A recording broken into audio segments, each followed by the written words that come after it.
Hello and welcome. Good evening. It's Cometh the Fall, episode 52, Paths Untraveled. Hello, everybody. Hello, Octal, Just a Sad Lurker, Zebus, Texas, Fundin, Luna, Idis, and Panda. Thank you very much for the 5 months. It's incredibly kind of you. Ranker, Prostar, Mystic, Zoro, John, Les, Mr. Pylon, howdy. Sparks, thanks for the 14 months. God damn. My God, it really has been that long. I appreciate it. The power of friendship. Indeed, indeed. Hey, Sinju. Hey, Wolfmaster. How is it going, everybody? How is this lovely Friday evening treating you, you lovely chatters?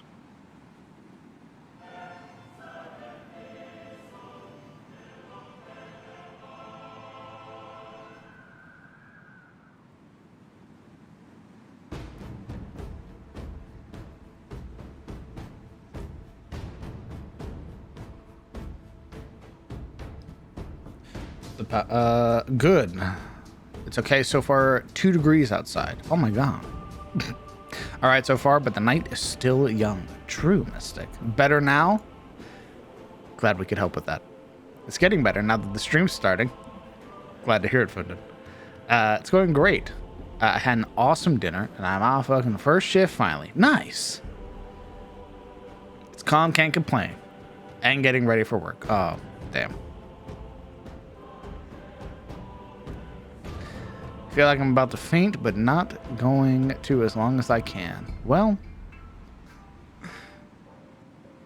you know, comfort is good.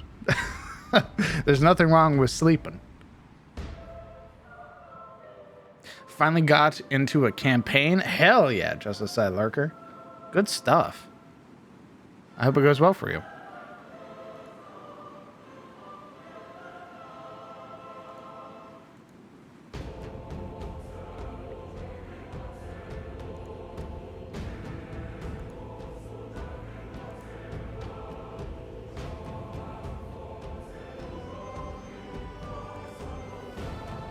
What we are currently doing is giving our players a moment to get themselves situated before we jump right in. So we'll give them about another 3 minutes to get their snacks and their drinks and everything else in order before we jump in and start with a fight. Episode 52 will start with initiative.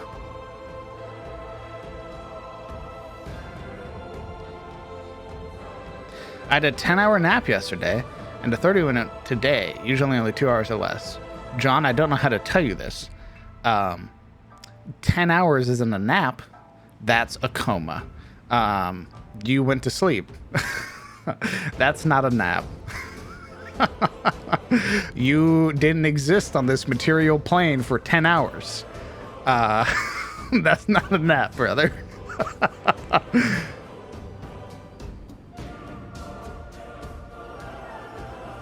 3 hours is the cutoff mark for a nap. At 4 hours, that is technically sleep. The military deems 4 hours of rest as sleep. So,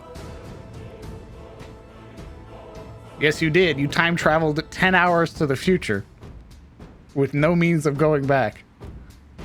You went to bed when it was dark and woke up and it was still dark outside.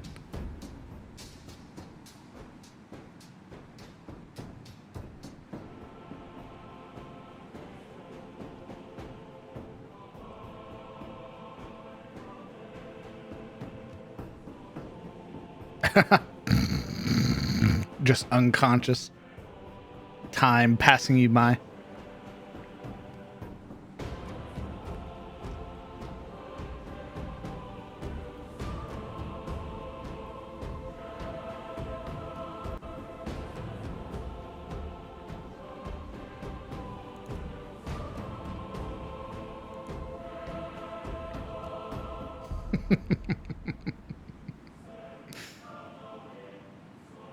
Another minute before we hop on in, get ourselves introduced to our player. Almost was late for bowling.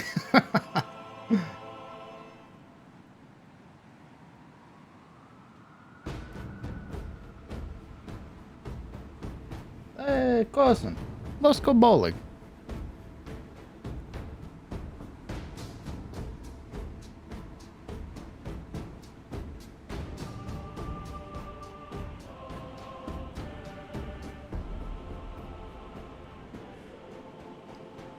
My mind woke up just for that. It has its priorities straight.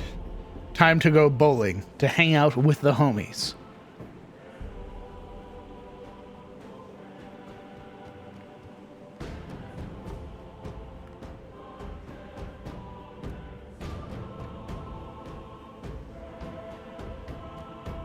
All right. It is time we transition over and get ourselves introduced to our players. Behold, you will notice behind me a void. A black liminal space currently bereft of life, of words, of your presence, Shatters. However, as you talk, your words will be captured behind me and recorded for all time, trapped within the void in perpetuity. However, this is no issue, as you'll be able to say hello and give some words of wisdom or warning to future VOD watchers. If you have anything you'd like to say to them, now is your time to do so.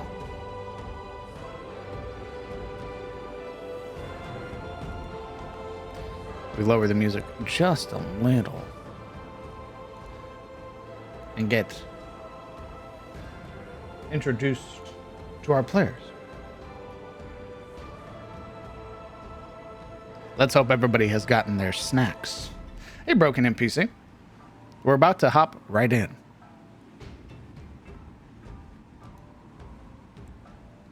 Gamers. Hello, DM. Gamers. Howdy. How goes it, everybody? Oh, you know. It is going. It's going. Good, good. Very good. That was my line.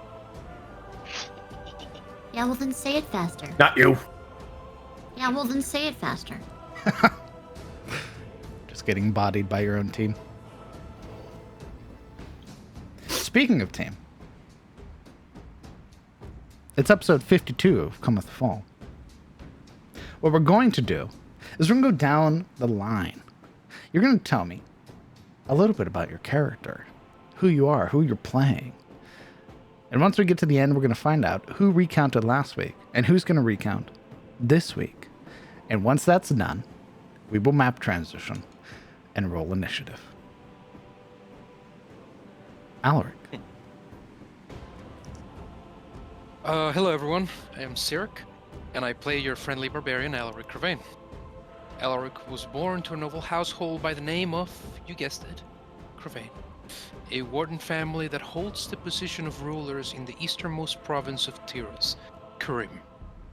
From there, they would stand raids from the progenitor tribes of the north, and the continuous, manifold dark entities that emanate out of the dread shrine in the middle of the known world, to which Karim is closest. As second son who stood to inherit nothing, Alaric was sent to foster in Rofield since rather young and has been involved in various trials and tribulations across the Ethanmore ever since, leaving us with today.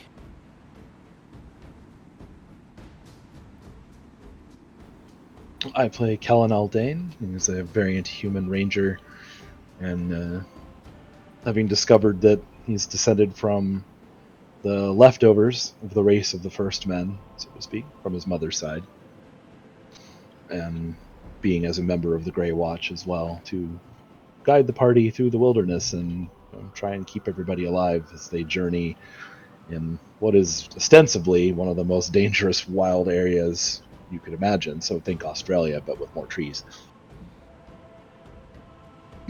But yeah. I play Marana Lamordia, level 5 Dampier rogue with strange powers that link her to the dead. Marana hails from the distant province of Vinheim to the north, in a town known as Malgrove. Malgrove sits as the bulwark between the dragon sages of Vinheim and the horrors that lurk in the grim vault itself. Heir to a legacy of monster hunters and stalwart defenders, Marana has more or less cut her teeth here in the Southlands with the beasts and creatures that roam here, but her trials are not yet finished as they engage the Emperor Basilisk and other creatures that haunt this area. I play a Shielda Iron Hands, female Hill Dwarf, Scribe Wizard level 3, and Arcana Cleric level 2. I was born in Tharkin's Deep, and realizing shield crafting isn't really what I want to do, I went to Alliance to try my hand at magic. And after a fair amount of failure, I managed to figure something out, much to a few of my professors' chagrin. Now, I'm following along with, well, I think they're my friends. I mean, I think Sillaril is at least warming up to me a wee bit. And they were kind enough to, well, bail me out of jail a wee bit. And we're going to travel along to kill this Emperor Basilisk, so I'm told. But we may have gotten a little sidetracked to, well, not our benefit.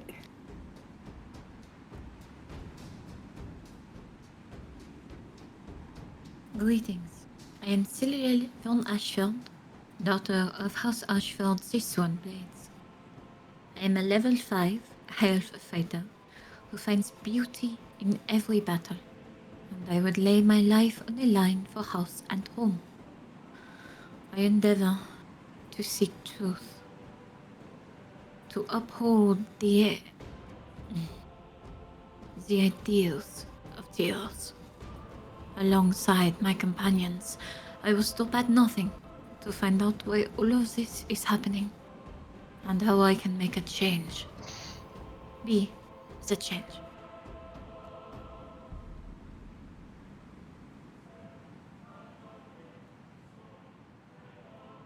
I am Yuria of the House of Thilian, though I go by Yuria Zairi while traveling. I am the level 5 Sorcerer Hexblade multiclass, a human, mostly, as far as I know. I am a distant traveler from the continent of Kereso, not from the golden spires of Alondris, but from the drab, near backwoods waters of the Shademoor, a place where death is casual and the unwanted are stowed, never to be seen mostly by the rest of the Empire. A place that I am destined to rule one day. Traveling here to discover the lost history of my people, I have instead been brought aboard by this party of nobility. Though perhaps one would not guess at first glance. No longer am I here on a mission of discovery, but of survival. Hoping along the way that perhaps my mission can resume. If not, well, Tyros is proving to be a place of resourceful arcane magic. Perhaps, instead of history, I may find, like my father, the lost artifacts to exploit.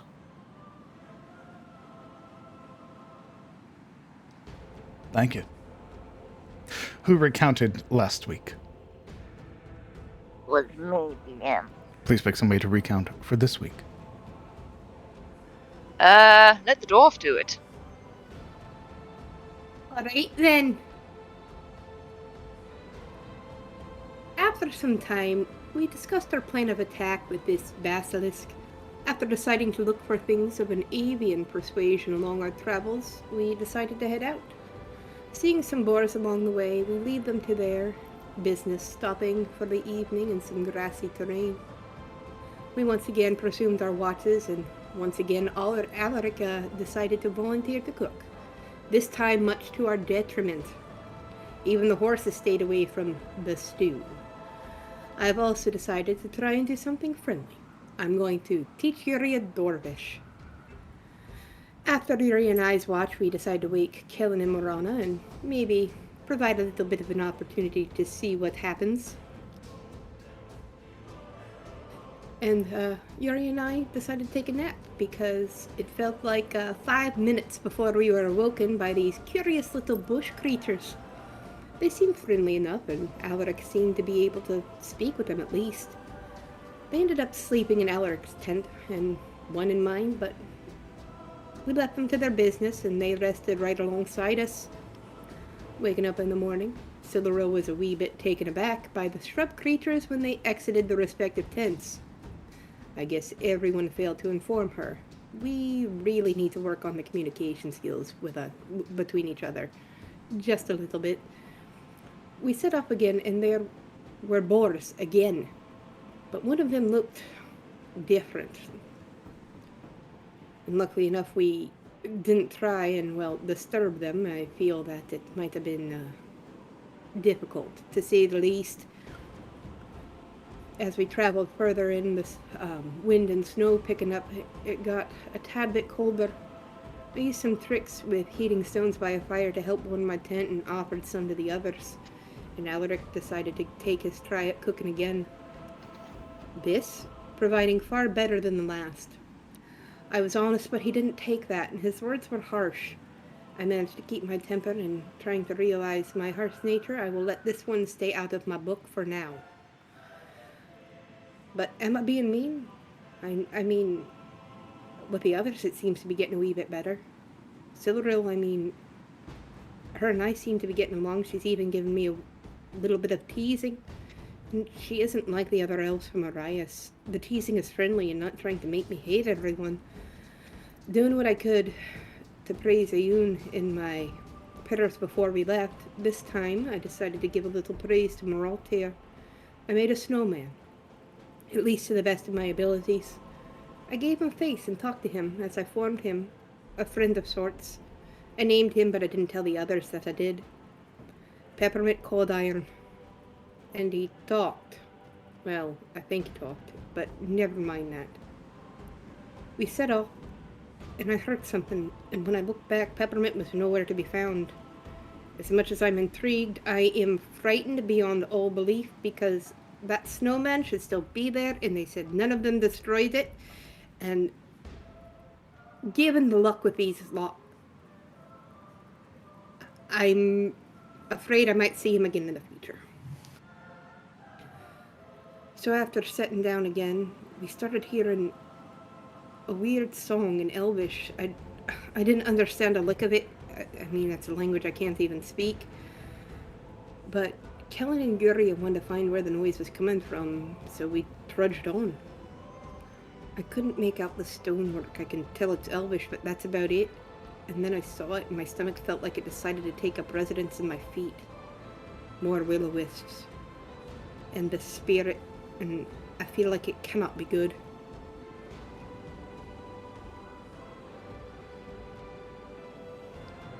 Thank you.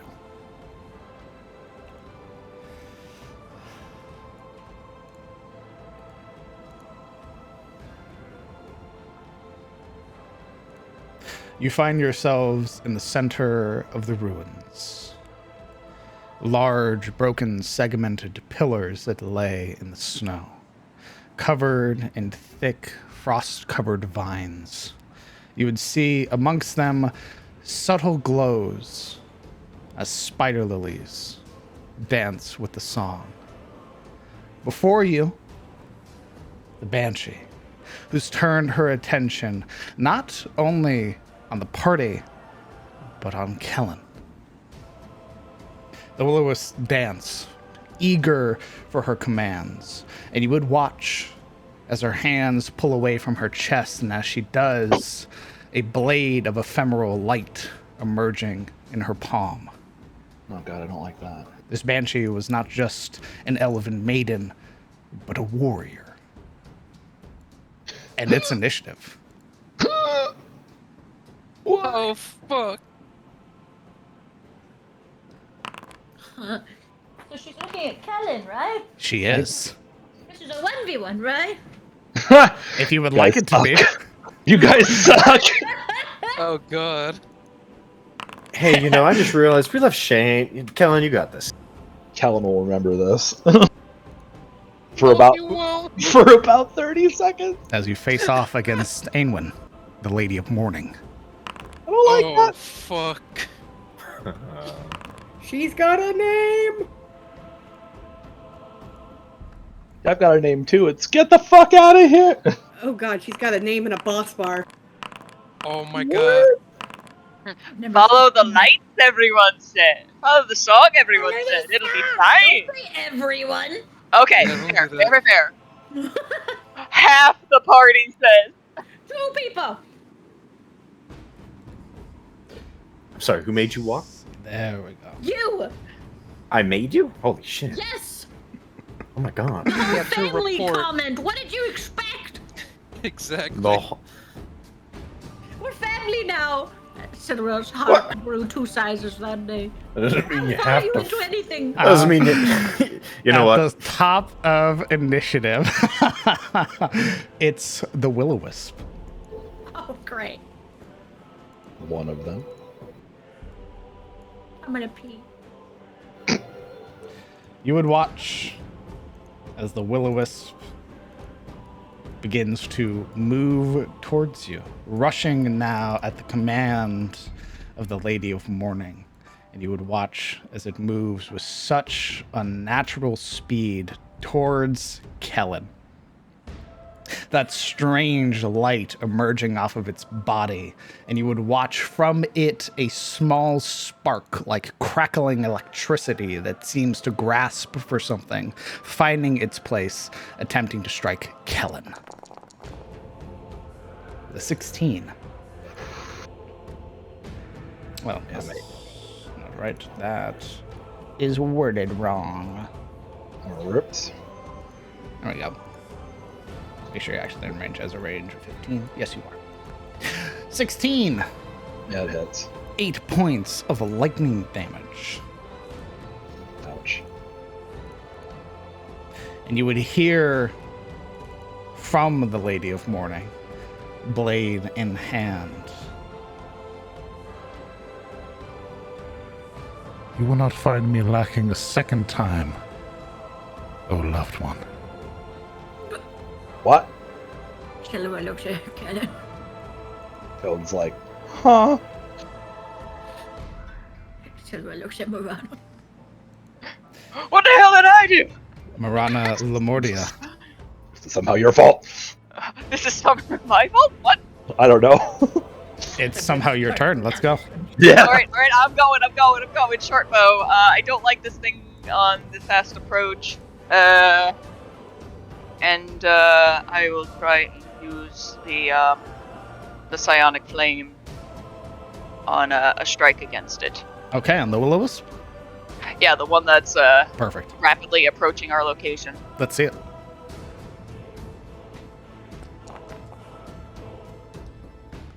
.25 definitely hits. Oh, I gotta change up the dice. And then that does an extra... You should be able to click it, and it should do the damage for you. Okay.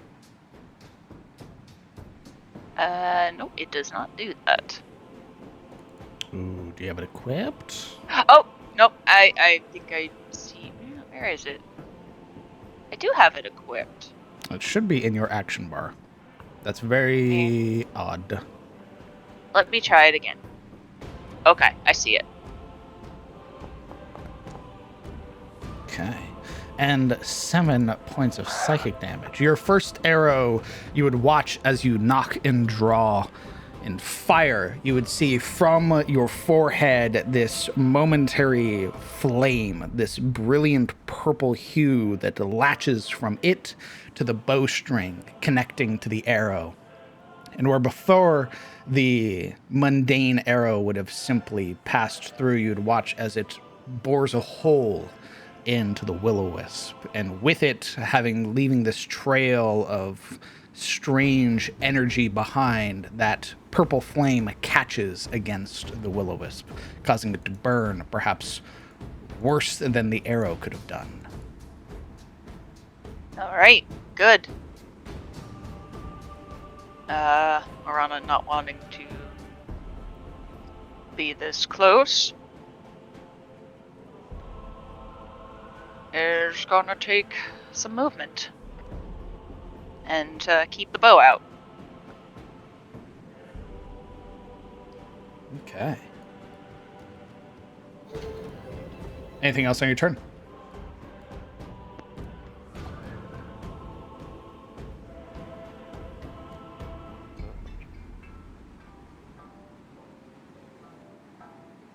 Actually, I'll just well, yeah, no, I'll stay there. How tall are these ruined walls? Oh, are you attempting to climb them? No, I just want to know. Okay. If you would like to use it for cover, you'll have to be here. It will provide you cover. Okay, I just wanted to know how tall are they if I can climb over them. Oh, climb over them. If you want to climb over them, I will need to check. Is there Even a bunch with of there are a bunch of things on it. Okay. Do you have like 10 million feet of movement and just run around? I mean, yeah, that's actually probably what I will do. Oh, what about the roller coaster? The closest way to get around it would be going this way, as yeah, you'd be passing through debris. What about Yep. the roller coaster? You have no power here. You have It keeps falling on deaf ears. Finding yourself now hidden behind the wall, Used to it. you would watch Marana as the spider lilies sort of pull subtly towards you. Like they're just kind of like leaning, looking at me. Like they're drawn to you. Interesting. Fair enough. It's like that flower scene in Alice in Wonderland all over again. I don't like it. I'll stay here for now. All right. It is the other will-o-wisp. Rushing forward at the command of the Lady of Morning, it also attacks Kellen. Jesus Christ. Some This is what you rude get shit. for shaving. Yeah, no kidding. Oh, wow. Another 8 points. This shock now coming from the second one you would watch as the electricity... Get your ass back there, boy. Where the hell do you think you're going? Yeah, that was not on purpose, you know, that was an accident. The electricity coursing through your frame, causing you to momentarily tense up, catching on all of the small metallic bits of your armor, including the gauntlet.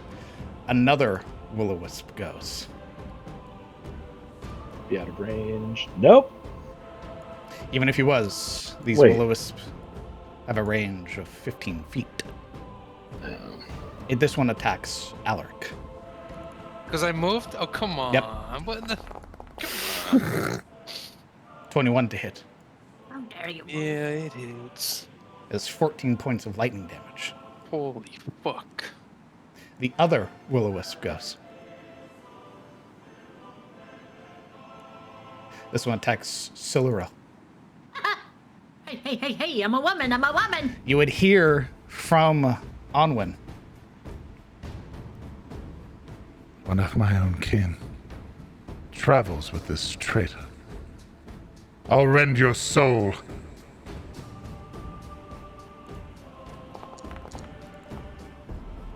A 7 misses, however.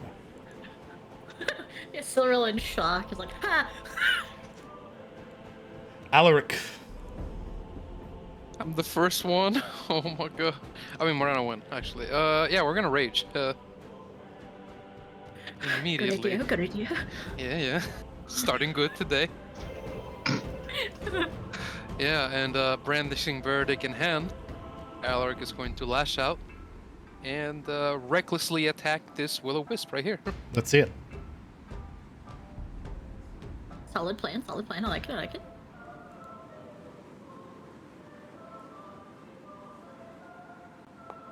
Baron? A 26 hits. We're gonna do a great old follow-up.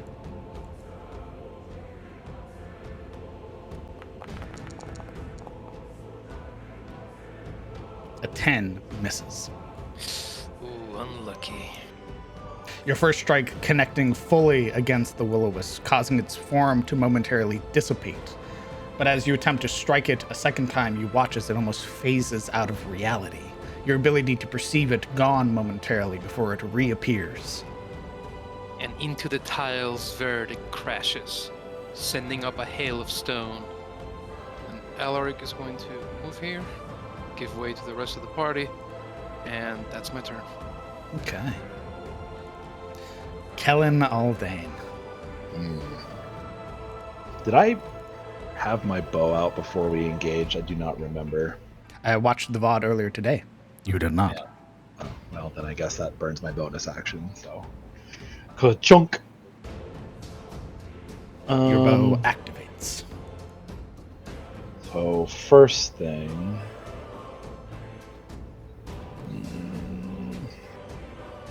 Hold on. I could be. Will-o-wisps aren't monstrosities, are they? No.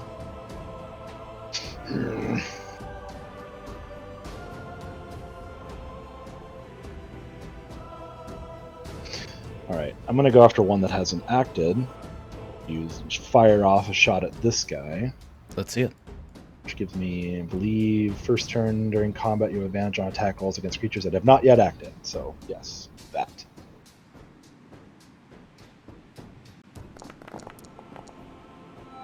Seems to have, well, 15. A 15 misses.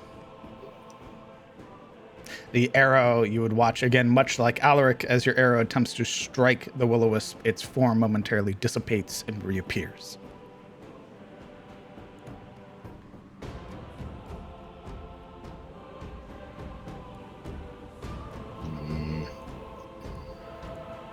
Well, I'll try again.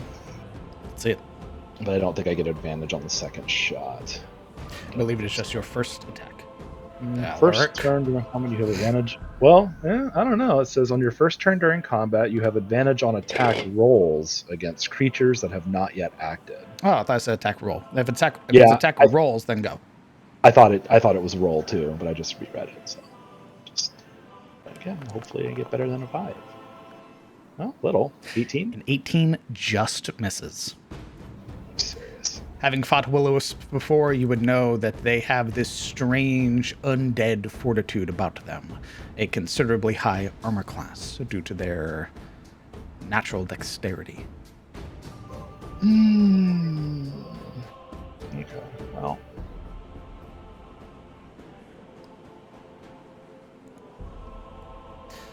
I want you to know that if you leave that spot, you will provoke 2 attacks of opportunity. How? They're not in range. They have reach.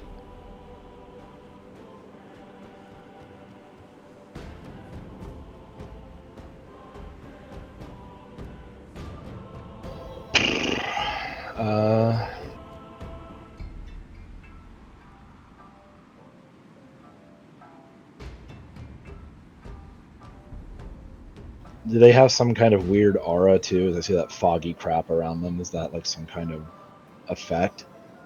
It is their light that they're giving off. No, so it's not like. If it's in effect, it hasn't been triggered yet. All right, I'll stay. Keep getting my ass kicked.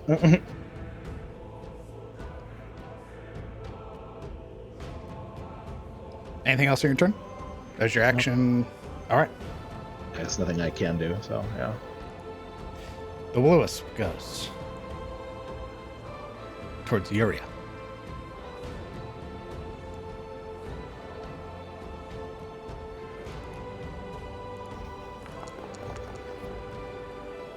I believe a 16 misses. Yes. The other will-o-wisp moves up. It's going to make an attack against a shield die. In its full movement.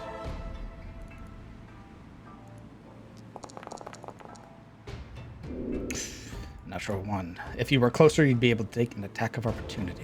Alaric. If you move your token one more fucking time. Sorry, I'm really sorry. Cyril.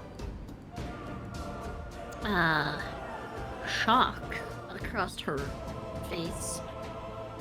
She will call out to Lady Morning. We followed your song to find out what was wrong. We have not wronged you.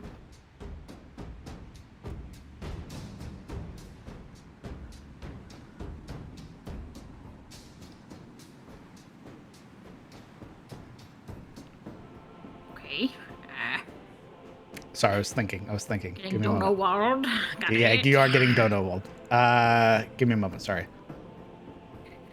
You said you followed your song.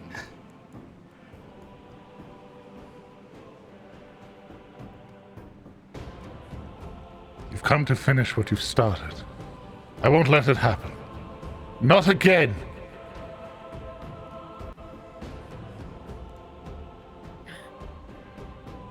Fuck.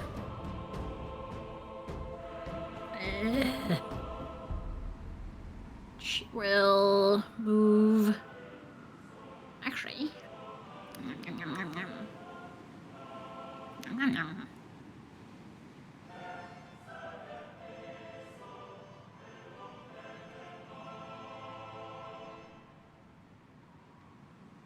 Ooh, first time I get to use it. Cool. Maybe I should save it because I can just move. But it would have been cool. You were thinking of using your I wonder. savior ability, right? No. Unless that's what it's called. Your swords. Your ability. I Goku guess. move.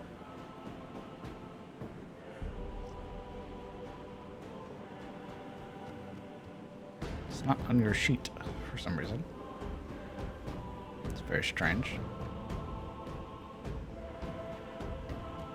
Why is that not on your sheet? I put everybody's abilities on their sheet. I don't know what you're What the talking about, Savior ability. Fuck did you do? I haven't touched my sheet. Obviously the you last did. time Your I was level yelled 5 ability is not here. I do not touch my sheet. From the last time you yelled at me, I have not touched it since. You did something. Alright.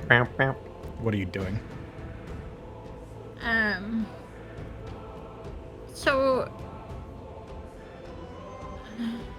I don't want to go here because then I'll be flanked by that guy.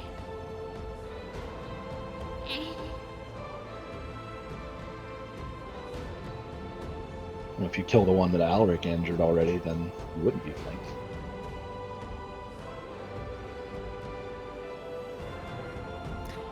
She will move here and attack this Will-o'-the-Wisp. Let's see it. Having already spoken this turn. Where the fuck am I? So as a bonus action, I can light up my sword, right? Correct. I would like to use my bonus action to light up my sword. And you do. Activating Whoosh. Olwen's blessing. It lights up.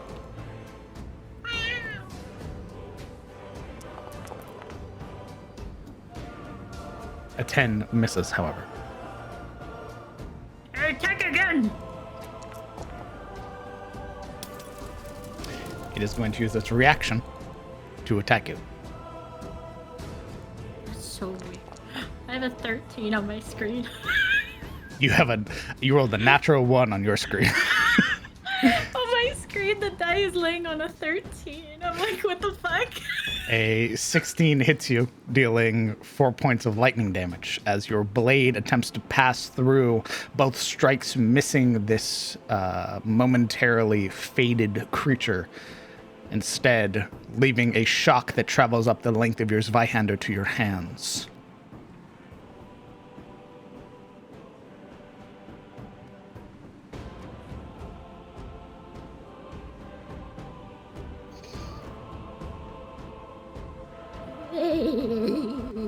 But in French. But in French. Oh, I see.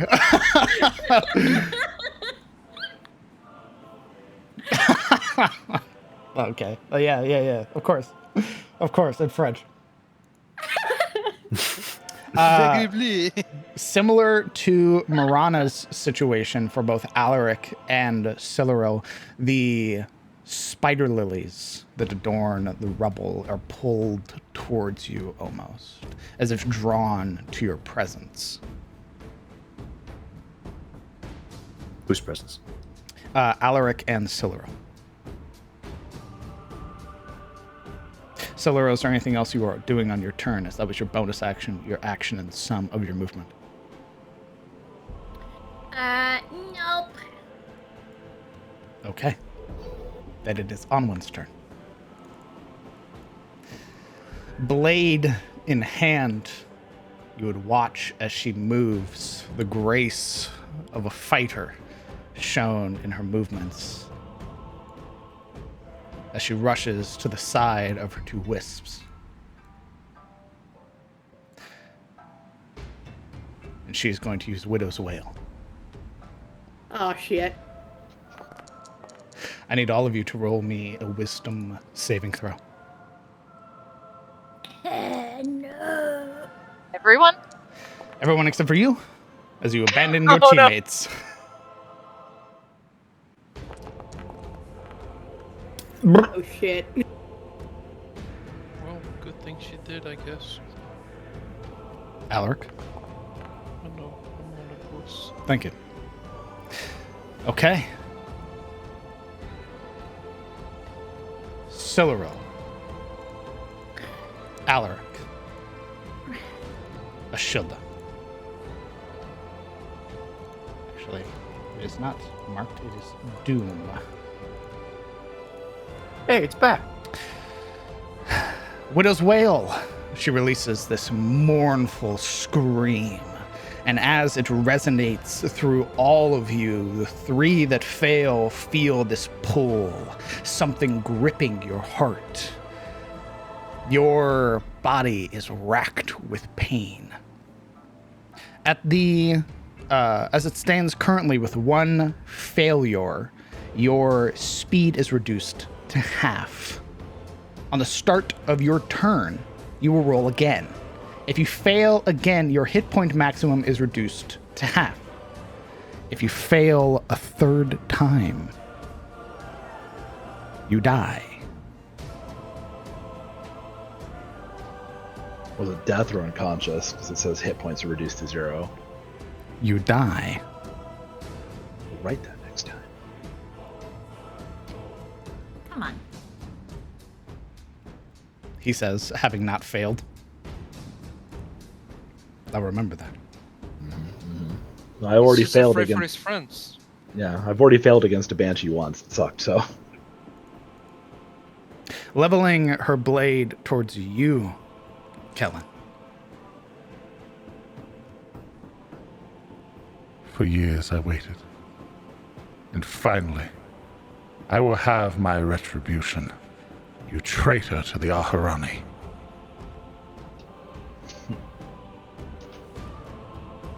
Yuria.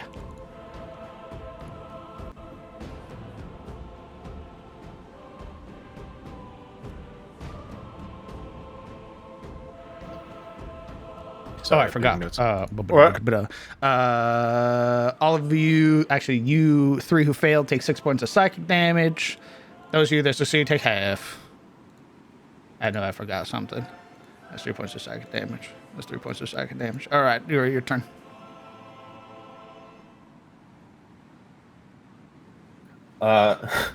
Seeing the situation deteriorate rapidly, Yuria will sort of swallow and straighten, and then she would push past Kellen and stand directly in front of the banshee with her arms outstretched, staring into the dead elf's eyes, speaking in Elvish.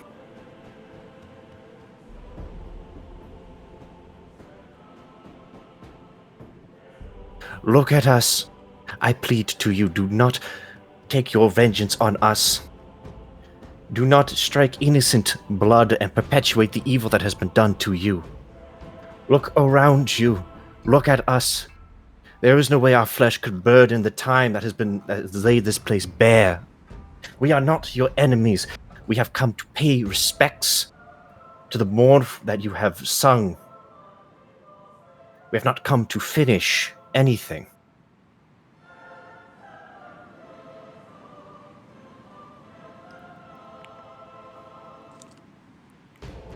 Roll me a persuasion roll.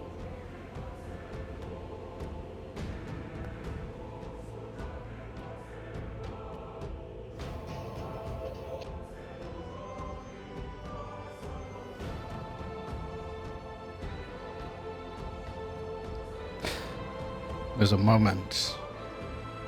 You can see the grip on the blade lax momentarily. Her eyes searching yours. And you would watch as they drift to Alaric, to Siluril, to Ashilde, and towards the direction of Marana.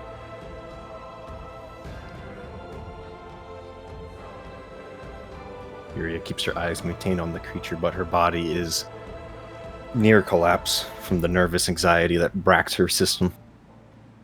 Her eyes, desperately trying not to eye the sword in her hand. My suffering. You're right. It is not you that I have my vengeance towards. Move aside, human, and you may yet be spared my wrath. For my vengeance shall be sought from him in his blood. Onwin will not attack the rest of the party. Ooh, hey bud, I'm sorry about that. Awesome. But the man with Ahurani blood, with his lineage dating back thousands of years, it is you that must die. Yuri's. That's rough, brother. Actually, how much more can I talk? That's it. All right. Well, I guess that's my action.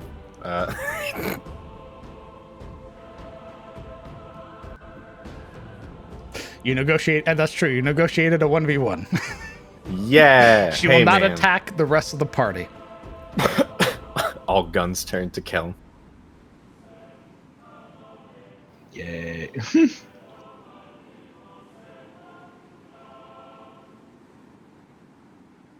What else are you doing with the rest of your turn?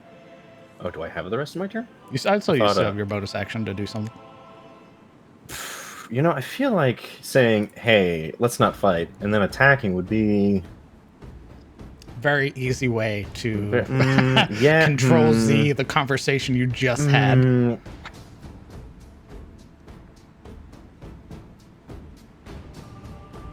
do I still have an action? Or was the persuasion my action? I'm gonna say that was your action, given how in depth that was. Ooh, and that's not a... Yeah, that'll be it. I'm gonna stand there. All right. Your jaw settles. Ashilde, at the start of your turn, roll me another wisdom saving throw.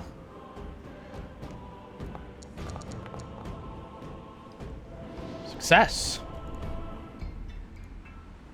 Yay! You have lost a 1 stack of Widow's Wail. And with that, I'm gonna get my cleric on. I'm doing Channel Divinity, Turn Undead. They're all within range. Okay. Post it for me.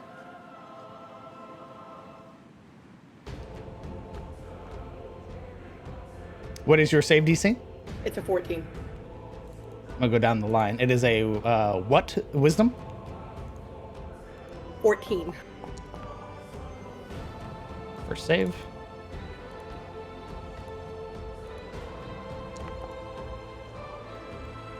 Frightened.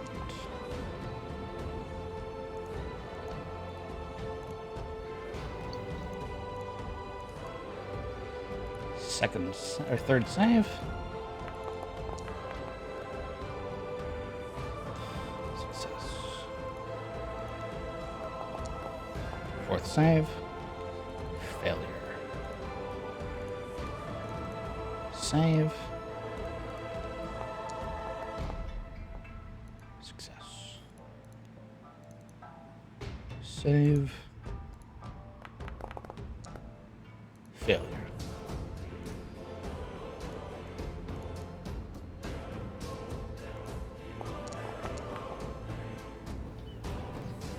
Success. However, as you have immediately, as you have done your channel divinity, your presentation of your holy symbol, you would watch as Onwin's eyes open for a moment. This look of shock as that brilliant light emerges, flashing across all of the creatures here. You would watch as she brings her hands up, attempting to shield against it. And though she saves, you would watch as she clutches tightly at her side, immediately grasping at her body as you have activated something against her. She is now bloodied. However, no longer is it Widow's Wail. Instead, surrounding her now is the perpetual aura of Widow's Wail, known as Soul's Burden. That scream, that horror, the pain she feels, now presented as you have not only broken the deal, you have injured her. All creatures within 30 feet are now continuously susceptible to Widow's Wail. If you start your turn within 30 feet of her, you will roll your wisdom save.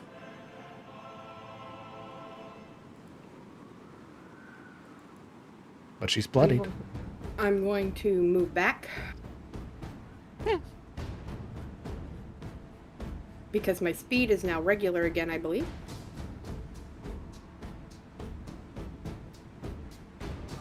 And I'm going to do... Where is...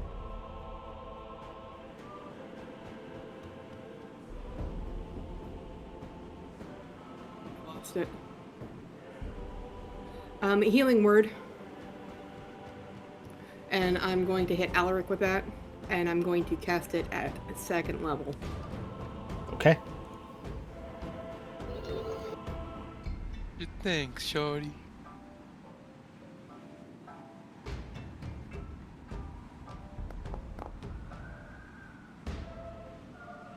That is 7 points to Alaric. Greatly appreciated.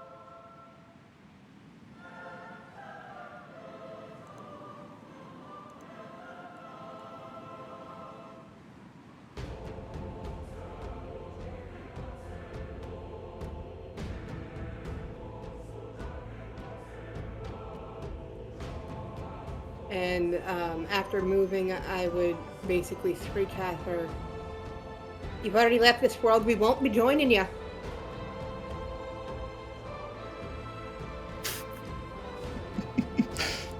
Okay.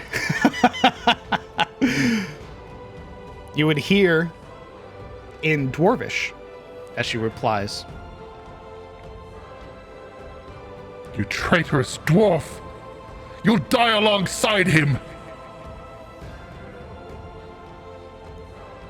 Then, if I'm gonna be dying with a friend, I'm gonna be dying with a friend, but I'm not gonna let you touch him.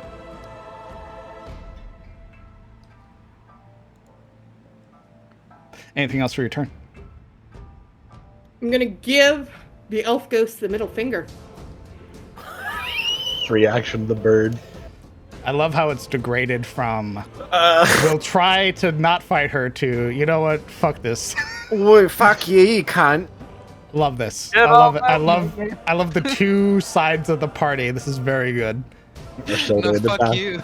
All right. Yuri up there trying to be diplomatic, his shoulder in the back, like, oh, fuck you, you wee push cunt! The Will-O-Wisp goes, attacking Kellen. Naturally. 17 to hit. 11 points of lightning damage.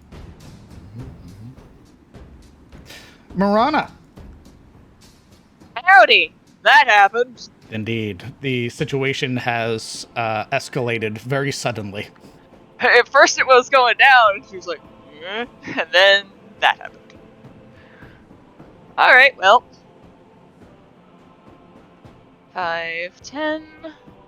I'm going to try and see if I can plink off the one in front of our fighters. Let's see it. 20 just hits. And that still does sneak attack.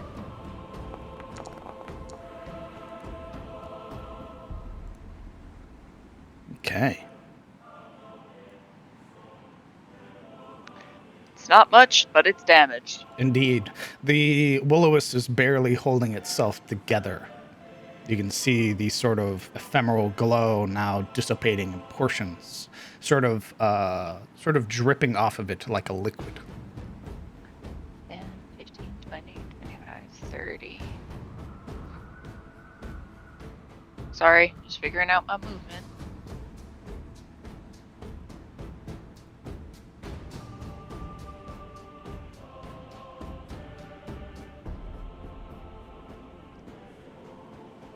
And then, can I stand in this square? The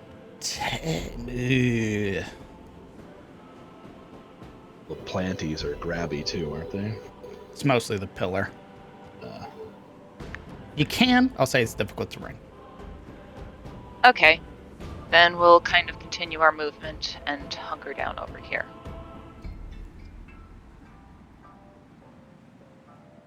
Okay. Anything else? Nope, that's everything I got. All right. This will-o-wisp is afraid and will use its full movement. And bamf. This will-o-wisp is afraid. Will use its full movement.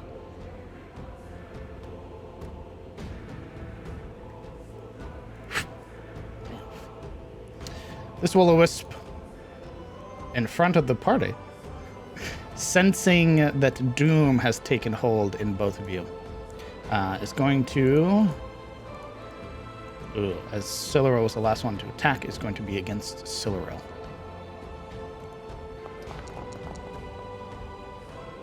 It's an 18. Dealing 10 points of lightning damage. Alaric, at the start of your turn, I need a wisdom saving throw. Sir. Let me give it to you.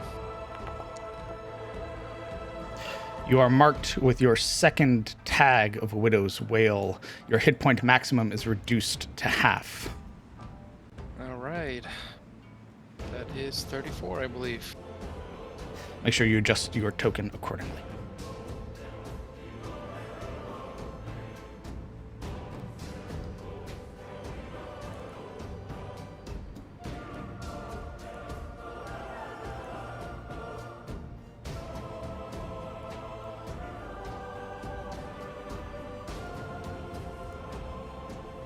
Alright.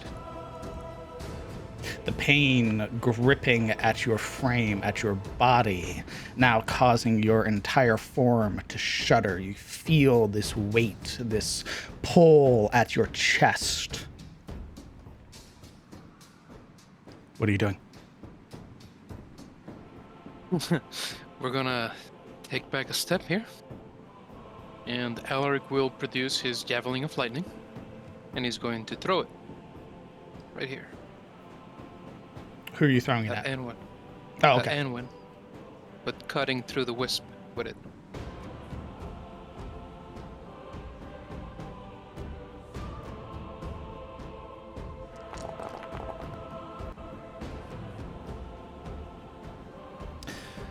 Definitely hits. Nice. Okay. She needs to roll a dexterity saving throw. And the wisp as well.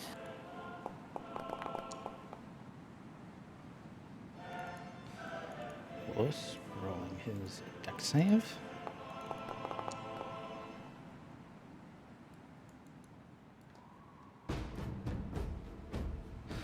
Okay. So let me double check them. They take half. The Will-O-Wisp is immune to lightning damage. It does nothing to them. Onwin is resistant to lightning damage. So she succeeds, takes half, and then takes half of that. Ooh, okay. So that's, 9, and then reduced down. 5. 4 or 5, yeah. And there's the piercing damage still, but I guess it's Yeah, magic. still got hit with the spear. Yeah. Indeed, still got hit. I'm mostly going off the lightning damage. Don't worry. Your, It's She's okay. taking damage. your damage is dumb.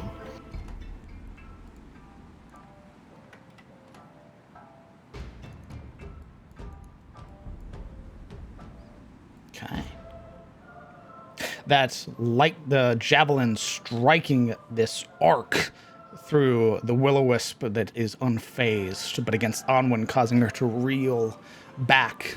She clutches the side of her incorporeal form as her attention turns. Those screams now resonating all around her as you would hear. You're unworthy of that hammer!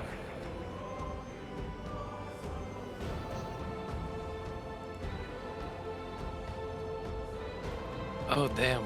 Yeah, so Alaric the Unworthy will swing Verdict down on the Wisp here as an answer.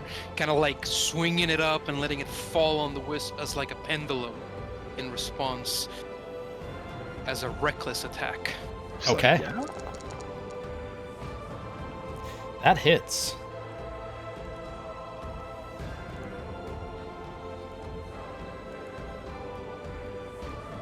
The form of the Will-O-Wisp erupting underneath the weight of Verdict. Great. Also going to... Yeah, we're gonna leave...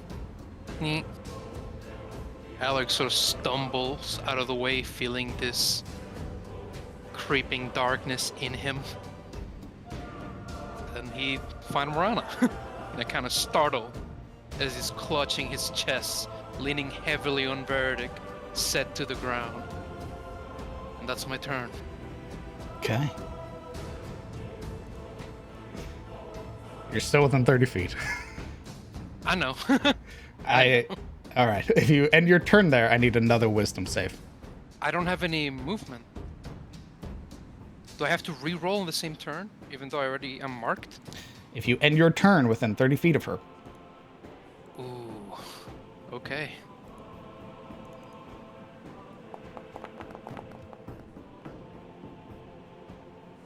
Can I use my inspiration? Yes, you may. Awesome. Roll again.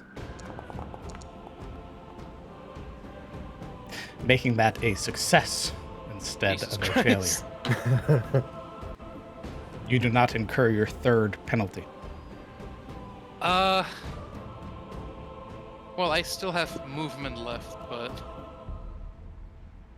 whatever. I forgot that I have a little bit more movement. I thought I had 30. Well, I mean, use it Speed if you is got it. half. Well, didn't he just? Is it for like the next round then? No, his movement is halved until he loses one. all of his marks. Yeah, One I only first used mark is 15. half, dude. Yeah, the First I mark- still one- have. Yeah. I thought it was the second person. I still had 5 foot of movement. Would you like to have used it then? Yeah. Of Okay, course, I'll give you absolutely. your inspiration back then. Move 5 feet. Make Thank you. sure that you are reminded, or you are more mindful of that next time. Of course. My bad.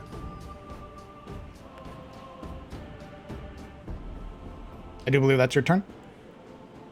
Indeed it is. Okay. Kellen. Do I have to roll the thingy because I'm starting my turn within 30 feet of her, or is that the ending of my turn?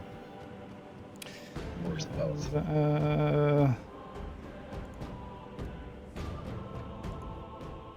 Yes, you are starting, so I need a wisdom saving throw. So we do 2 saves for starting and then 1 for ending. If you are still within 30 her feet. radius, yes. Yeah, okay. So wisdom save. Jesus. Saving throw. Okay.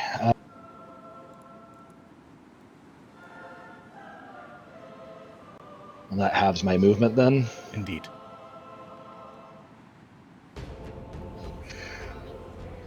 Well, I'm gonna use my bonus action to put Hunter's Mark on Anwen. This thing. So he'll point at her. I don't know who you are, but you will rest. And then I'm going to fire at her. Let's see it. We don't know what her AC is yet, because we haven't really. Nobody has actually attacked her. Yeah, we haven't gotten the bracketing yet. You mean I attacked her last turn? Well, yeah, but I mean, when you say like when you bracket someone's AC is like when someone was like you just hit or you just missed, then you kind of know, right? Yeah. So anyway, point is, she keeps clutching her side.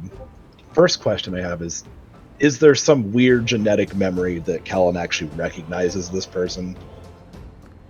No. Just straight up like, who the F are Literally, you? who the hell are you? Yeah. Okay, well, since he doesn't know who the hell she is, how difficult would it be to shoot an arrow from his bow at the side she keeps gripping? It will increase her armor class to make a cold shot. Yeah, by like a lot? You don't A know. little? Like, Only is it one like way to find out. Is it like cover where you get like slight cover is +2 or +5? Or Only full one way to cover? find out. No! You give me numbers. I need data. No. Damn You get data when you shoot. The fuck around stage. Yeah, Yeah, we're the still. data mine it. I feel like we skipped the fuck around and went straight to finding out. With that being said, screw it. Let's aim for the side. He is unhappy. So called shot to the injured side that she keeps clutching. You won't do this again. Like hell, I will. Oh, of course. Yeah, natural 20 would do it. When it comes to, I feel like making her honestly, relive her trauma, natural 20. I feel like it's actually very auspicious because after that little dialogue, I feel like it's perfect. Frankly, thank you very much. Does double Hunter's Mark damage. Well, I also got Colossus Slayer. Oh boy! Oh guys! Damage is about to happen. Okay, wait. I'm an idiot. I apologize. I never remember what Hunter's Mark damage is because I am dumb. Apparently it's 2. Did you roll it twice? Well, is it double or is it rolled twice? How do we want to do that? You rolled twice. Fine. There 6. you go. And then... right, Colossus Slayer, because... Why does he roll it twice? Crit. Crit. You double all damage dice. Oh, I need to write that down for for compromise. Yep. That's why sneak attack can be a bitch at times. So I guess 14 and 1, 15, plus 6 is 21, plus 9 is 30. 30 points.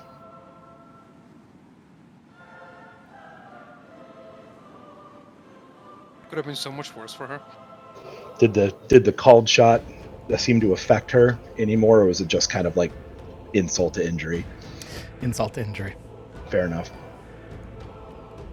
I love the image of Juria there with her arms outstretched. We can get along, and there's just this flash of light behind her, and then a lightning javelin, and then just this fucking arrow that hits her right where she got stabbed. Diplomacy party. Juria mouth slack. Yeah, Muria the face, everyone else the fucking heel. Guaranteed. We're here to clap! I mean, That's so funny. she was gonna Okay. kill Kellen. Yeah, I mean, they keep beating me up, but I still have another attack. So, I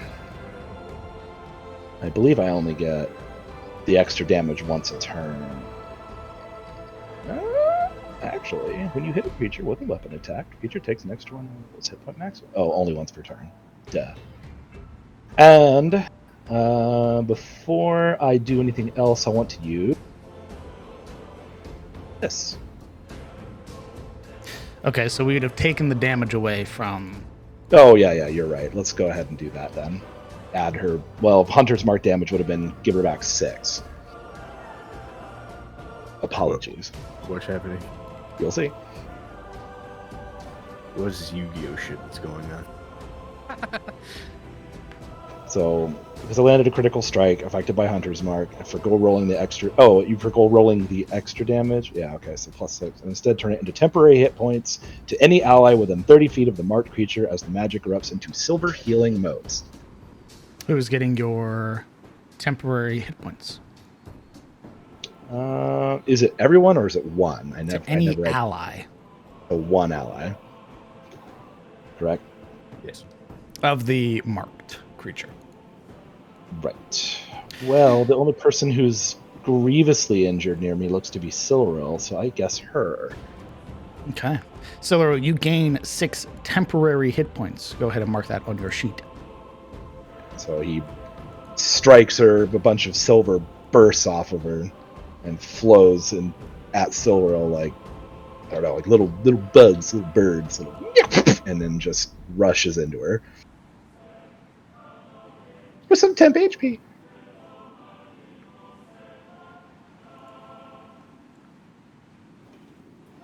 If we good, we good. All right. So it'll be my second attack, and I won't bother with a called shot since it seemed to not do anything extra. So let's go ahead and just do the thing. If that's okay with you. Damn it! Guarantee a 14 probably didn't hit her. A 14 misses, I'm afraid. The The arrow was almost caught by the blade that she wields. That fury that had been present in her face now becomes this permanent expression. This idea that one of your party had attempted to parlay to show to seek mercy for the others, only for them to then prove Onwin right. Traitors, all of you. Poop. Okay. I can explain. We never shook on it. What the fuck? Yeah. There was no handshake. That's not cool. Yeah, we never shook on it. We're not gonna let you kill Kellen. What the fuck? Am I getting threatened by this guy still because he's within 15? Yes. Fuck.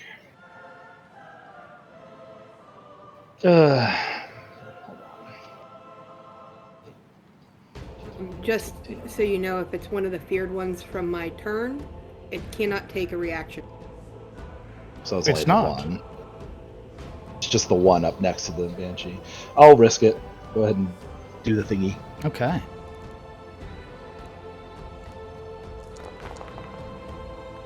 Ooh.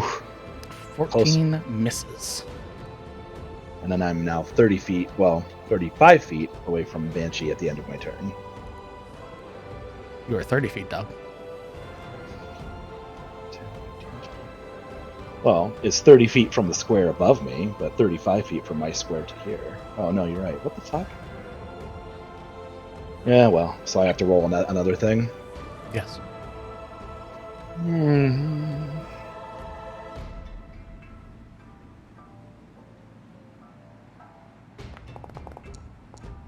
Phew! Okay. You do not incur your second mark. Do I lose the first one for making the save?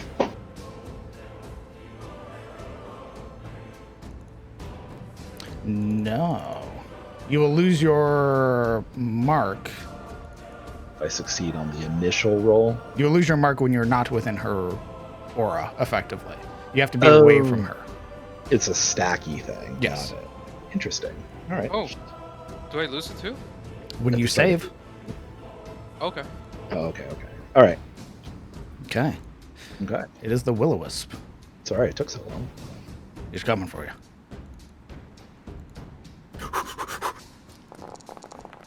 Oh my god.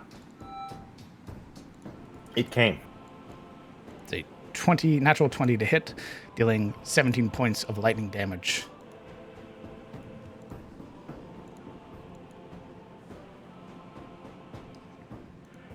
This will-o-wisp is afraid. It runs. Celeron, I need a wisdom saving throw, please. Yes, sure. Your hit point maximum, I believe this is your second fail. Uh-huh. Your hit point maximum is reduced to half.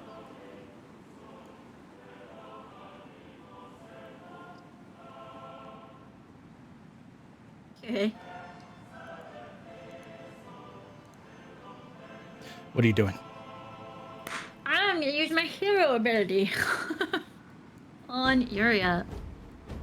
She will call out to Yuria, and the glow of her Zweihander will engulf both of them, and they will switch places. Okay. And one more thing. Oh. Wait! Yuri, you will end up your token right here. Okay. Go ahead and make sure you mark off a charge of your psionic dice, as that is what it costs to use. I didn't know how to set it. I just wrote it that it uses it. I'll go back through and I'll add it to your sheet. For some reason, I it's... also picked a pretty cool picture, so I'm gonna put it in chat because I picked a cool picture. Okay. It has wings, and it's a sword. I like it. And she's granted a bonus to her armor class. Yes, to my proficiency bonus, which is +3. somewhere. Yeah, the 3. There it is. Okay. And upon landing here, she will kind of bear like her sword downward, not in an attacking motion, and will attempt to plead with her again. And having touched the like stonework before and having something like happen, she's going to use her action to grip her Olwen's tear tightly and then try to touch Inuin's like hand she has outstretched. Hey. Get your ass back Hoping there. for some Sorry about kind that. of interaction such as she had before. Okay. Yes. Anything to get her to be at peace. Reaching a hand out to take Onwin's, Calling to her. whose attention has been almost like hyper fixated on Kellen. This seething rage on her elven features that make her appear so like harrowing to look at. As you touch her hand, grasping Olwen's tear, there is a flash, visions now presented in your mind. And you would see numerous sort of final moments or imagery that plays. Some of the most prominent being this structure you're in its entirety, when it was put together, this beautiful temple. And you would see her clad in this brilliant gown that almost seems to sway idly in the wind. And you would see as she approaches in the later portion of the evening, there is an entity stood underneath the archway, a figure that she calls out to, a figure she calls Leofric. But turning is a familiar face, Siluril. A woman with a gem pressed into her forehead, of dark hair. The mouth of the Iron Duke.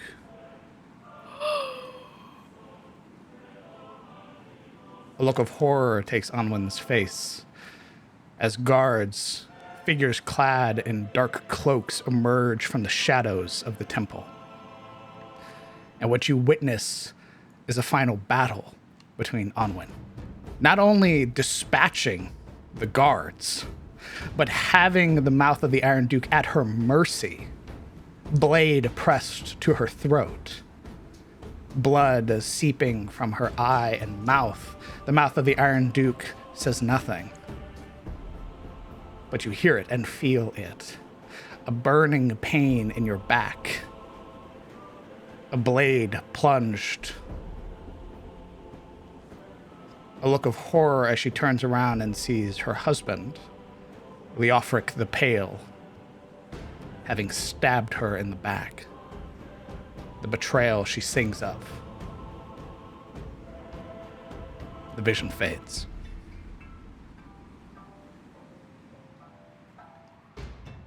Fucking Kellen. She, I did. stunned, will,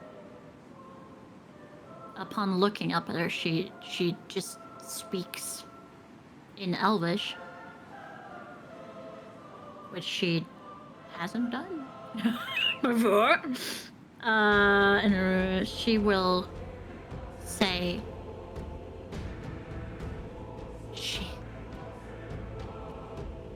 She was there. She haunts us too. Has forced and controlled our minds. Just how she controlled his. I saw how you fought there. Do not let her win. How she won that day. Find peace in knowing we will end her. But if you and us here today, you will find nothing.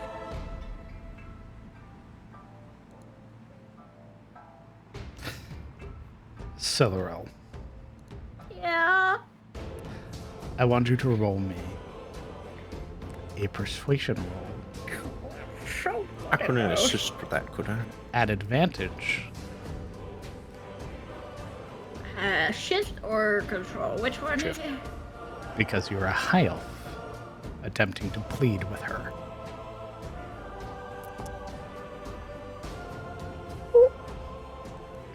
Now I'm going to roll. If she rolls under a 10, she's going to continue attacking. If she rolls above a 10, I use my inspiration. Does the DC go down? how about if you use her inspiration, she'll get to roll at advantage. Okay, I use my inspiration. Okay. Go ahead and mark that off your sheet.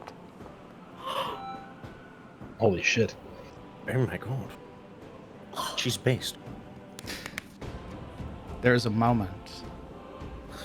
Onwin pulls her hand away from you, this instinctual reaction of this flinch that she has, not wanting to be touched. Her hand curled back to her side, the blade leveled now. You watch as it turns, pressed silently to the side of your neck. In response, a familiar position, the same position that she had the mouth of the Iron Duke in. And as she looks at you, and as you plead with her, you see the rage, that seething hatred, subside somewhat. Her brows knitting together, raised. Her gritted teeth relax as her lips purse and pull into a small frown. She studies you for a moment. My kindred. What are you doing here?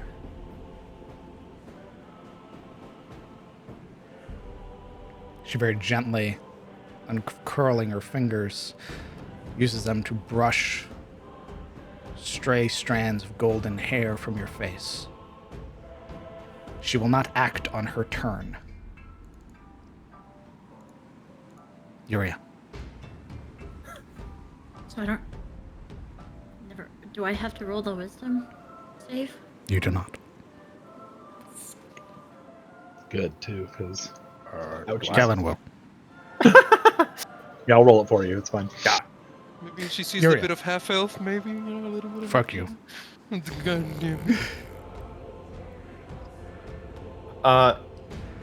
There's definitely a moment of confusion as Yuria blinks and suddenly she's been displaced, ready to continue argument, or rather seeing the fight degrade, strike, and then her eyes catches Silveril, and a moment of panic hits, and then she sees the change.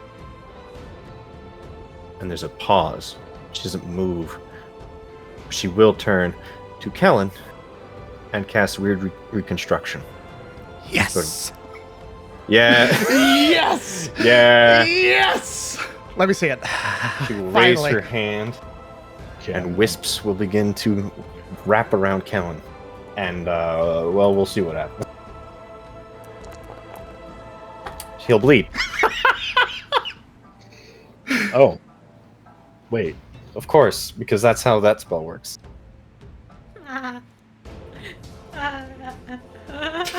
You gotta love it. What? How does that look? Fucking brutal. Describe weird reconstruction Yeah, for me, now I please. gotta describe it, Yep. huh? Describe it for me, please. Alright. There is sort of not able to do sort of the reliable healing that a shield day can do, but knowing Kellen's in a bad place, And now in a worse. one hand will touch the hilt of her blade undrawn, and another will reach out, and there'll be a flash of teal in her helmet, showing that she's focusing magic through her focus. There will be sort of small tears, almost in reality, as the same tendril she uses to fight wraps around Kellen, almost soothingly. This is not the violent outrage, but sort of a like putting your hand to a tamed dog is the sort of sensation that Kellen will feel until the dog, in this case the tentacles, will flip and disobey Yuri's instruction, and instead one will lash out and cause a laceration and then violently peel back into the abyss where they came from. And you will hear Yuri curse. You will bleed for 3 rounds. 4 damage each round. Okay. Kellen doesn't have that much HP left, so GG. He's looking super rough.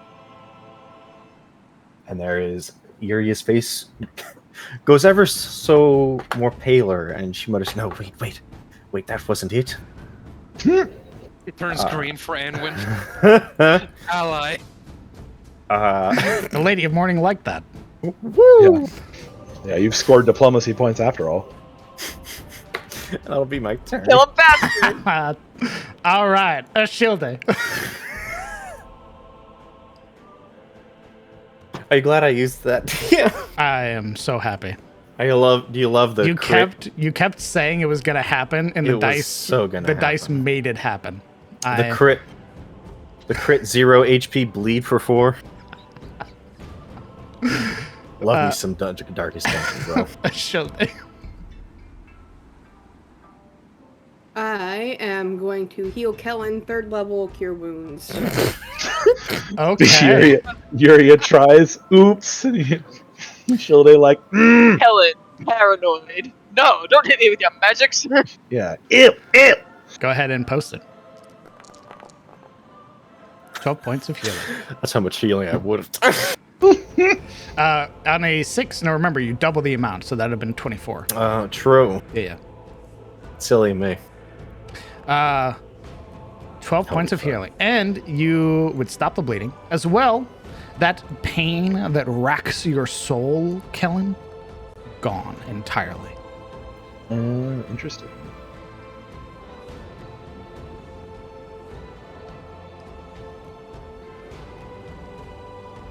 And just gonna get a few words in. I don't know who you're angry at. This boy is literally 23 years old. What are you? Please shut up. Hey, fuck you, man. Oh, I love that there's one party member who's just like, fuck you. I hope you keep fighting me. I see that health bar. Come on. Come at me. Like you dirty cradle robber. And that's where I will end my turn. All right, the DC goes up.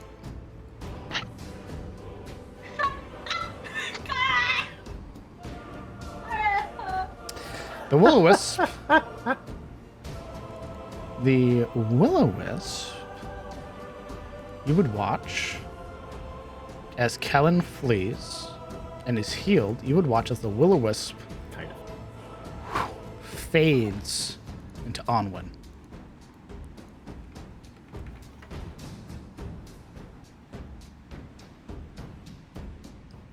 How long does your fear last for? The whole 1 minute, minute. right? Okay. Alaric. The start of Yo. your turn, roll me a wisdom save. Or die. Yeah, we love those. Nice. You lose 1 stack. Your hit points are still down, but no longer at the halfway point. So whatever your hit points are at currently, which is 34, your hit point max goes back up. Now it is only your speed that is halved. Hold on, let me get that for you. Okay.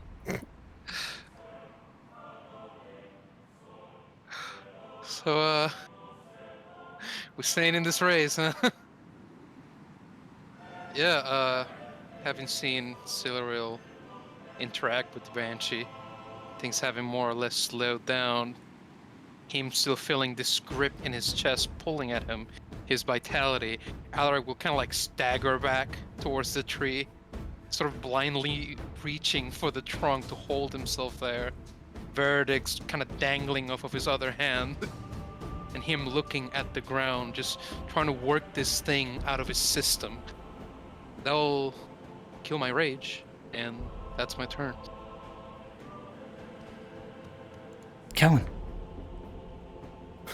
Yes, sir. Hey man, I'm not trying to kill you, I swear.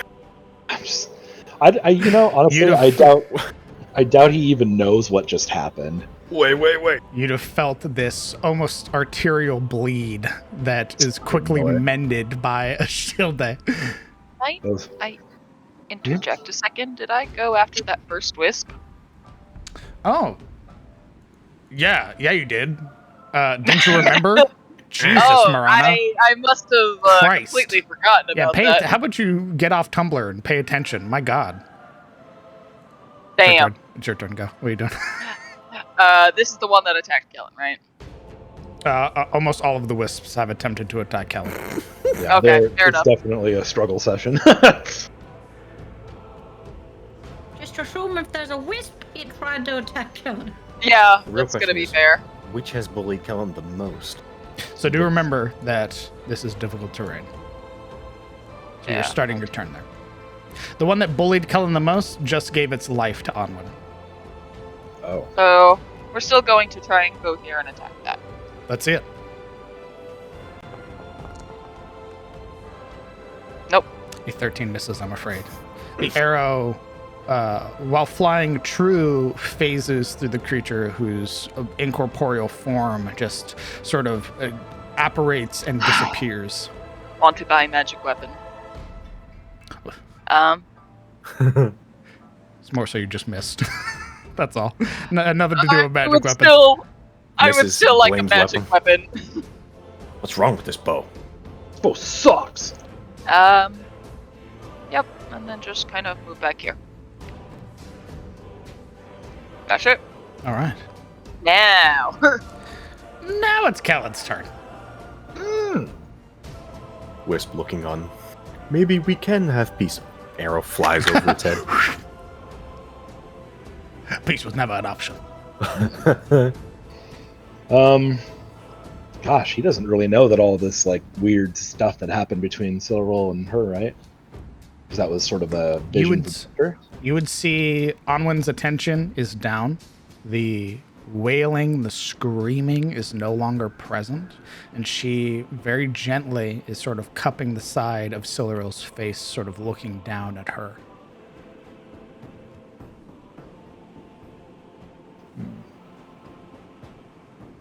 And this wisp is still hostile, or not so much? I mean, it's not like it has like a face for you to be able to determine if it's aggressive or not. Fair enough. I didn't know if it was still trying to zap my ass.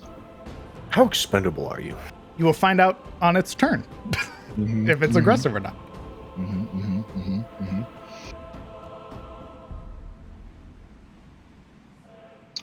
Fuck. I guess I'm keeping somewhat within its range if I move here. Like this, because I have to be within 15 feet of it or else it spanks me. Yeah.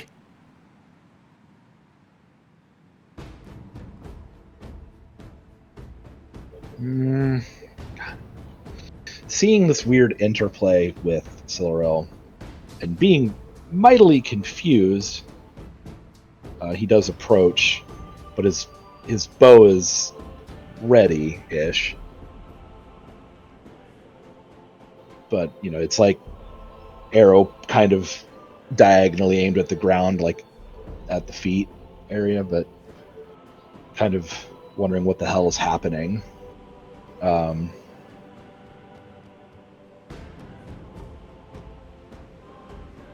Jeez, it's hard.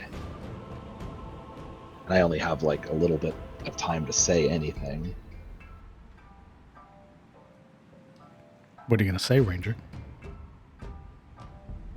Is she still fighting us? To Silverell.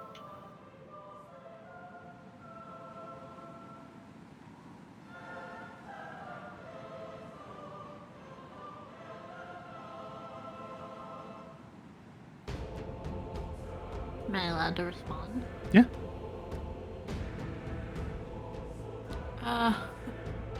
Silverill's attention will not falter from her, and she will say, she never was.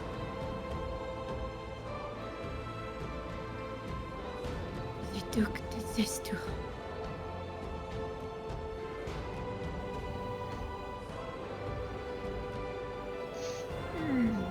Okay. He nods slowly and then looks up at the banshee that had I mean, he's ragged and haggard, bloodied as hell. Even with the healing, he's still low and not feeling great, but luckily he has some wisdom to him. And with the bow still kind of lowered, he just tries to establish some kind of eye contact, but I mean, I know she's looking at Silverell, so whatever it is you think I did, I'm sorry.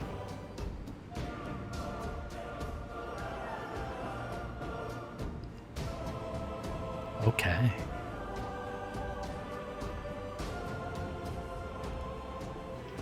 I'm going to say that's your action. Yeah, I was expecting that. Yep. Mm-hmm. Anything else on your turn, Ranger? Mm-mm. I moved. That was my action, so yeah, I'm good. The final will-o-wisp, the one that remains, passes through you, giving itself to Onwin.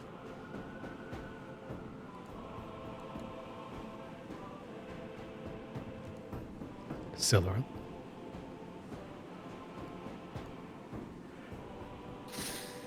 Oh, Jesus. She will...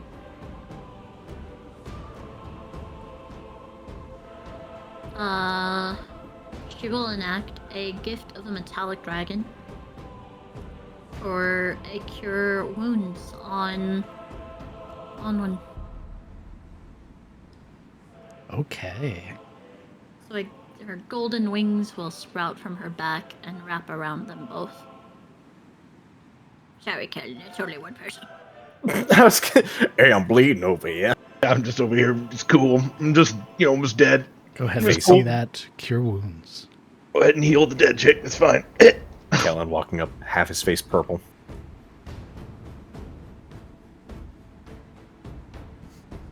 He has those like suction cup marks Yeah. from the tentacles. Like there's like sizzling like smoke marks coming off his back. No, I understand.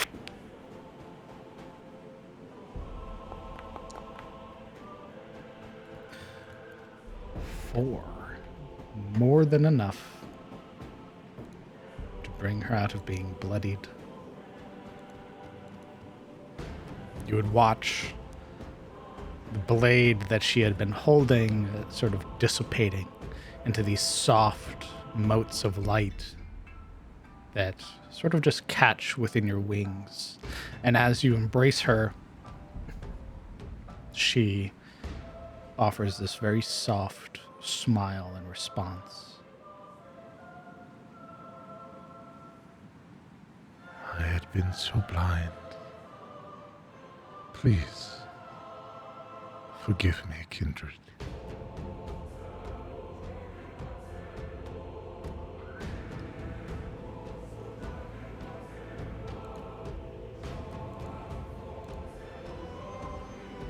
You are forgiven.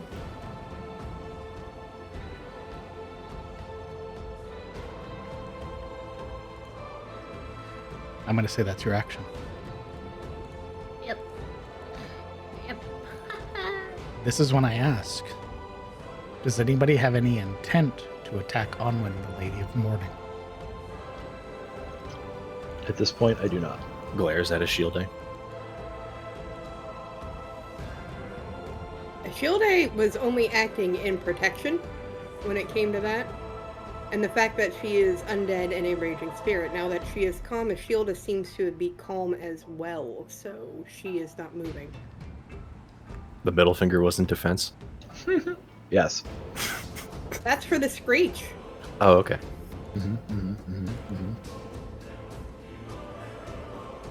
Marana? She tries to murder Callan again. That's pretty much that's the hill of Shield is standing on, too. Alaric? Alaric is going to chuck a javelin at her. Nice. I'm kidding. I'm Wild card, bitch. Yeah, Back betrayal. there. By now, he would have just sort of crumbled up against a tree, sitting down, stewing. That's it. Okay. Then I'm going to say with that, as Onwin's attention lingers on Siluro for a moment, then brings her attention up to the rest of her companions. The hand pulls itself back, fingers sort of gently tracing along the side of your face before her hand falls to her side. With that, combat is over.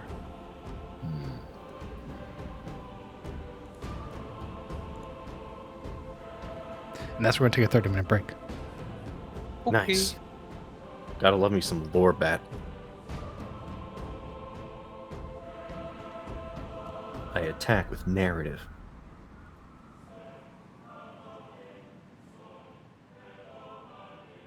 Let's go ahead. Let's meet back up in 30 minutes. All right, boss.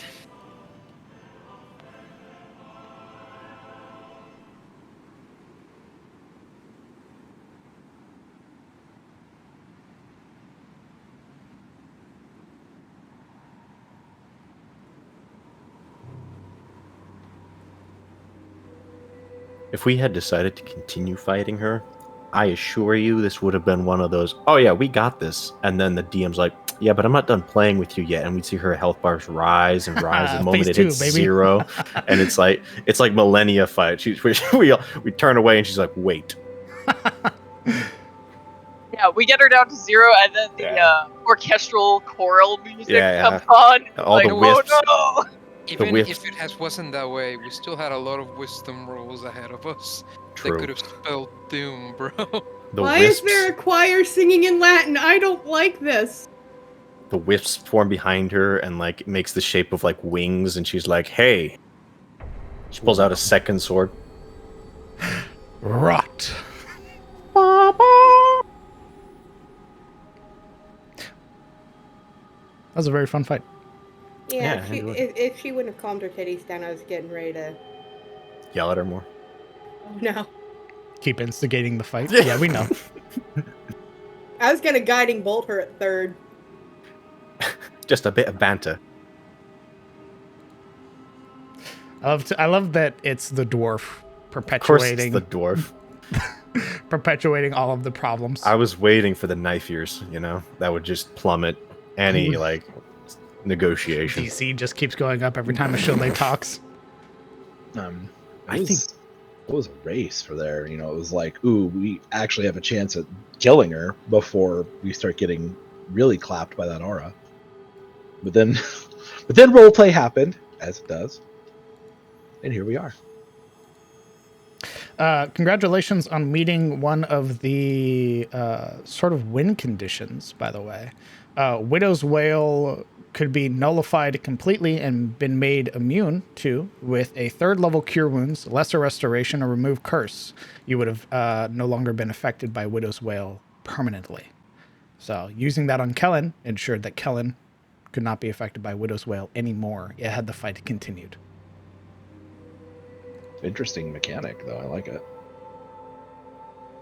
I managed to dodge. At least I get some use out of those 3rd level slots. You know what I mean? I mean, 3rd level Cure Wounds, nothing to sneeze at.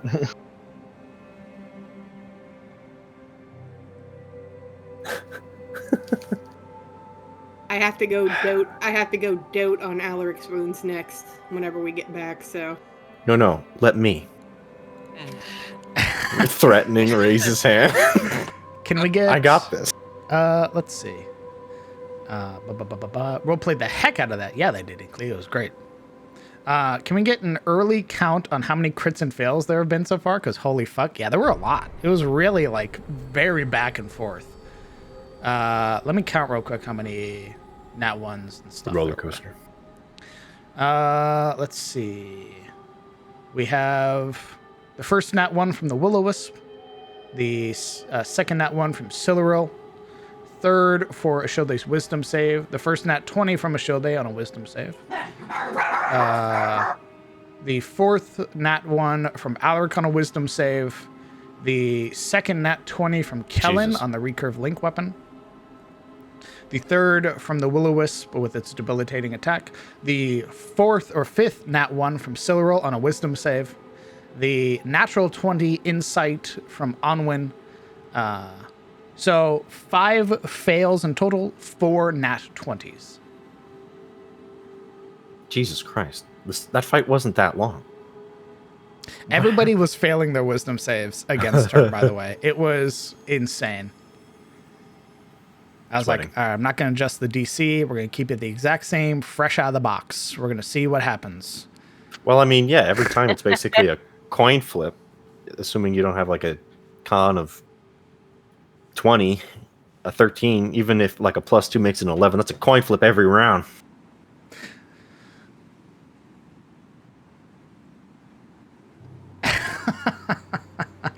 Yeah, Onwin just fucking detonates the C4 in the Elven ruins that she hit around. What? Oh, you think you killed me? Oh, wow, that's some ancient technology. That's right. It's from the years of the choir. You wouldn't understand. Yeah. Wow, second age really be wildin'. You wouldn't get it. Ha ha ha. Aormanir made it for her. Oh my god. Gorgeous map and map effects. Thank you, Legion. I really loved making this map. This map was a lot of fun to make. It's definitely one of my favorites. Kind of looks like a roach. A roach? Yeah. Like a cockroach, like the big ones that you see in your kitchen. What? All right. Gross. I mean, just look at the shape of it. Good thing the whale didn't have a crit fail condition. Good thing indeed. I had considered that, but I was like, these guys like rolling natural ones, so maybe not. Thank you, Zebus. It went exactly how I expected it to. I've cursed this ability. Much like my map ability, it's now cursed, and anytime I say, I think the party will now immediately yell at me not to. For the love of God. I'm imagining the botched weird reconstruction went like the eye surgery scene in Dead Space. Ooh. Yeah, that's good. Yeah, we got malpractice here now. Hey, man. You always see the clerics when they're clerics, right? But how many times did they fail their cure wounds right before they got it right, I'm just learning, okay? Maybe if I use it enough times, right, the chances of me bleeding you will be less. I mean, you saw that what the dice rolls were. There was a chance that she could have healed you for 24 hit points. So yeah, I saw. I'll It just just- remember that on Sunday. Don't worry Also about happens that there's some sucky stuff. Just so Yeah. happens to be a little bit of ew. Also, Pim's more like the Vestal than the occultist. Oh, I know. Yeah. All right. I heard I remember that on Sunday, and I was like, you'll get Vestal abilities. You won't get occultist abilities. Cleric. I don't know. Yeah, although the Vestal has and I'ma smite you. I'm waiting for her to get like bathed in blood for the peace cleric, where because she just keeps like ramming people, Woo! disemboweling them. Just keeps starts stacking up a bunch of quirks. Yeah. Wield Slayer. Bloodthirsty. I can't wait. Been pretty much watching an episode a day while I'm at work or studying to catch up. This has honestly become one of my favorite D&D streams. Well, thank you. That's Gosh, that's incredibly kind of you to say. Thank you very much. I'm glad you enjoy it. Gosh. It's so thematic, even though it wasn't intentional for Yuria, to try to convince the ghost not to attack, and the ghost goes, all right, I won't attack you. I want him. Wait, no, that's not what I meant. Well, you see... And then explosions happen behind her. That was true. She was like, fine, I won't attack you and your companions. And your companions were like, shh, about that. There's just like artillery shells in the background, and Yuri's like, I can explain. They mean you no harm.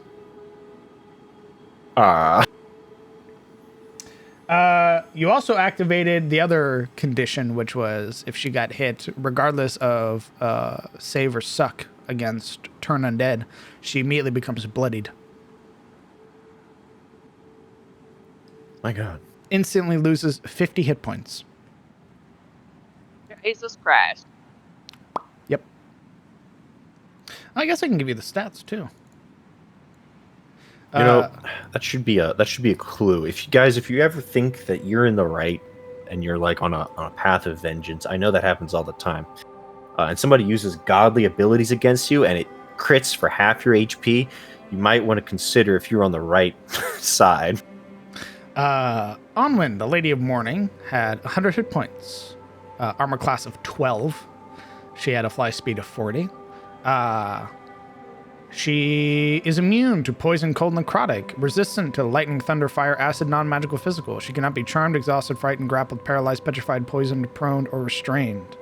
She has a bonus to her wisdom save and a bonus to her charisma save. She has stealth and insight. She has Phantom Light, which is her blade that she was using to, or was going to make an attack and stab Kellen, dealing 3d6 plus 3 necrotic damage. She has If Looks Could Kill, which is her ranged ability out to a range of 60 feet, dealing 2d6 plus 3 psychic damage, and the creature that's hit by it has a -2 penalty to all of their defenses until the start of the Banshee's next turn, meaning her armor class gets reduced by 2. She has Widow's Wail, which has its Cleanse condition. If targeted by a Cure Wounds of 3rd level or higher, Lesser Restoration, or Remove Curse, the target will become immune to Widow's Wail, as well as the stacking debuff of Widow's Wail. Unlike the normal Banshee, which is just save or suck, this one incurs 3 penalties, the old exhaustion mechanic. First one, half speed. Second one, half health. Third one, drop to 0. She has Terrifying Shriek, which she was going to do as a reaction because she got critted against. But Kellen, I believe the only person in melee range with her was Yuria, and she was still somewhat sold on not hurting Yuria. So when she suffers a critical hit, her whole body shudders, as all creatures within 5 feet of her must make another wisdom saving throw, suffering psychic damage and pushed back 15 feet and become immobilized. She has her Horrifying Visage, which she didn't use on anybody. She has her Soul's Burden, which is the AoE aura that she has. She has her Detect Life, which allows her to detect life up to 5 miles, which is how she knew where you guys or basically entered her domain. Hence why the song started, is because she could sense the life of people, and more specifically sense the Arharani in your party. Can't believe Kellen did this. It is literally, quite literally, Kellen's fault. Damn it, Kellen. You did this to this woman and you led us to her? How could you? How old is He's not he? even here to defend himself. How old is she, or did you say how old is he? Kellen, if he did this all these years ago, God. Ancient.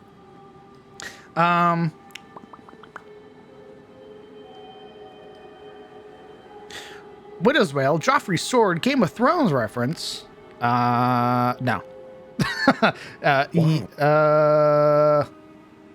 Yesn't.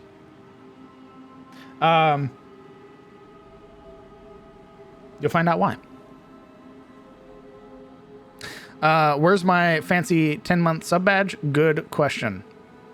I'll let you know after I get my emotes commissioned. Would you like for me to whack him for you? Because I will. I'll go smack him in the back of the head. No, it's fine. What? So I'm quite new to Cometh the Fall, but I see it's already at episode 52, and looking on YouTube, it's only up to episode 11. Where could I go see the other episodes? I'm looking through past podcasts. They are in the highlights section. All episodes are categorized in the highlights section, as well as our new Tales of Sunfall game. If you find them, you'll be good to go. As well, I have started to export them into YouTube. Issue is that HD processing takes, at least when I checked last for episode 12 and 13, 16 hours. So they're currently up there. They're currently getting processed right now, and once they're fully processed, I will be publishing them. So 12 and 13 will be popping up right afterwards.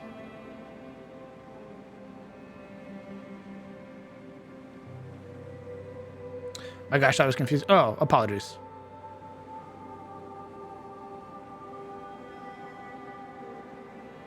Yeah, they're in the highlights section of the channel.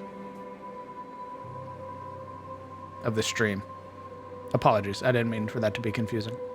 Boy, why did the lady just heal itself up like that frequently? The will-o-wisps were giving their life to Onwin.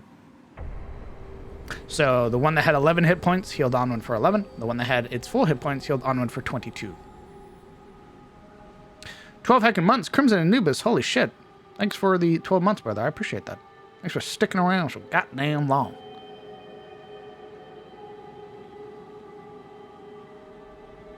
Oh, it being called highlights. Oh, gotcha. Does Weird Reconstruction use a spell slot? Nope, it takes her action.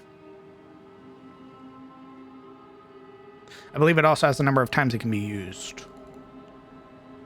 A day.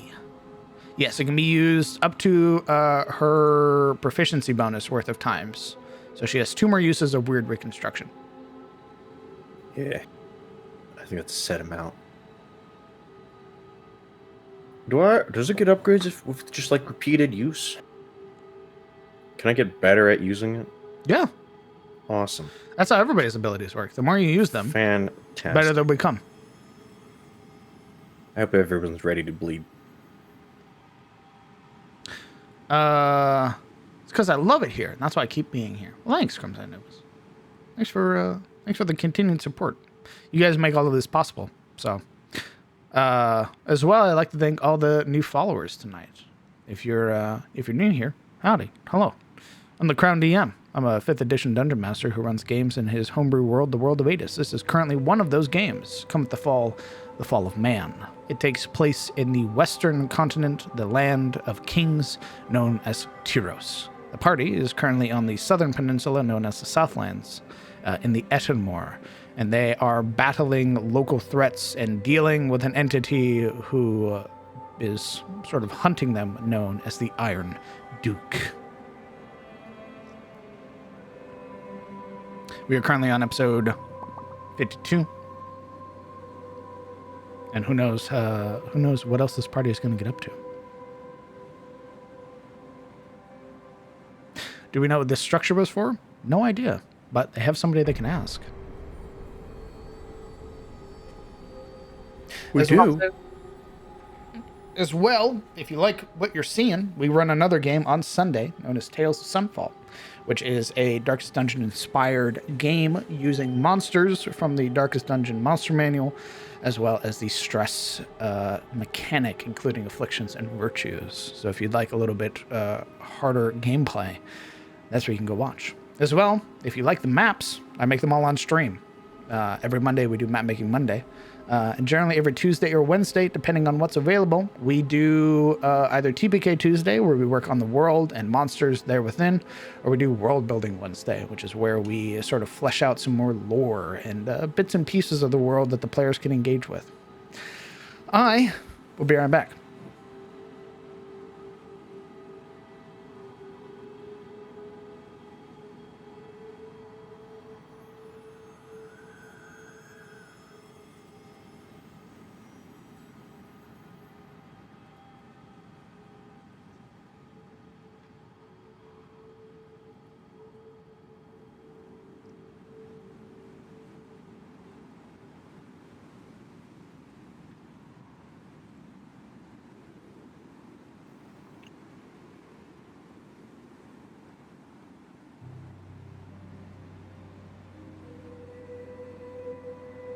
So, hey gamers.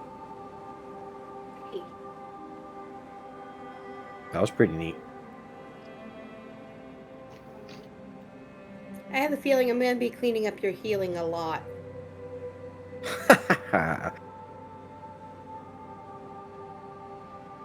Maybe.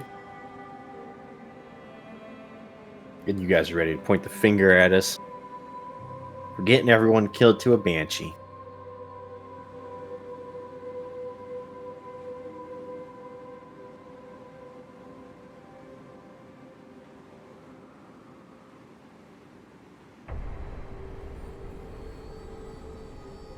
It looks like we might have just saved one instead.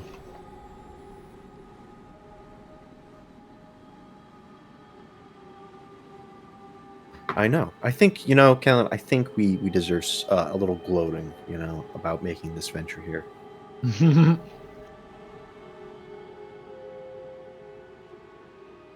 Look at all the good we did. Good thing we got you guys here. That's right.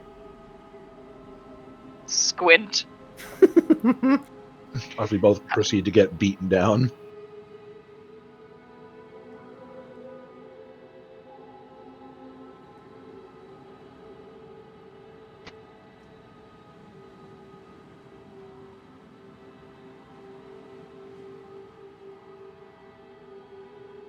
Here, Kellen, you weren't suffering enough. Eagles him from behind. Fucking lungs used as ornaments. We haven't talked about your backstory in a while, so here we go. Hey, I want to know more about Kellen. Let's Open him all up like a fucking book.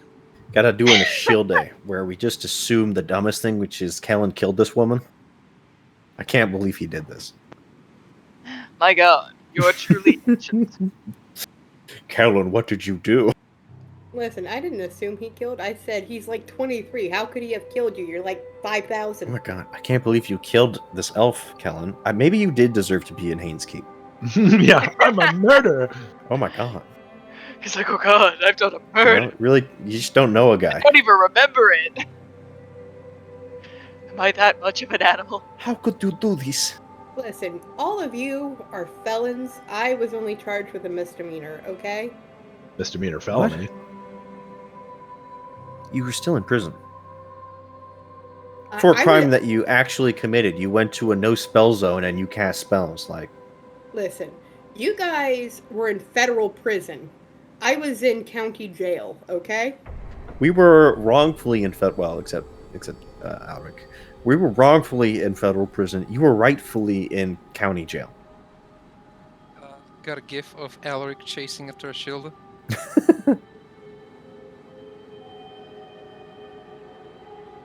Yeah. Jesus Christ. Oh my god! Boy!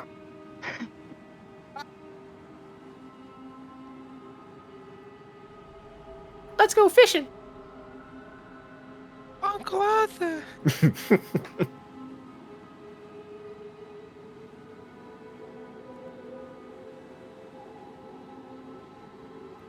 Ashilda comes back with.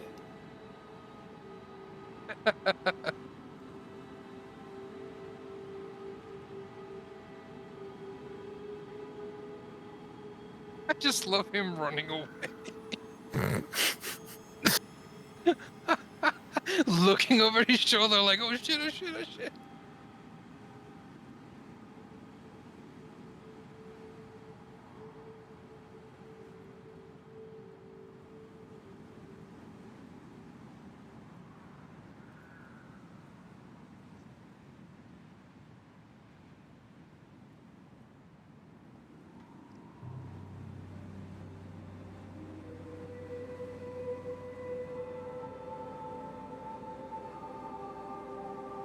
Yeah, there is no running. Your speed is like double mine, bro.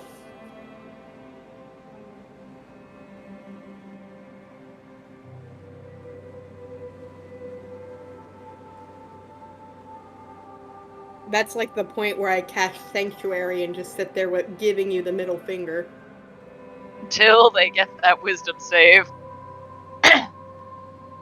But we did kind of see how that went.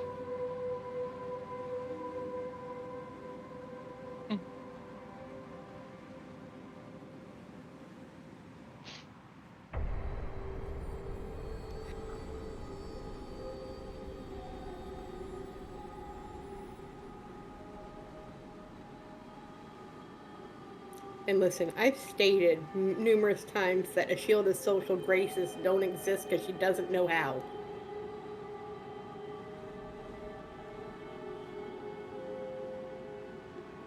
Hex charisma for a moment. Yeah, that checks out. The But you at charisma least- dump character. Yeah, but what's your perception? It should be enough. She's perceptive enough to know when she's pissing somebody off. Is it working? Food sucks. Rage, she understands. Massive insight, no charisma. Knows how to Right. make you feel better, insults you anyway. Right, so I understand that you're a wee bit angry. Good, you deserve it, you piece of crap.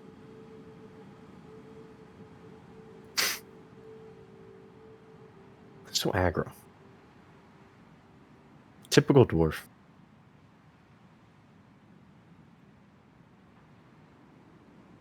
Well, now we're going to being racist now, too. I thought you said we need to overcome these boundaries, Yuria. You were you were one action away from pulling out knife ears. I don't want to hear it. I would never. Oh, here she goes. She's gonna say the K word. Haven't you already said it? Me? No. No, not you. Yes, and I am learning. We don't say the K word around here. I would never, as I pull out my recorder. As she's traveling along, she's trying to learn how to be a little bit more sociable and make it to where her honesty isn't as harsh. But she's got work to do.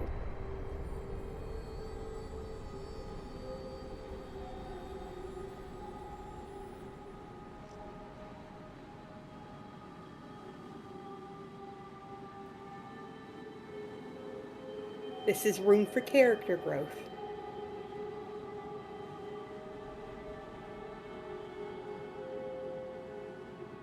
I know harsh honesty is the best honesty, but they don't seem to feel the same way. I'm sorry, would you call just being generally toxic towards elves honest? I haven't been lately. Lately. Like Oh. the addendum to that. I love these little adjectives you use, it's very funny. I said lately. I'm working on it. I know, I love it.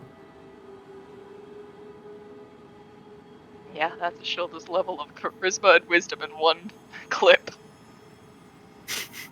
No. I feel I've made a mistake of some kind. Go on. No, I sense I've made a mistake of some kind.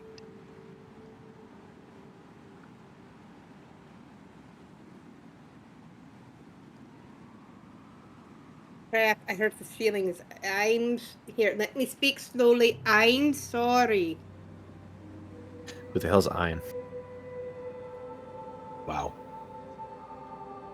And back to square one. I mean, the closest she's been to dropping the K word again was explaining the astral sea, okay? All right, you knife, and everyone just fucking jumps you like ah. Guinevere punches her in the back of the head. Just If Worse. Guinevere punched Oshilda in the back of the head, Oshilda's face would just launch off of her skull and continue flying. Yep.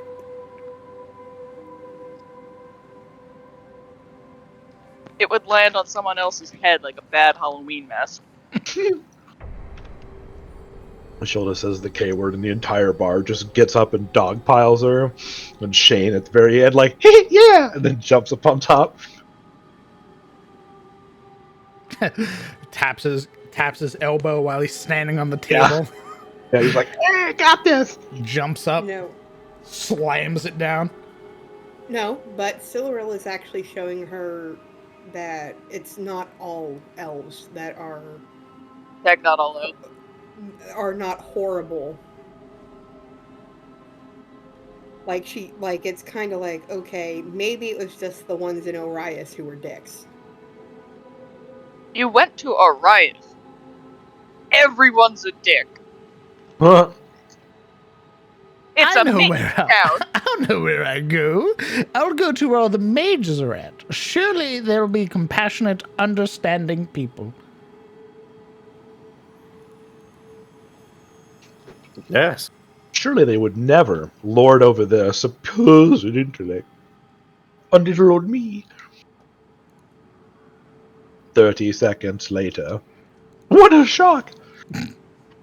30 seconds. Oh my god, all these people are insufferable. Yeah, I hate it here!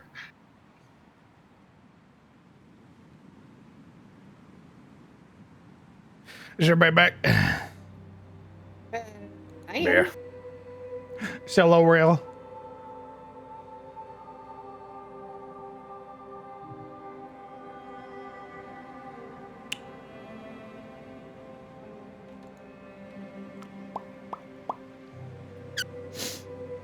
Let's see.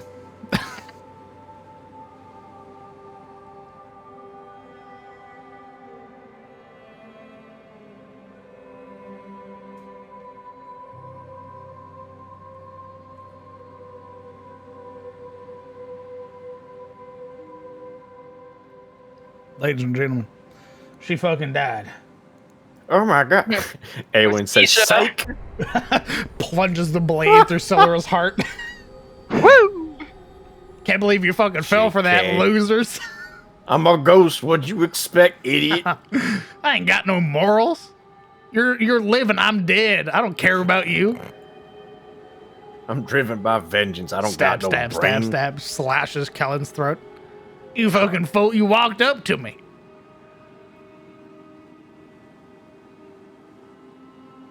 That'd be hilarious. Will you update your world anvil? World anvil kind of sucks. I'll be honest, dog. Kind of doo-doo stinky.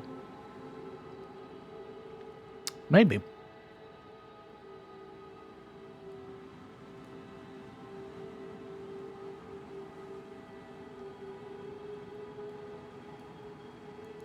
But it's kind of doo-doo. I don't like working on it. It's got like a weird like formatting thing you have to do for it. And if you don't do it, it looks like garbage. Looks like hot garbage. So, yeah, I mean, I'd like to have like a repository of all the information that people can access at any time. But my God, if World Anvil would be just a little bit more intuitive, that'd be dope.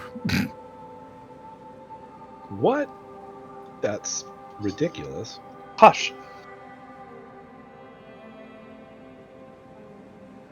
I don't like having to learn like web formatting to make a fucking page.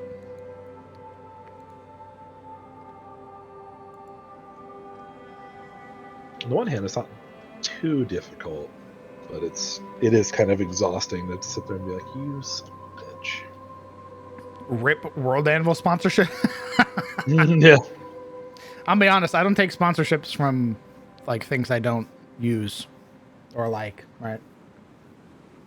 I did the Raid Shadow Legends one once and was like, yeah, I don't like this. I haven't accepted one from them again.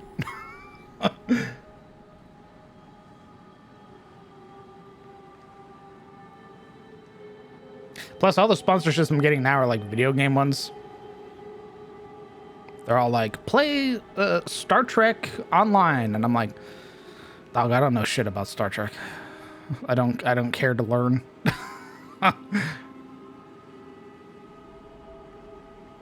How's it compared to Conca? I have no idea what that is, Captain. I actually just pinged you about that in the Discord, but yeah, Conca is also like a campaign manager sort of thing. I'll take a look at it. Me. Yeah, if it's easier to use than World Anvil and I don't have to learn web formatting, then yeah, that's I fine. don't think you will. Sick. I think it's a kind of WYSIWYG X-esque. The As in fuck you just say to me? What you see is what you get. Oh, okay. WYSIWYG. You told me about it multiple times. Yeah, Idis. Yeah, fuck you. How about that? Loser. Got him. I dab. Got him.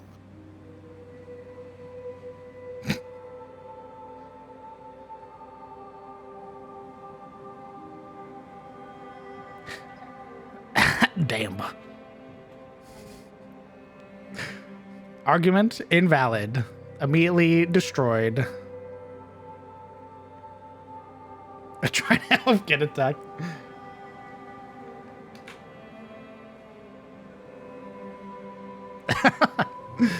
Alright, is everybody back? No. Now that's officially been 30 minutes. Aloe Rick.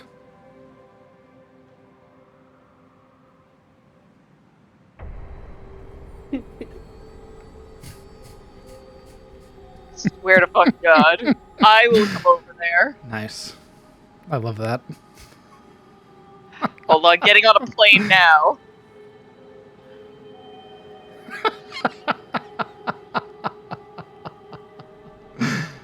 Dope.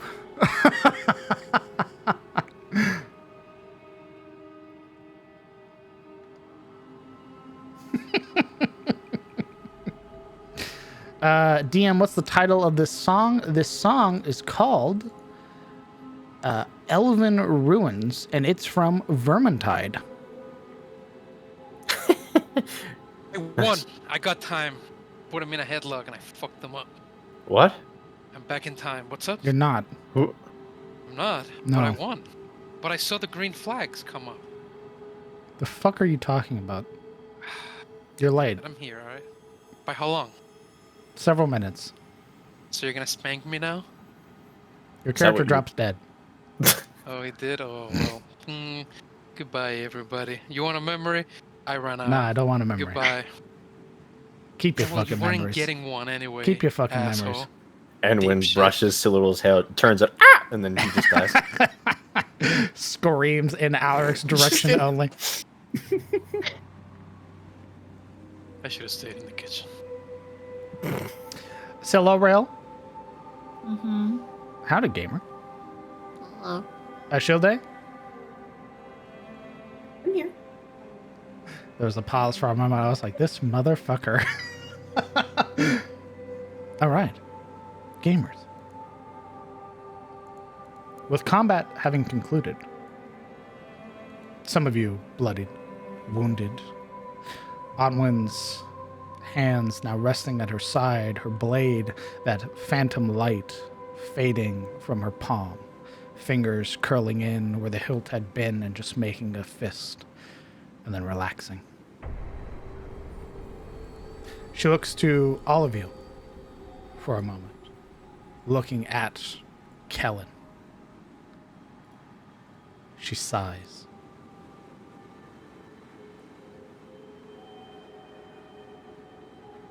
My apologies, young one. The thoughts that raced through my mind were overwhelming. When I felt your soul, there was that familiarity. I had to act.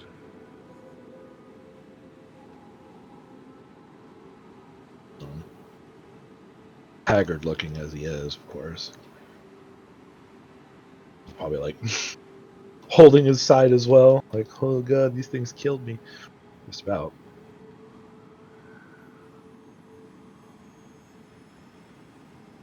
Who am I to you?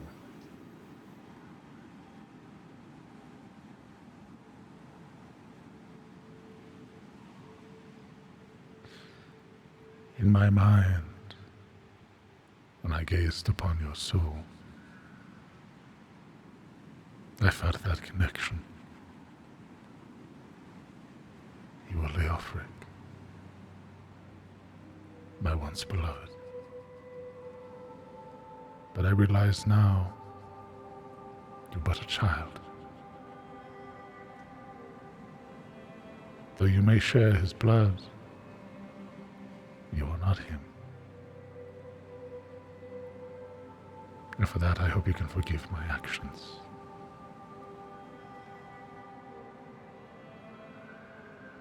I think we, having come this far,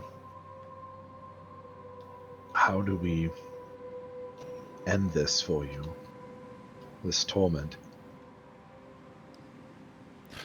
In truth, my torment ended long ago.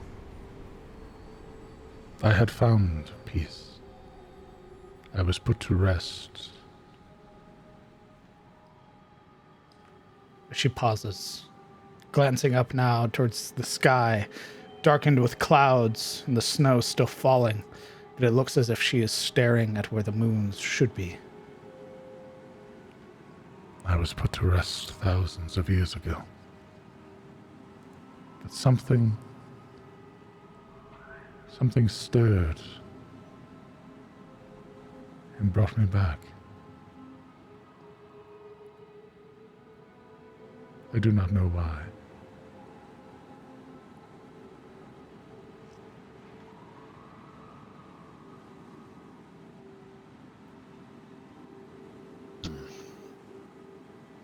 Is this permanent for you then, or do you just simply wish it and you'll go back?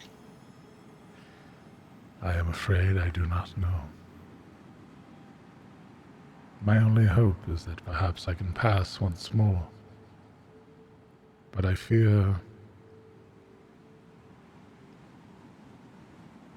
the darkness that encroaches on this land.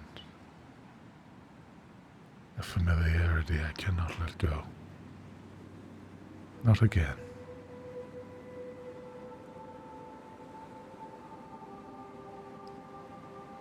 While they're talking, I'm gonna heal Alaric at a 3rd level.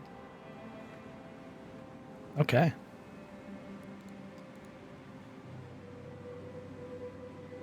When Ashila sort of reaches out to touch him, she'd see how his attention is so wrapped on the conversation that feeling her hand reach across, he kind of like gently bats it away, like, quiet.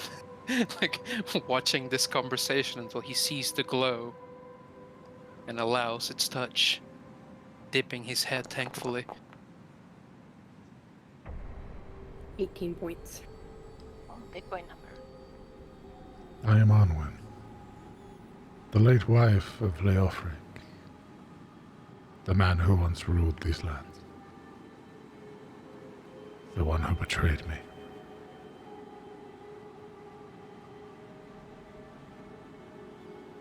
And I am afraid it was his actions which spurred mine. Thankfully, you are made of stalwart souls. It were not so easily felled. For that I am grateful.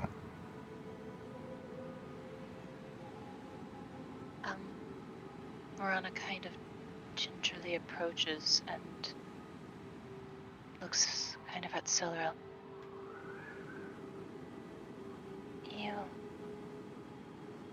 You said something about a woman hunting us. And just kind of looks confused. Silril, who until now, has not looked away from Enuin once, and doesn't when she responds.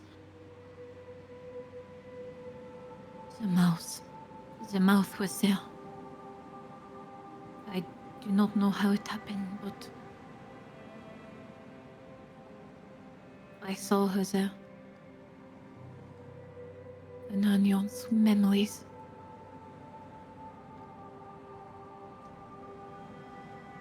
Nearly felled by her blade.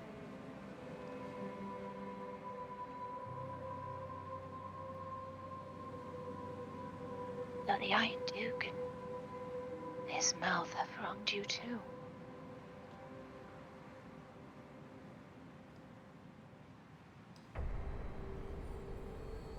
The man you know as the Iron Duke.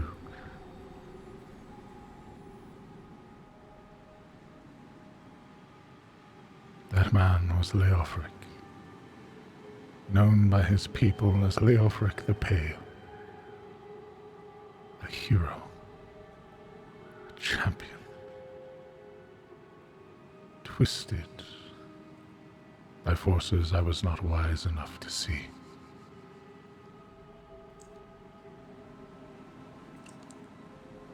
This causes shock to just build on Silril's expression.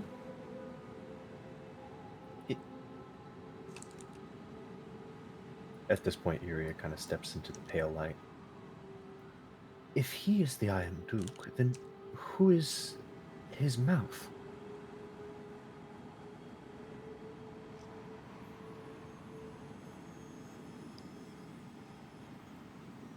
She came to us after the war, when the battle against those demonic forces had been won. I felt something within Leofric, the pain that clung to him when Eliond died. I thought it was grief, but when she appeared, he became different, reclusive. He would not speak to his companions. He hid himself away in his castle. He would not even look at me. He would only speak to her. Whispers, mumbling words taken by the wind. Isn't that what happened to Hain? Ashilda will pipe up.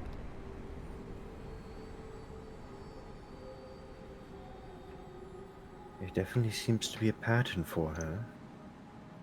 Hain did a lot more than mumble.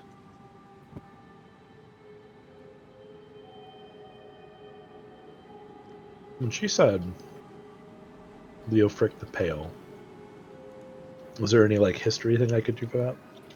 Does that name sound familiar to you? I mean,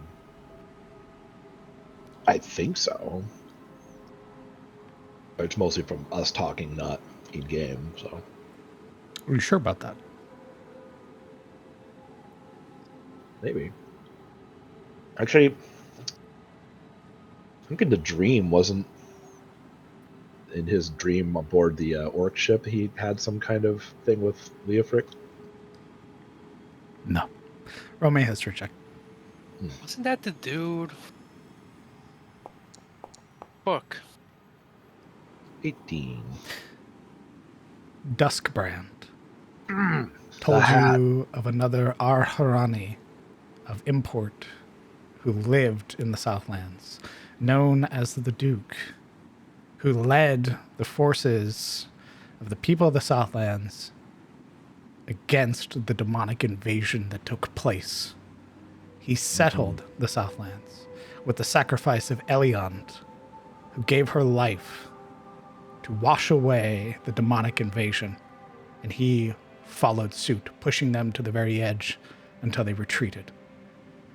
But what knowledge he had about the Leofric were only good things.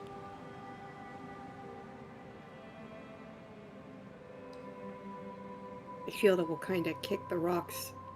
She'd be like, well, I'm sorry for hurting you earlier, but I couldn't let you hurt Kellen.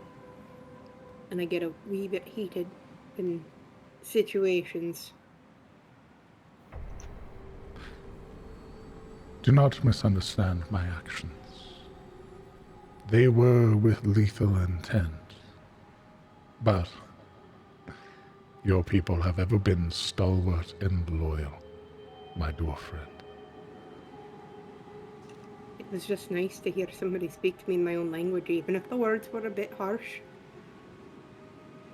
Admittedly, my knowledge of Dwarven has passed with time. For that, I do apologize. So, you're Kellen's grandmother. Eh? My dear kindred, though you wield the hammer of our people, you seem ignorant to our history. Naturally, yes. No, I am not his grandmother. But his blood is connected to who my husband used to be.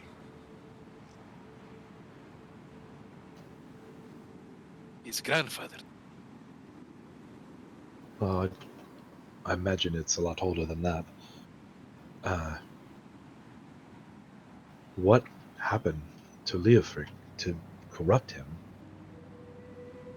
Of that I do not know. The woman who came to us, with the gem bore on her forehead, Ciliana.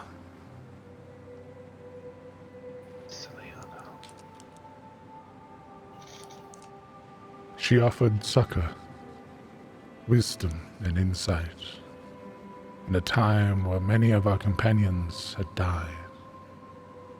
Leofric took to her, took her counsel. I believe it was then, her whispers, whatever she said in places I could not hear, turned the man that I loved into that abomination. Whoever she is, truly is. That seems to be how she operates. As we Right. saw with Hain. Not to mention she dragged us into some sort of dream just trying to prove a point because apparently there's some interest in all of us and we all didn't accept. I do not know if that matters, my dwarven friend. If Ciliana is still present in this world,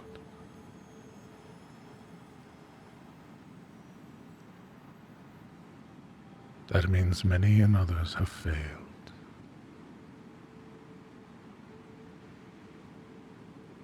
I'll die first.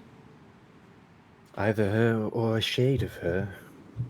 Nonetheless, the mouth is still very much present. Which seems shocking. You would think she had been plying this trade for thousands of years. I wonder truly how expansive her operation really is.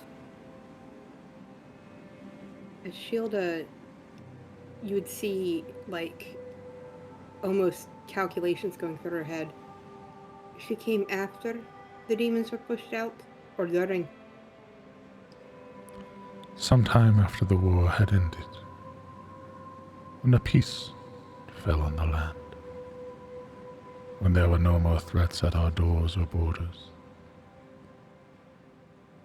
when Leofric gave the land to Elion's children,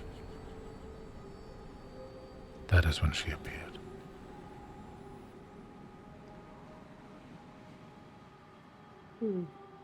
I mean, if she's something otherworldly or otherplanely, she could feasibly live that long.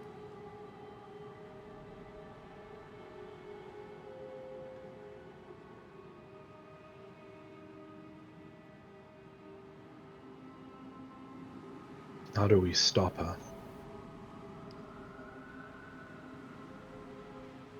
Of that I'm afraid I do not know,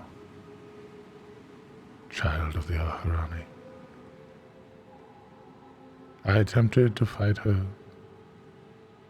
when she attacked me here with her guards, her shades.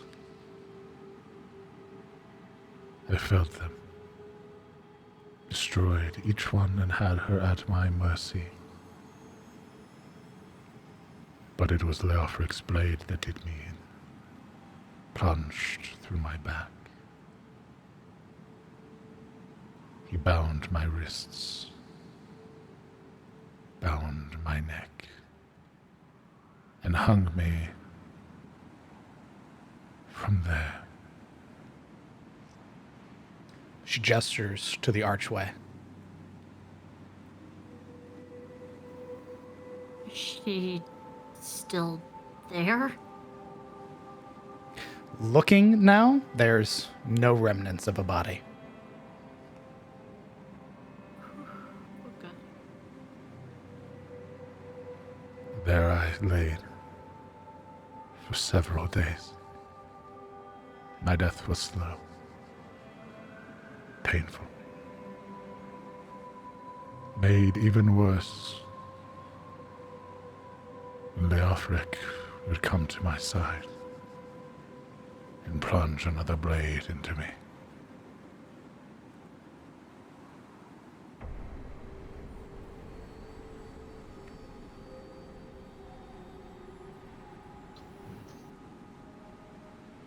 I don't know what to say. I'm sorry that it happened to you. Very despicable behavior.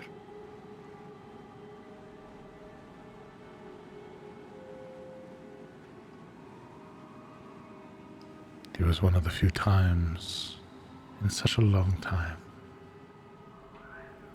that I had seen his smile again.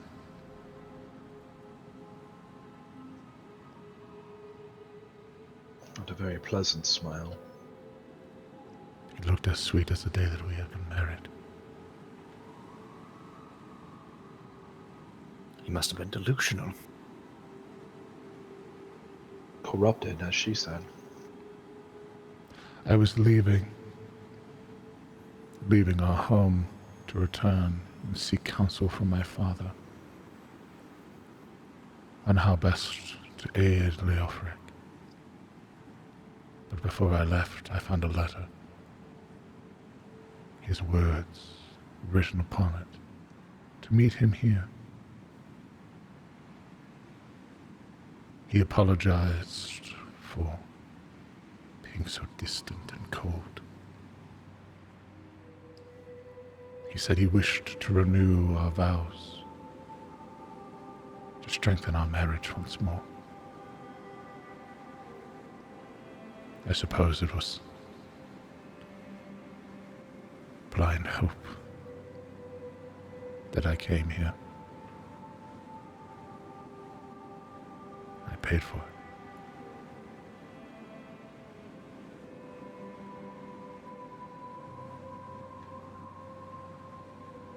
I only found out about my heritage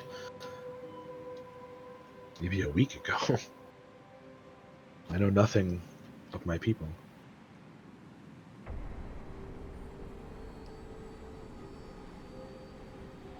Then I am afraid, child of the Aharani. Your life has been a sad one.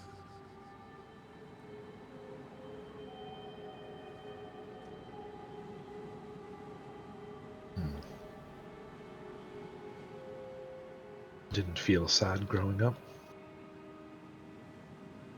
But never knowing, it's not a good feeling.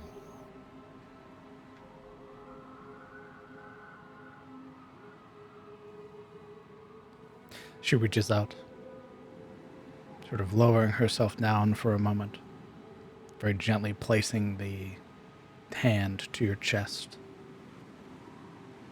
I'm gonna die. She grips your heart, you die instantly. No. Yes. Yo. Placing her hand there, she looks at you, sort of staring down at you, as she is still quite tall. A frown taking her lips.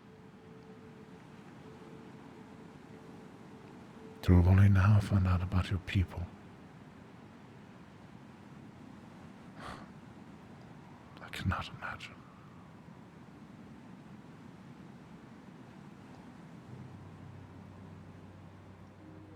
He just watches her, but I don't know how to miss something that I never knew. But I would like to learn.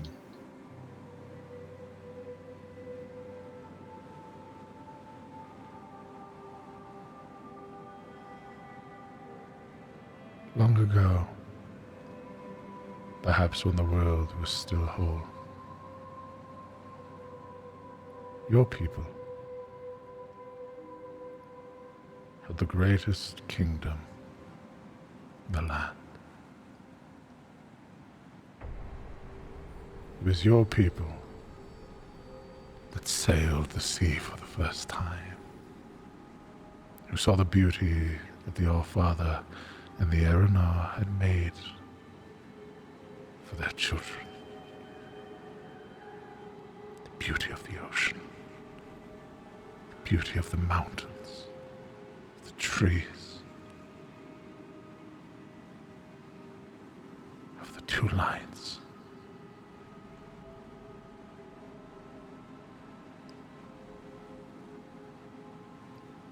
It was your people the tree blessed, the Thorland granted its light to. I see it now,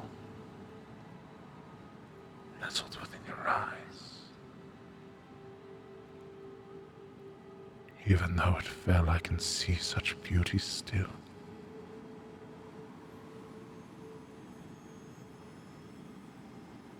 But you have not seen it.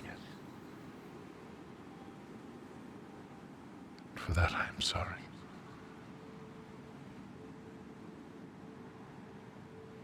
How do I see it then?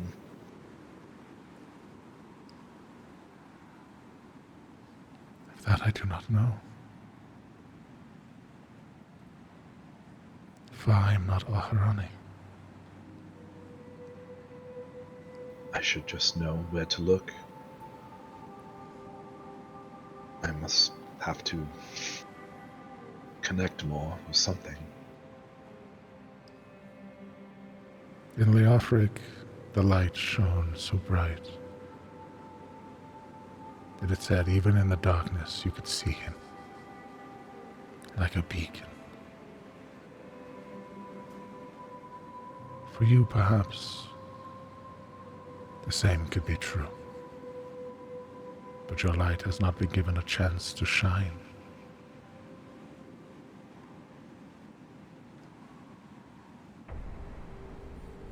What do I need to do? To find my mother who has the same eyes? Perhaps.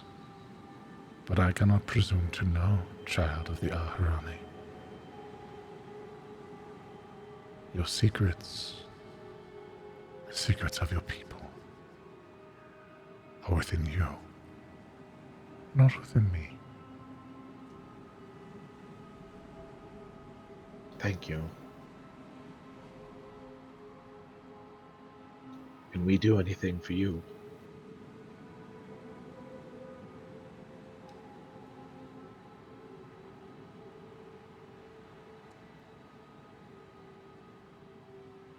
Perhaps.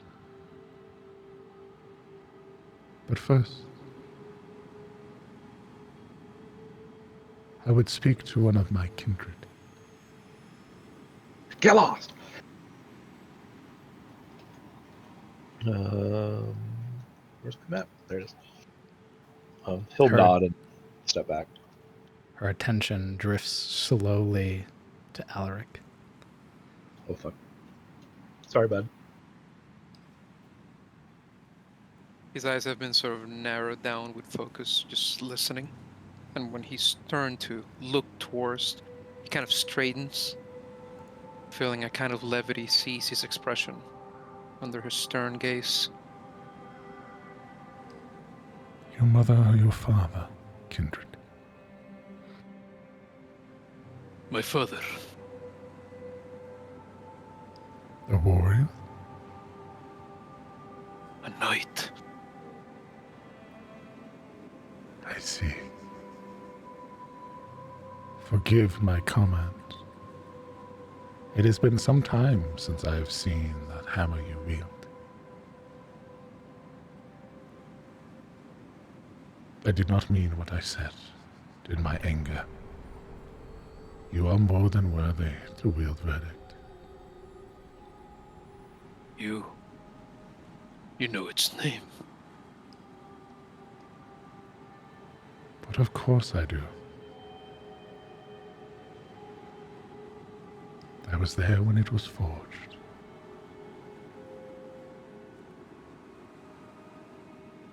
Alaric sort of lifts the hammer by its haft, the head facing down to the ground, showcasing it, in a sense, before reading its quote. When hatred judges, the verdict is always guilty. I still don't know what it means. Then what I had thought was true is true. You have not truly connected with verdict. You but wield it.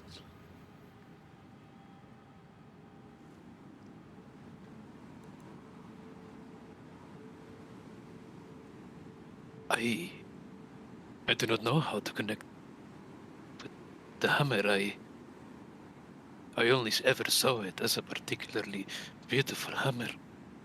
Not much else, kindred.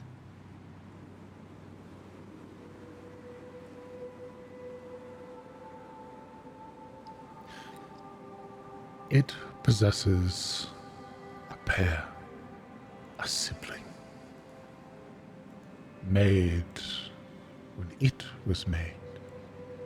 Anduar. Yours is Anduar. Perhaps with time, kindred, you will learn its true powers and learn the wisdom inscribed upon it. He nods slowly, sort of rubbing at his chin, particularly bereft of hair. I hope I can find its sibling as well. Make it whole again, perhaps. If you seek what I think you seek, you'll find it. But be warned, you will not part with it willingly.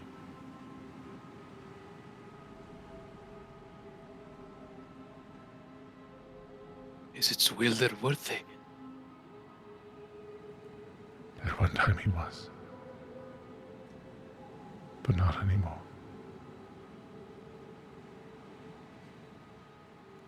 Then I shall bring verdict to them.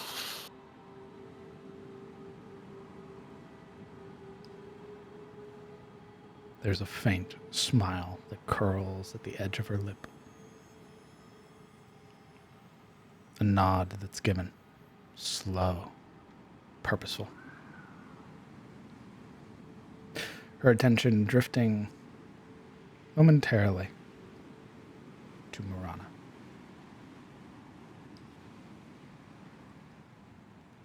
You carry yourself with an air, young hunter.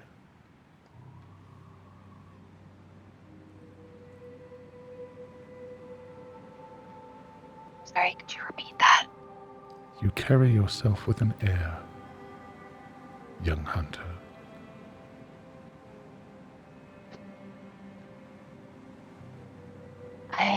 I am but doing my best, milady.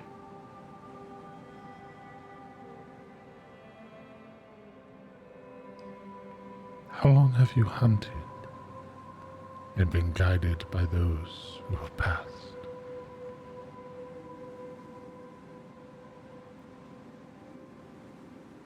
Not as long as I'd like to admit. But And she'll step forward.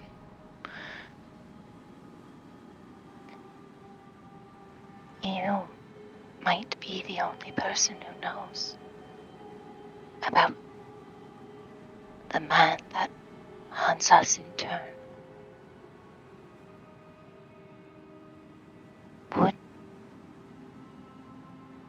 Would you be so inclined to aid us?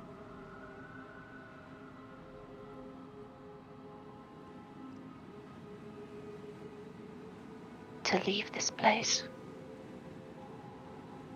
with me?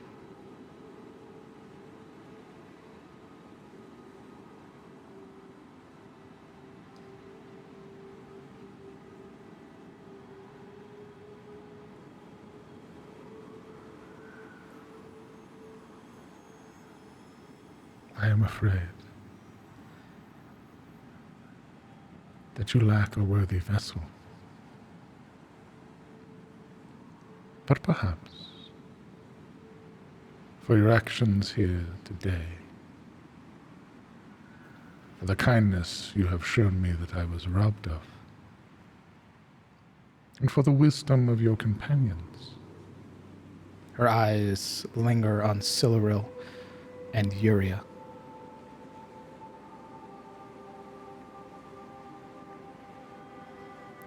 Do you possess a lantern?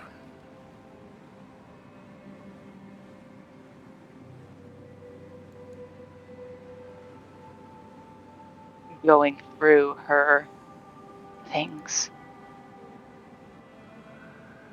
No, but he does. And she'll Yeah. point at Kellen because he used to be blind as a bat. Yeah, he's already digging in his backpack and pulling out the lantern that he used in the the facility. Please. Wooded lantern. He'll offer it over to her. It seems I no longer need it. Your blade, young hunter.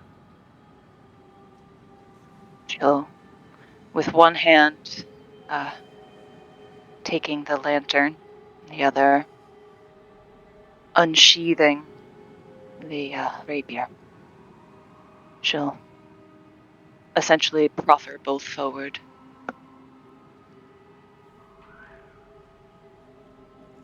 Taking both, you would watch as she wields the blade with this skill that appears to be unlost even with time. A deftness to how she holds her blade. Leveling it up so that way the blade is before her. You would watch as she draws it across and sighs with familiarity.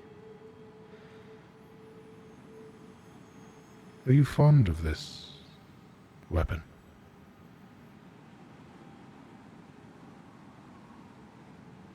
I've been a tool on my journey. But you are a lady of combat and great skill. If you see something more appropriate, I would defer to your wisdom of the ages. You flatter me, young hunter. Would that our fight had gone on longer, perhaps. A small smirk as she takes both. And you would watch as they begin to glow with that strange light of hers, this ephemeral light that spreads over the length of the blade. The length of the lantern, you would watch as its form melts in on itself, beginning to bend and buckle. You would hear her sigh as you would watch these two sort of meld together. You would watch as the blade begins to shapen itself, twisting, the basket melting in on itself and adding to the length of the blade.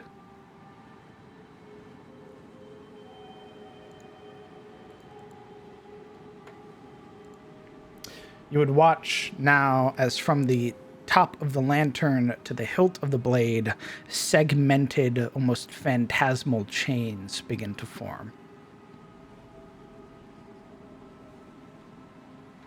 I may not be able to come with you in your entirety, but should you fight this mouth, this Siliana, who corrupted my most beloved, or you fight him, my once honorable and just husband, then I shall join your side.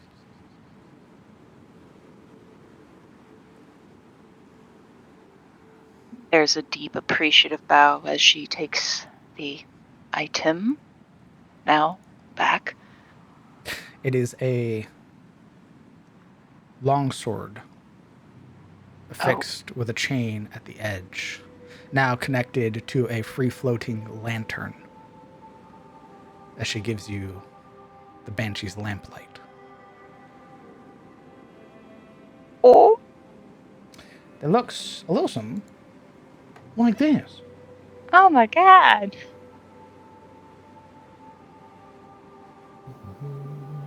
That's a funny color.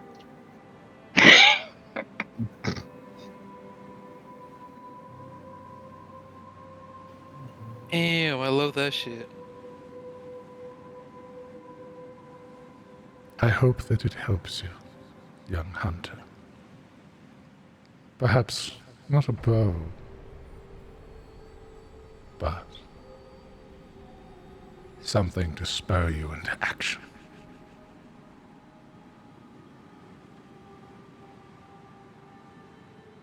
I'll be sure to bring these arms to bear against those that have wronged you.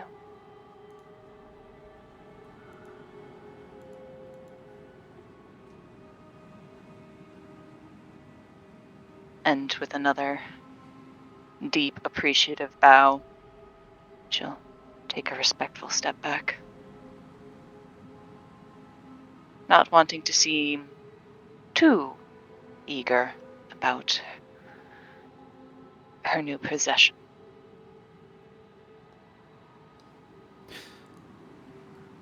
And no voice, man. And finally, for my kindred who showed me clarity, why do you step away?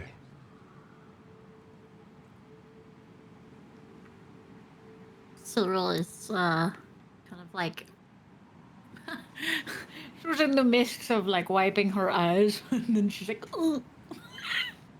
She kind of like shakes her hand away and steadies her tabard.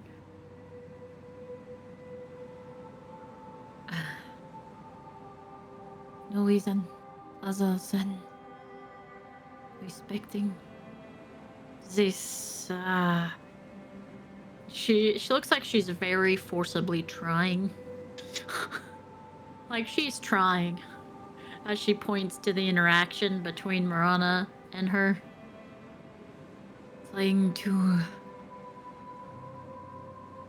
respect what ritual is going on.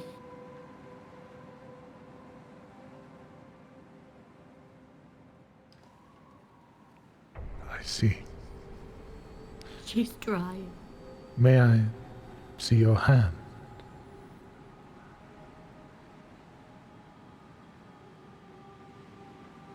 Sorrel offers her right hand forward. She gestures you closer.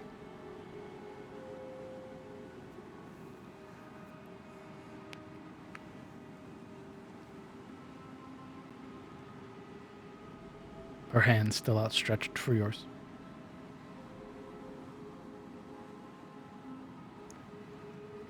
She offer her hand.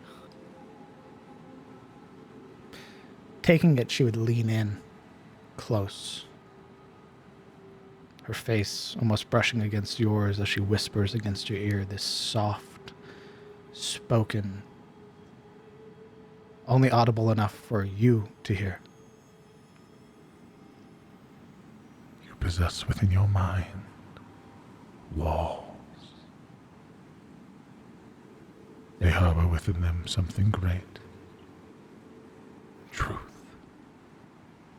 You need only break them down, should you wish it.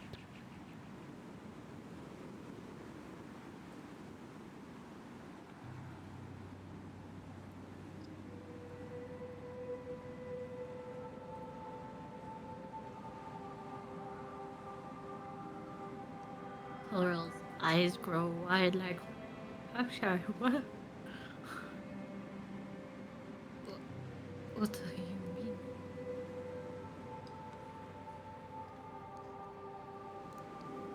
If you do not understand, then perhaps you are not aware of them.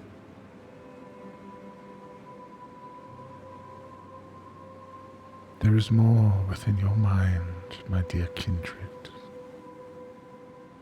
kept from you, taken from you. You need only break them down, and they will return to you like a flood.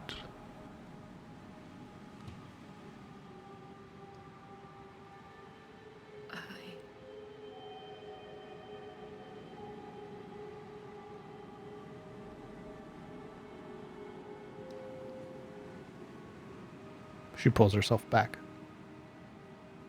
Hand very gently brushing along the side of your cheek.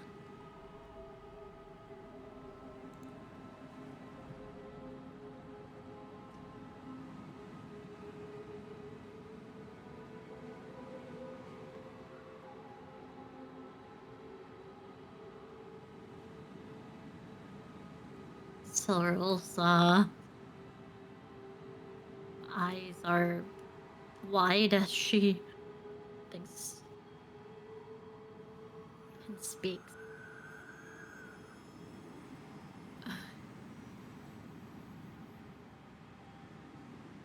How would I put down a wall I don't know exists?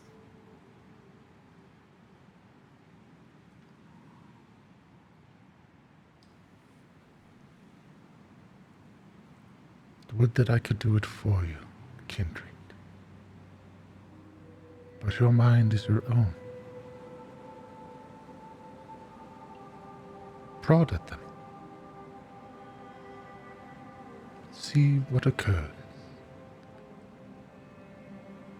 I imagine you've felt some of them already on your trip here.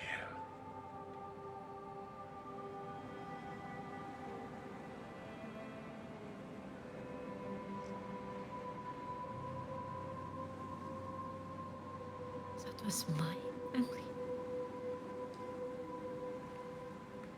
She nods softly.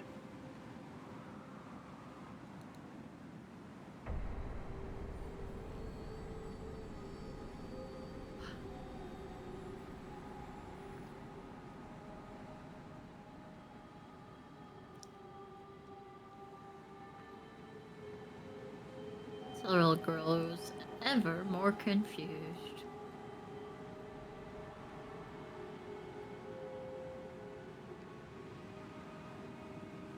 Before I depart,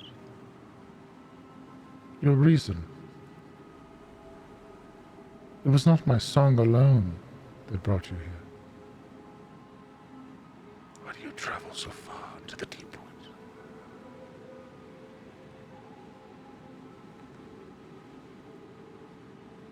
Yeah. Hunting for a creature.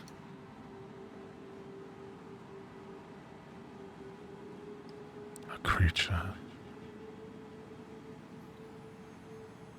Yes. actually kind of a complicated answer. In order for us to deal with something that is plaguing these lands, we have to deal with another creature in order to be able to have the tools to be able to take care of it. I see. Perhaps you might know of the creature.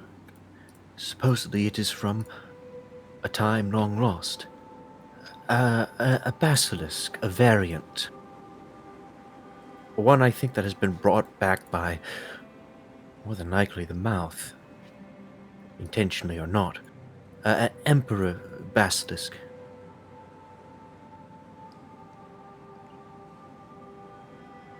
She might even know about the terror area. Yuria, looking up for once at Ashilde, where she sat. She's been this whole time, sort of sketching Anwin's form into her journal. I think I have enough questions to fill a book. I may not be able to answer them all, but some, perhaps. I have heard of these basilisks before. A plague further in the north, left by errant wizards.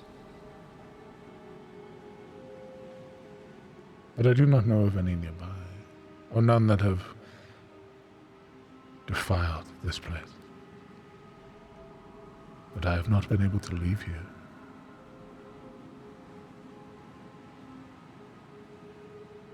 Maybe not here, but somewhere in this part of Elion's tier of the Etmore, there is supposedly an offspring of a mutated basilisk devised by your Ciliana. It seems she's been hard at work doing, corrupting more than just people. And people. She scowls harshly. The cloak I wear is from the skin of one of those creatures, a manticore that has been touched by whatever Ciliana's corruption entails. I admit, my knowledge of her true powers are limited. I died before I could see what else she had done. But I witnessed Leofric's transformation. I imagine perhaps it is in a similar vein. More than likely. She has been plaguing us, even going so far as to show us a vision of your Leothric, the Iron Duke. He spoke to us, briefly, saying that he required what will become. Do you know what that means? You see her features sort of lift momentarily. Her brows knitted together once more and lifting upwards. You could see her lips tremble.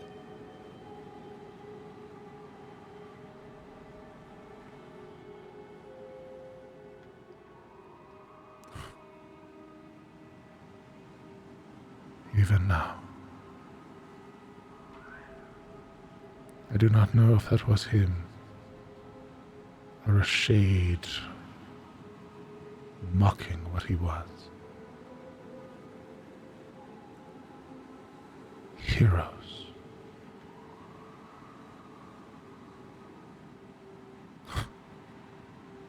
Ciliana wants heroes. No. Him.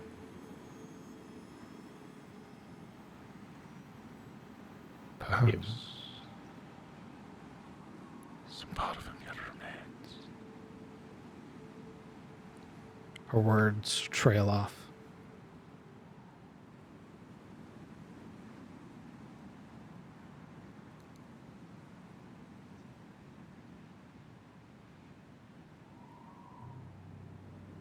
It takes Yuria a moment to sort of consider. And then she hesitantly, with eyes squinted, suggests, you think he is looking for a way out through us?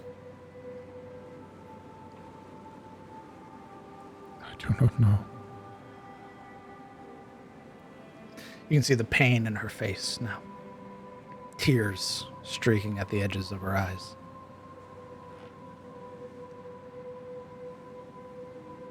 Some part of me hopes.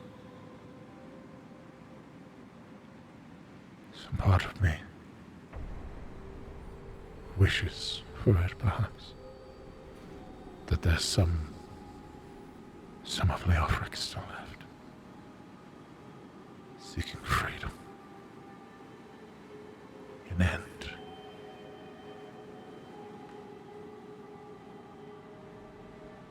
Gods. She starts rubbing at like where her temples would be. Gauntlets tapping against the helmet. I don't understand this power dynamic between them. She poses herself as his servant, but she is his corrupter. What? If she wanted us dead to stop us, she could have done so in the keep. Why this back and forth? I don't understand. Well, we're free now, are we not? Before we were in her control. Everything in the right place. But now we're loose.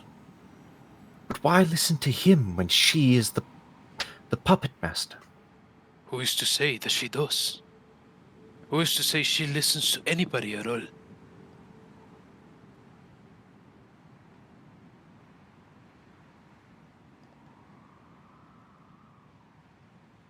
Or worse yet, she is a representative of a greater power.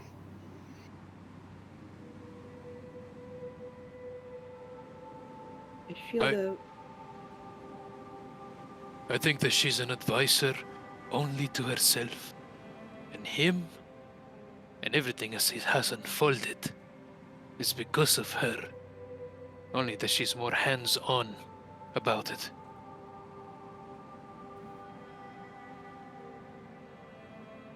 You don't think that it could be an extraworldly influence? Potentially. But would it hit us? I mean more that maybe she represents one of the fallen gods.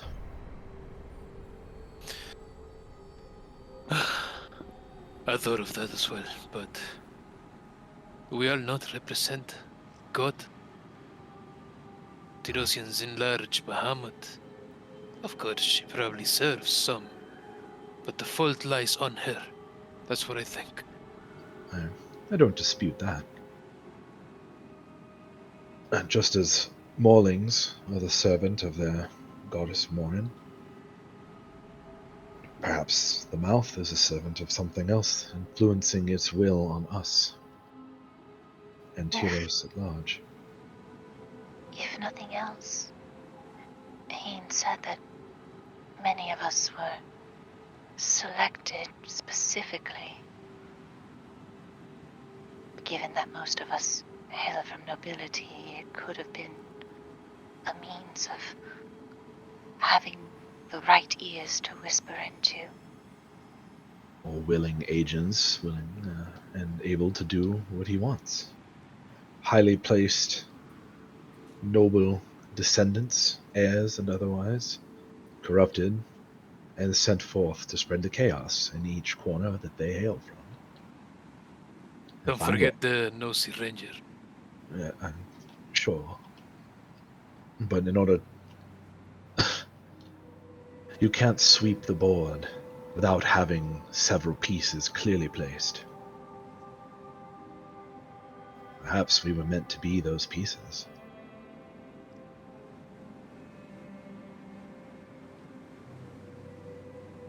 Yuri kind of scrambles to her feet, sort of done with her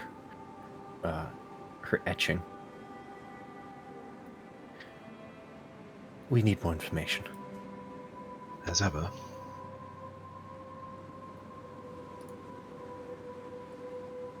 It is true. There are some holes in that theory, though. In That's why it's a theory. Would that I could offer more, young ones. If not with the mouth and your lost love, there seems to be a whole horde of things plaguing the Etmore, or at least this part of it, from the past. What do you know about... It's probably called something different, but there's a terror of the Southlands. A black, shadowed, bear-like creature that fills one with terror, as the name suggests, swallowing light wherever it roams. Magic doesn't work against it either. It's supposedly from... it's a relic, supposedly, of the giants, from my understanding. To think even now, after thousands of years, the terror remains. Another burden you young ones must hold. She nods. There's quite the list. We slew the terror long ago, during our war against that demonic incursion. We thought at the end. We destroyed its remains, scattered the ashes to the winds from the highest peaks. We thought it done. You did. You have. It is done in a sense. From our understanding, we have an advisor, a slayer of old, who feeds us our information. He says this rendition is a shade that infects a certain sort of bear every now and again, cropping up, well, whenever it fancies, I suppose. Every time reborn in that curse. A curse.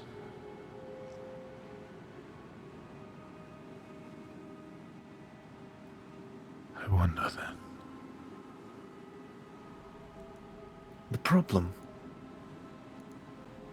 is we know how to cure the curse, supposedly, but one of the ingredients might raise more problems.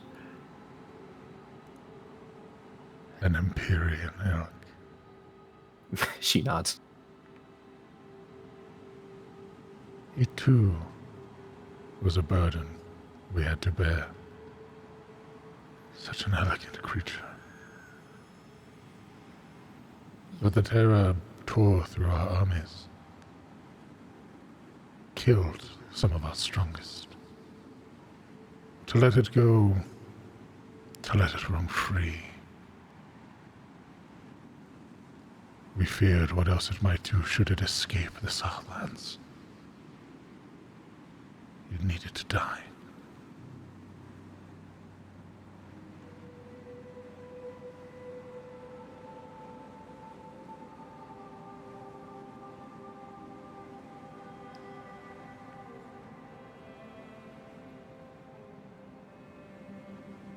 It seems you are not the only ones craving its demise.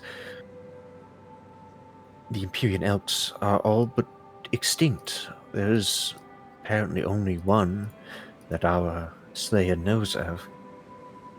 But I was hoping there might be an alternative. We'll hope.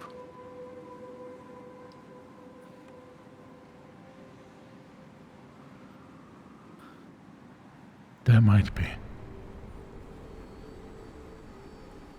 Perhaps. But I will need some time to find the answer, if you will grant me such a thing.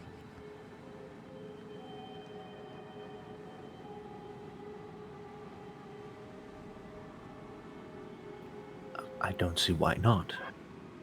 We have our hands full at the moment. I think you'll have plenty of time.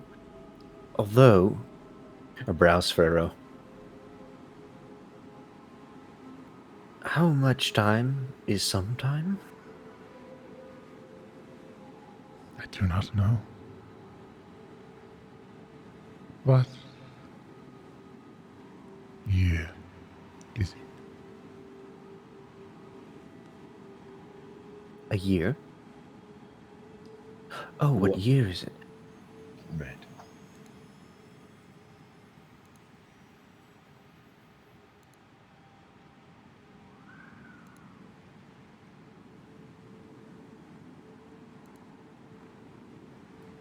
The current year is... She kind of pauses to consider. Wincing. I suppose it is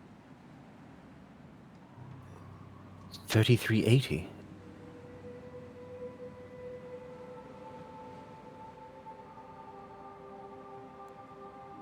The seventh age.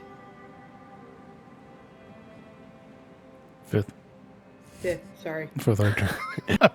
You're about to fuck shit I up. start You say the counting. seventh age. Fifth, thank you. 7 always goes in my head. I don't know why. The fifth age, milady. The fifth age.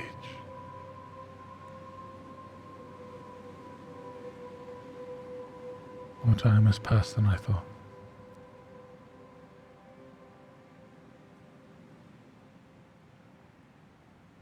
I do not know how long it will take to find this lost knowledge.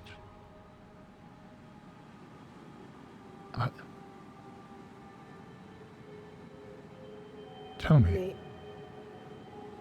does Nelanor still stand? No.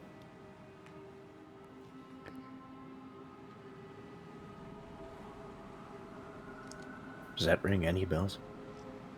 Does for one party member who wasn't Yeah. answering.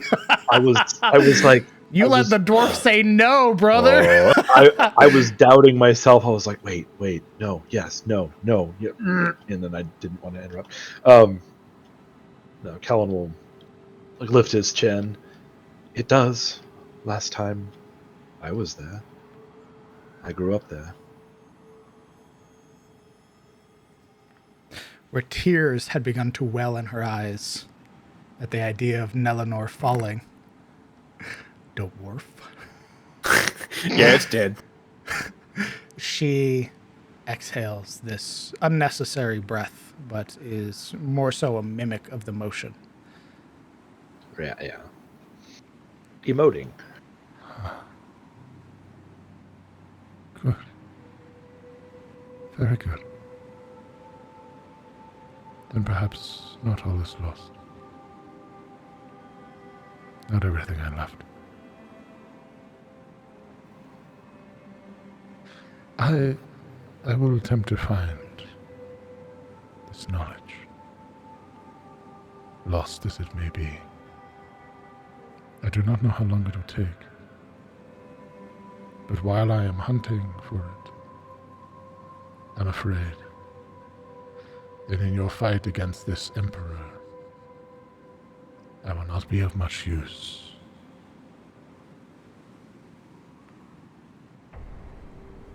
I tried to say I don't know, but I cut myself off with my push to talk. No, you fucking said no.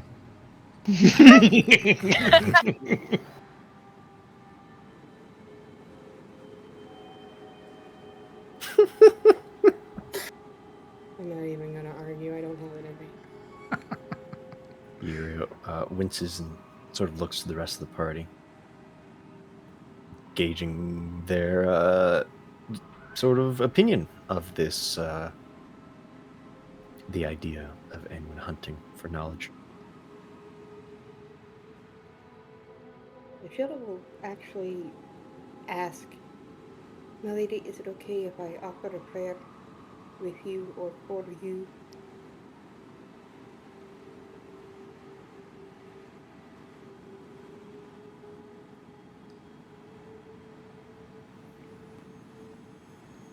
Perhaps though she may not be your god.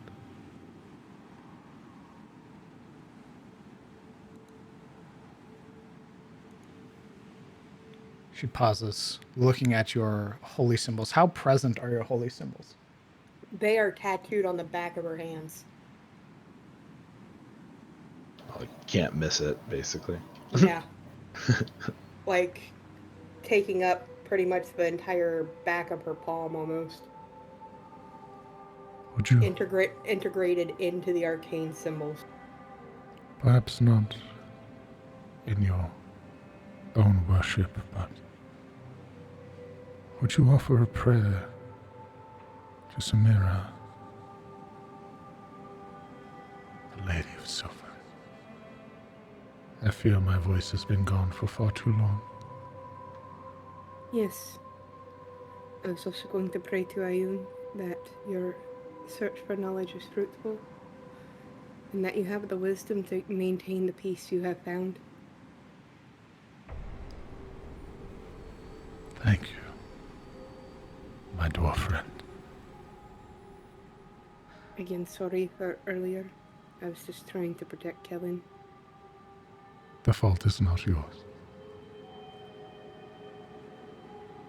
It eases my heart to see that dwarves, even now, are still so loyal, even to a fault, perhaps. She smiles.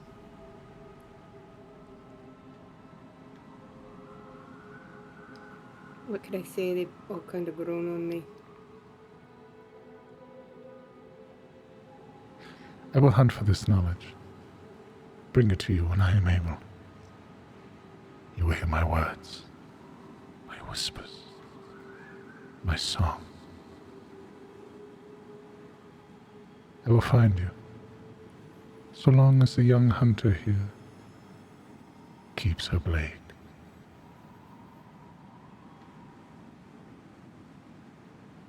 If not, return here. There you may find me again.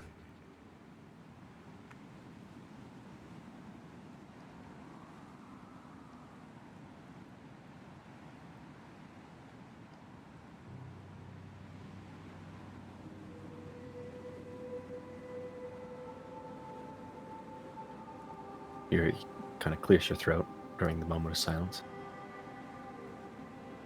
Thank you. Lady Aenwyn, for your aid and also not killing us.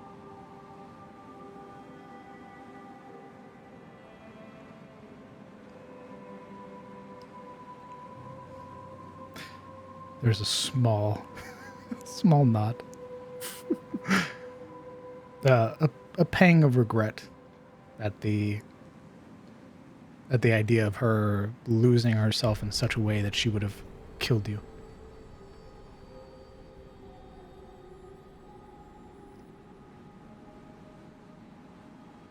You asked why we came here, but I don't know if we ever answered that.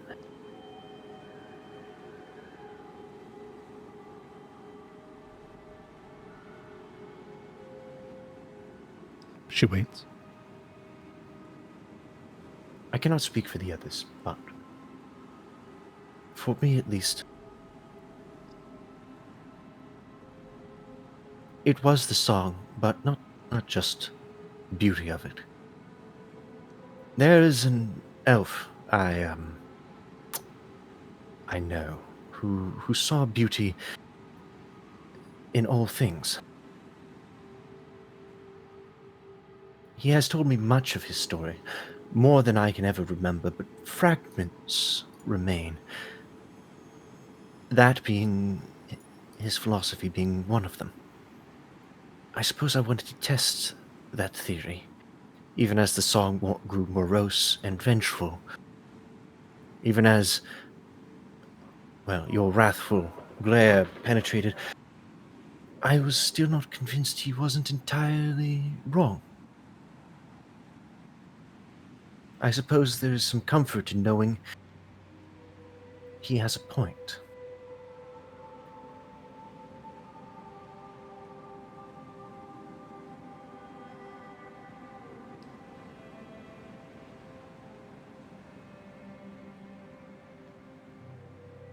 looking at you for a moment. Are you wearing your helmet or no? Yeah. She seems to be studying something about you.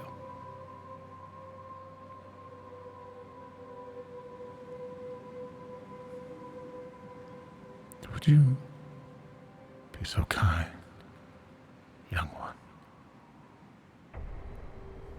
to remove that which blocks your eyes?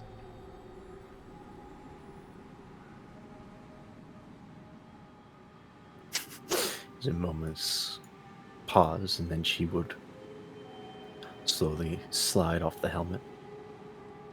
Dark metal and silver, resting now at her hip.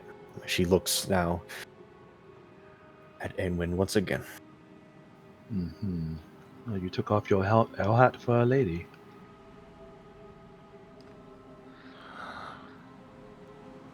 Galadriel. I thought perhaps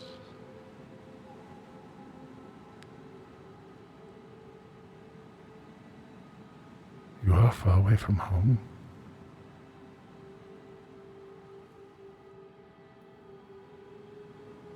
A fact I am painfully aware of. Though it surprises me that you know of my birthplace at a glance.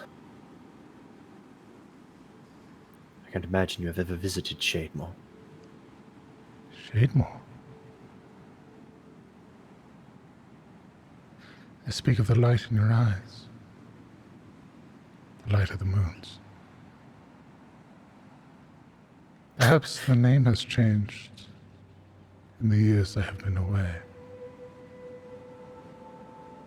But when I last remember, it was called the Grimwald. Bull's hackles immediately raised. Wait. No, Morana's from the Grimwald. She's from Shademore. No, I'm not from Grimwald. Well, you're from close to it. I'm sorry. She protects from what's there. That's what her people do. Protects. Grimwald is nothing but a thicket, a woodland teeming with horrors.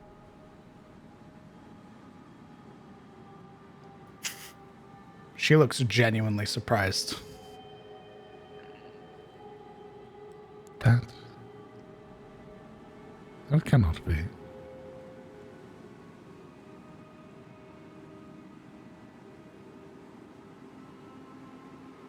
No.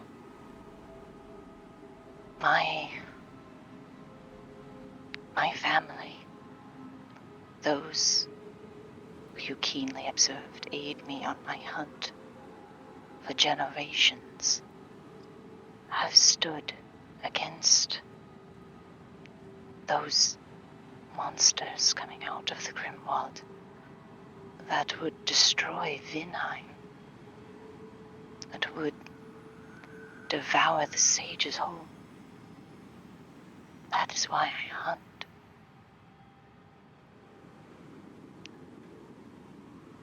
Your lineage. But your blood.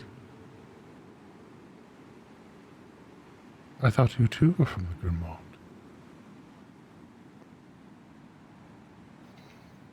There's a slow just working of her jaw for a moment. What do you mean? Oh, child.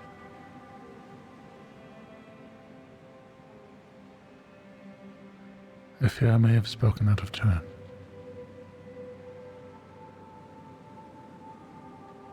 It appears what knowledge I could offer is of no more use. If the Grimwald you speak of is this place of horrors, teeming with darkness. What did it used to be? A land of scholars, of knowledge and wisdom, of grand libraries and athenaeums,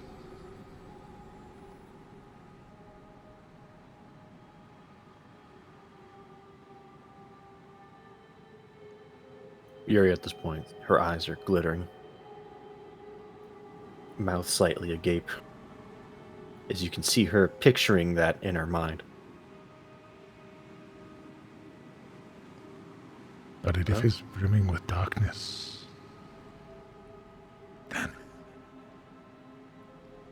perhaps all is lost. The knowledge they sought was wasted. No. I mean,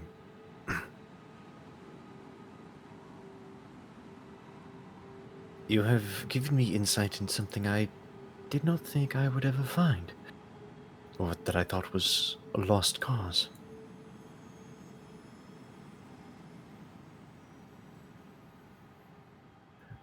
I have come here farther than the Grimwald, across the seas, from the other side of Adis, to find fragments of a history that my people assumed was lost beyond the ages.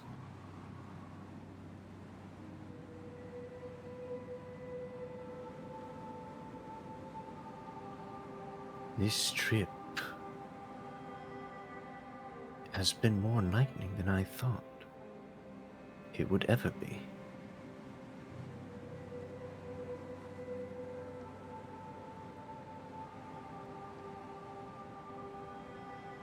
Would that I had more to offer, young one. I recognize the light through your eyes, but I'm afraid if you're here for more knowledge,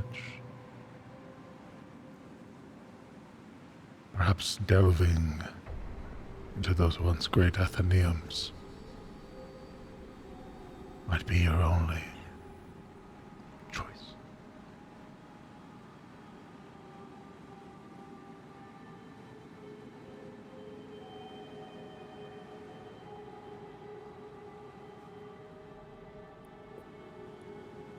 Anyone looking at Ashilde would notice that the libraries and everything that are up there, the mention of them has her very intrigued as well. Comparatively, the whole conversation has sort of sapped Alaric's enthusiasm. He has a sort of glassy eyes, and occasionally he pretends to be wiping at his nose, but in truth he's like thumbing, like the gathering wetness on his eyes. We've lost so much. It hurts to even think about it. That's part of the reason why I was looking for the shards. Trying to get something back. I mean, shards of Thorland. People could unite around that. We used to have so much already. How could we fall this deep?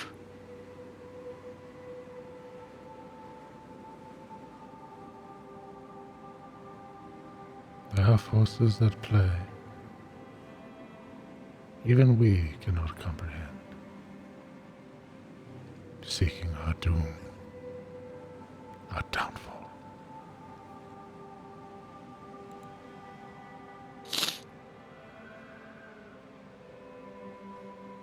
We'll meet them head on. As we have for so many years. A true warrior.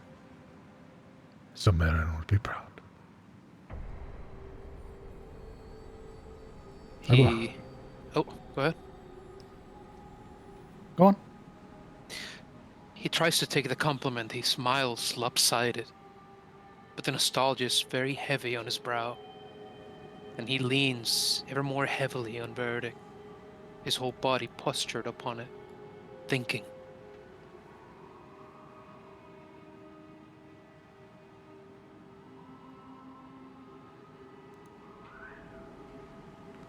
Perhaps you can have a little bit an answer from me. Why is it so hard for dwarves to be able to cast magic the way that others do.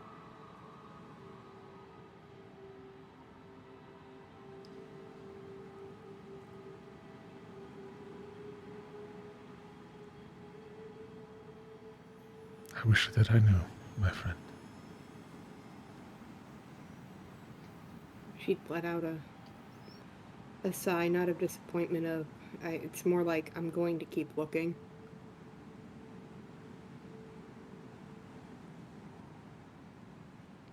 How long has it been? Hmm? How long has it been? Since what? Since we got here?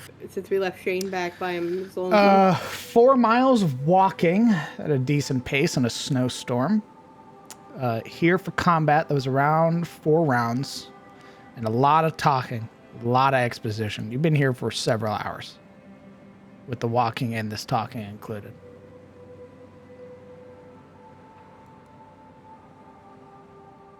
Okay. Why? Yeah, we should probably get back to him. Don't worry, he's dead. It's okay. Oh no! Fantastic. Yeah, Anyway, you guys left let's the keep asking CR0 questions. peasant alone, so. I'm being eaten by crows. Like, what did this to you? The crows. What? What? Corrupted rabbit could end his life. Yeah. Squirrel jump kicks him in the head and blows his head clean off. I will go now to find the knowledge you seek, to spare perhaps this stack. But I will warn you, young ones, do not get your hopes up. You may yet have to slay the last of that line.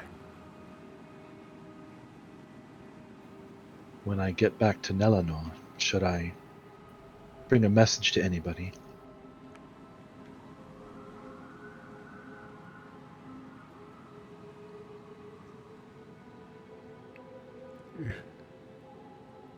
If you return, if you see them, any of them, tell them that even now, here, trapped as I was, I never forgot any of them. Did she say names?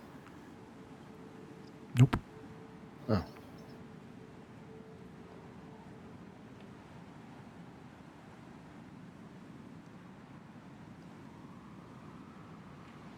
I will do so.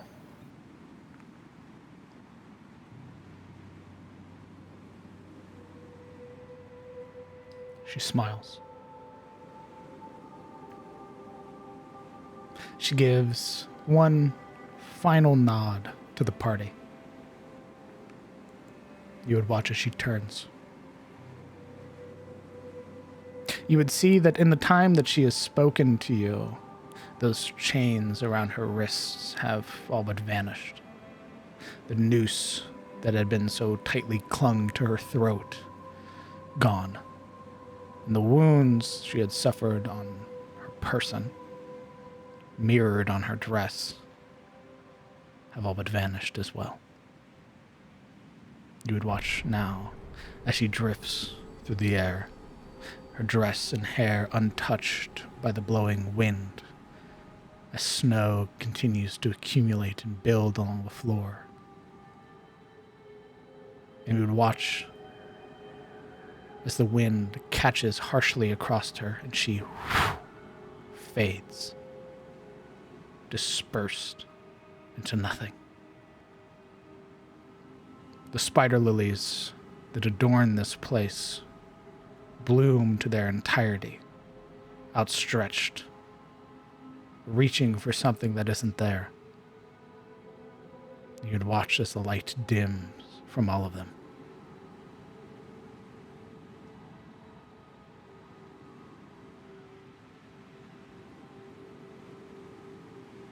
And you are left alone in this broken temple.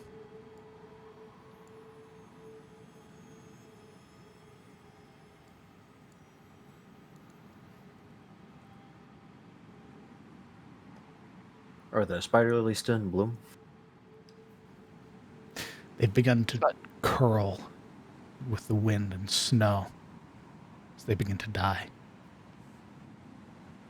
Yuri will try to pluck one before it withers completely to store in her journal, along with sort of the quick sketch she's done of Anwin.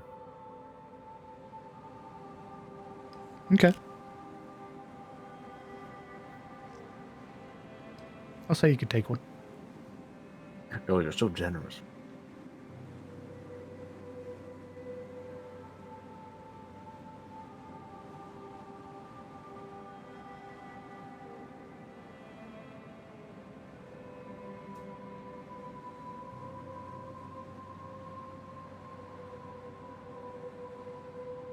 Well,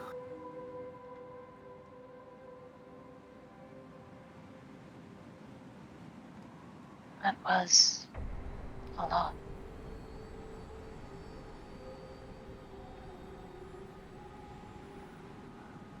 And we leave.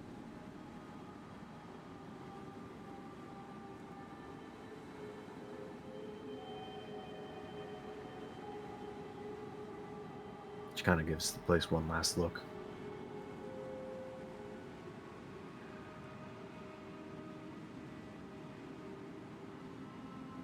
Hey, what's actually down in this grate that we're kind of standing on? It was water. Frozen as it is now.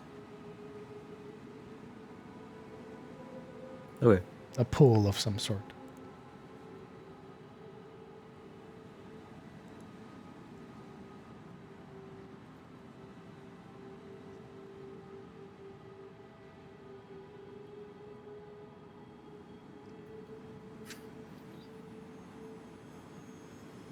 She turns to Alric and nods. I'm ready. I think I've learned everything I can from this place. More than I expected. Did you record its location for the map? Brow quirks. Didn't we buy a map? Have you been... Wrong campaign, brother. You sure? I thought we... You bought a map in DOA. Okay, it could just be after work brain fizzling. Sorry about that. Not an uncommon thing. Either way, we may be back here again in the future. Well, I'm fairly confident between the two of us we could easily find our way back.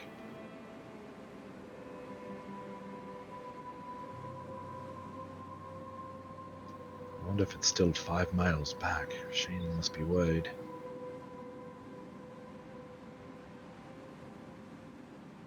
No, it does not appear to be stopping anytime soon.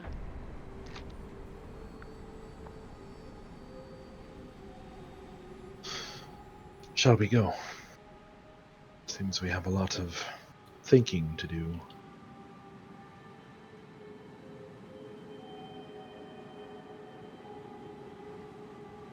There is our Iron Duke.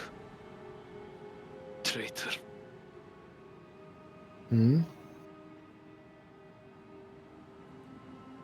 Plunge a sword in the back of his beloved. Yeah. For what? For power? Could have led him to do such a thing. Apparently this mouth. Words are just words. There must have been something in him that was used against him. And you've seen that she has power. Yuria scowls at the idea as she slides her helmet back on. What was in you that caused you to strangle me? There is a beast in every man, Yuri. And sometimes it comes out. We've never seen you lose control like that before. Even in the heights of your rages, you always knew friend from foe. And yet it felt right. To have her neck in my hands. To feel the soft blade bend under my fingers. It felt right, killing. I believe that is the entire point of some kind of compulsion, if it's magical like that. It is something. And then it's in effect to maybe sell the illusion to make you feel like that's normal. But you know it's not. It seems to be something the mouth is rather fond of. Turning heroes into something else. Monsters. Seems so. And now I have a power-mad ancestor of some kind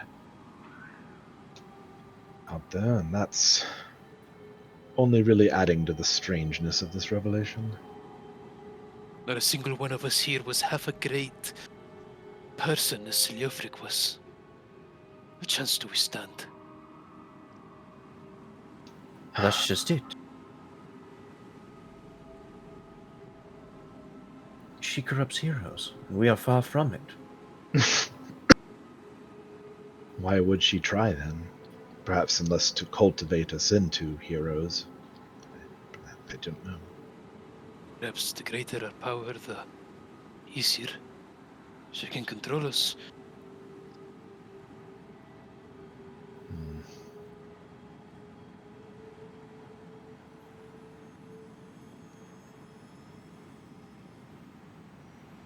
That's what I thought your theory had holes, Killen.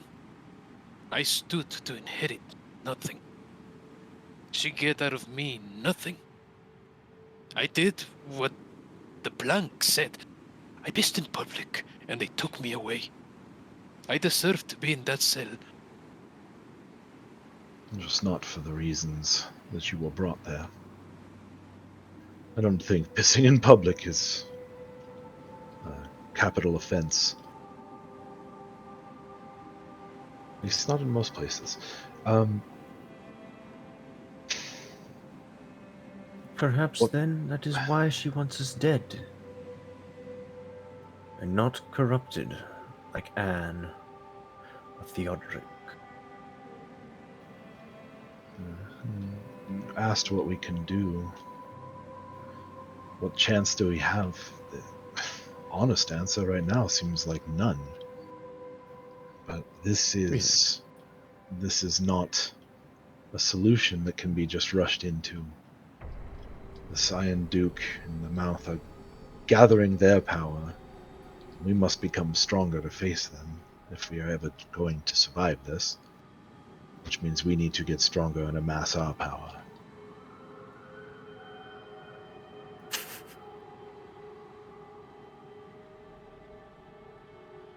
Gary doesn't really so much retort as just kind of smile.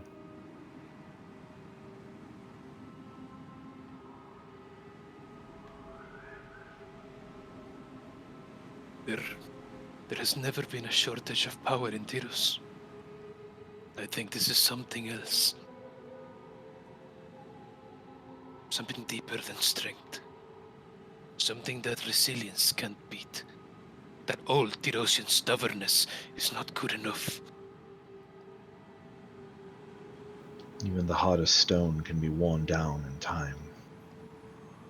But I don't disagree, it is very unnatural. We only need to look at our history. All of this feels almost cyclical. Happens time and time again, and then the collapse when the gods made everything go away. And here we are again, standing at another verge of a collapse. What makes us better than those that came before us? Perhaps nothing.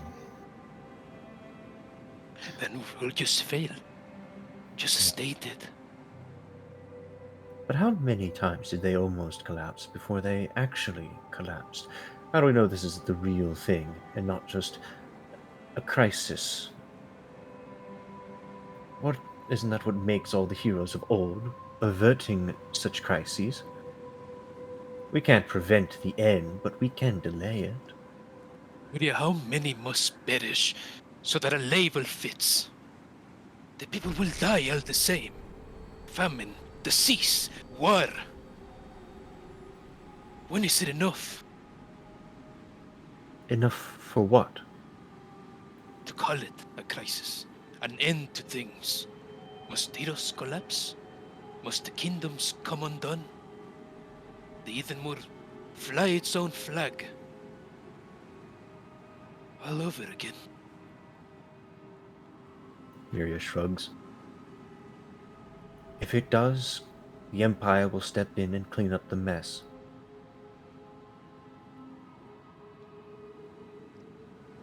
You don't think they have their own troubles?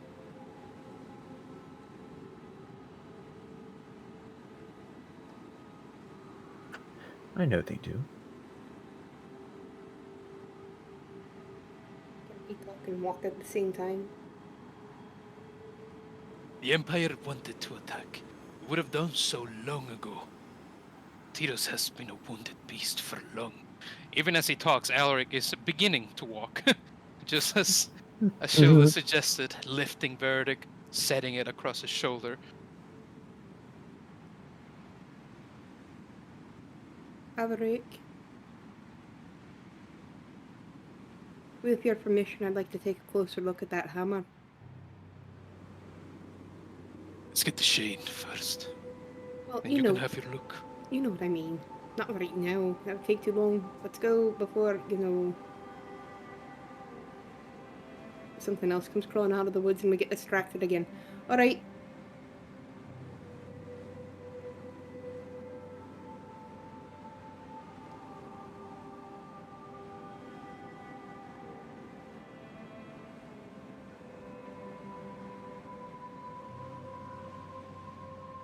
So we're making our way back.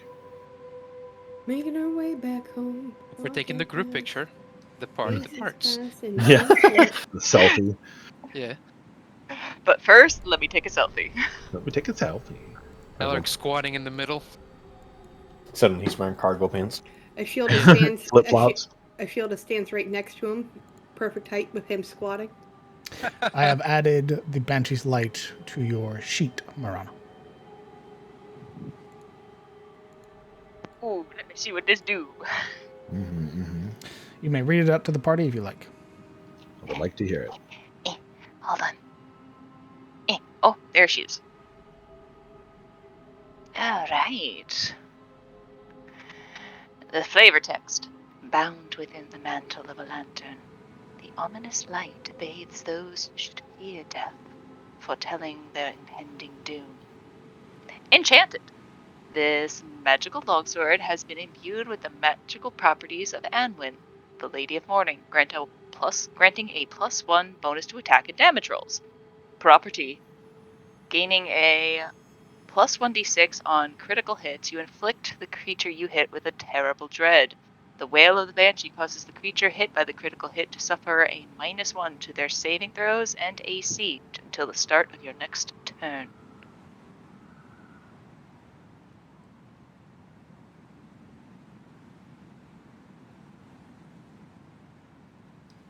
It has finesse as well. Oh, you just added that, didn't you? No, it's been there. Oh, okay. Yeah. Smile. Hot. Oh. Go ahead. Oh, I'm just no, I was out of character. Don't worry. I'm gonna offer up a quick thanks prayer to Ayun for all the knowledge gained today.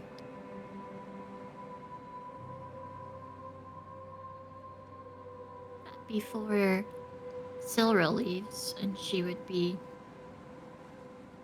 lingering there for some time, she would bend down to her knee and just kind of trace the metal of this intricate overcover, or whatever this frozen water is. Just kind of reminiscing on it for a moment before turning to join them as they all left.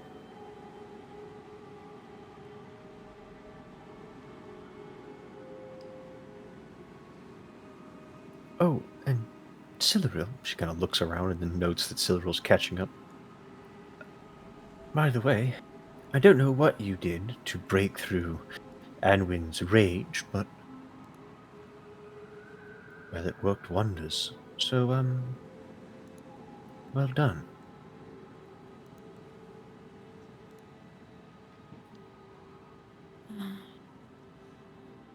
Well, I knew what I had done. I could take these things.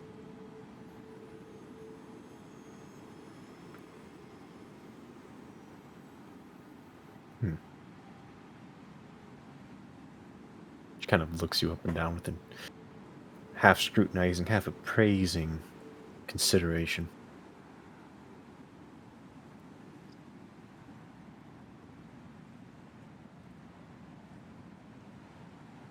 Right, let's get back to Shane before he freezes to death or gets caught by wolves. Well, both. Hopefully the cult first.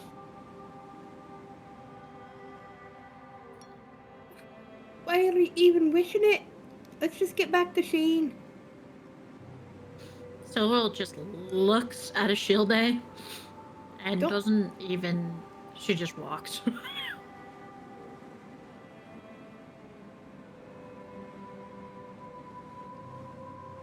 Okay, party.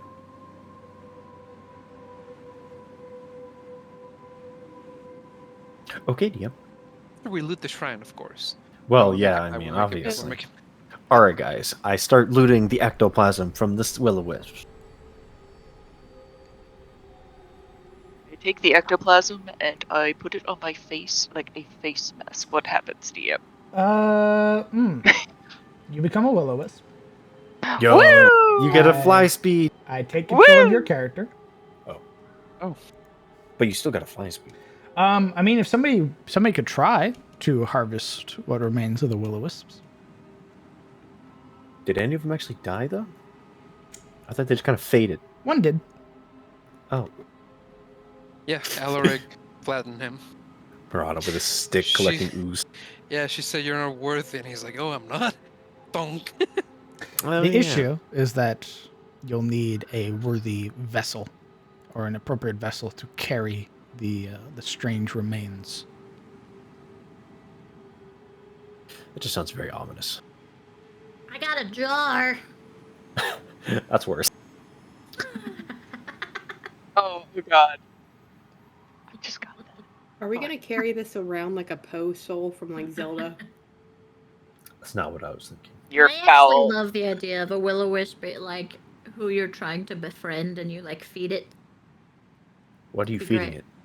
You know what they eat. Souls. The life of others. Oh. That's It right. kills. I What forgot. I said, you, Yuria. Oh. You fucking little freak. See, I forgot. I forgot. Malicious, occultist, malicious, dangerous. It rattles in its jaw, Hag. trying to get free to kill. Oh, look at that. It's so cute. Look, when I rattle it, Let it me starts in. glowing. I'll kill you. Yuria. Oh my god, that's so cute. It's so pretty. I use it as a nightlight. Tick, tick, tick, tick, tick, tick, tick. Fake it up. Hi, party. Let me do map transition. If I were a DM, I'd give you that item. And every time it tried to break free, I'd roll a 1d100. Funny you say and at that because 100, it would break free. it does say baby DM on your tag. So why is that?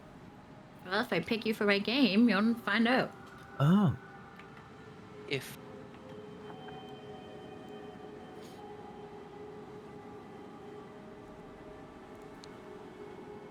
Paige? yeah, she's learning. Oh my Got him. She really does live in this house. Walks. I mean, that's how Crowned and I greet each other and just see each other in the house. That's how everybody gets created in this house now, except Stryker, I guess. He just gets called bitch. He never calls anybody. He just like. Nah, Jake's full. 4 miles. yeah. 8 miles in total.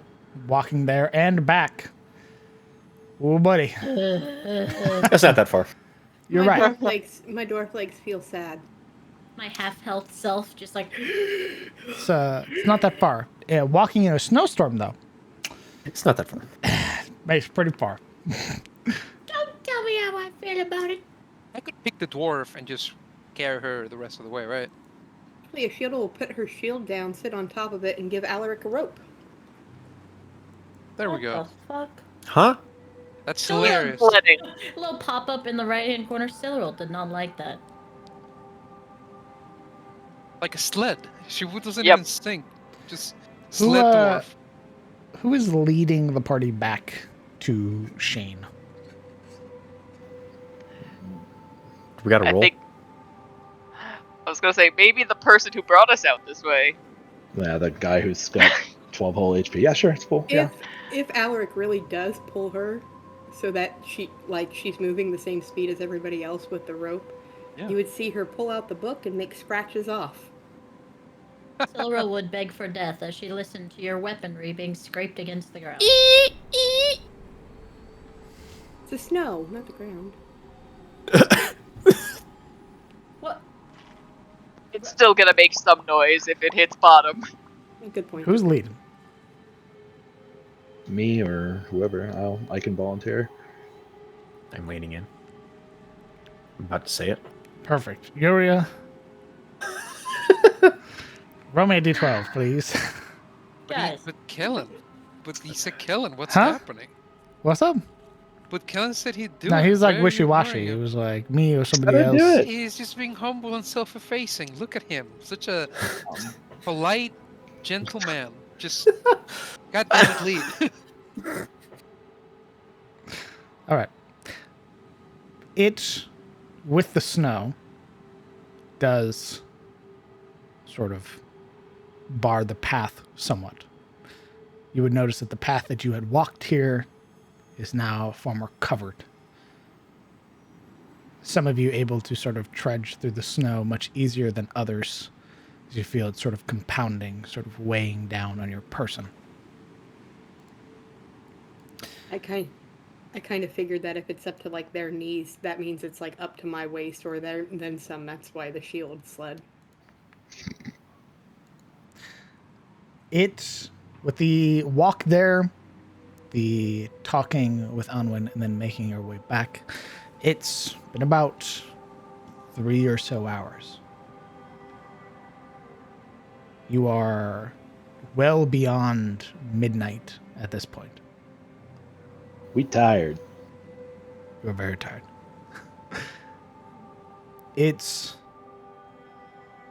Thankfully, there is not much that bars your way.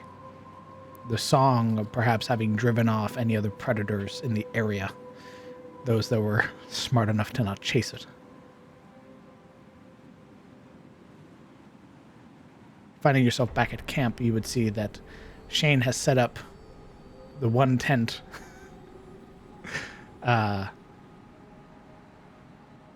as well as a sort of half covering for the horses bound by some of the trees, sort of keeping most of the snow off of them, as well as their large blankets.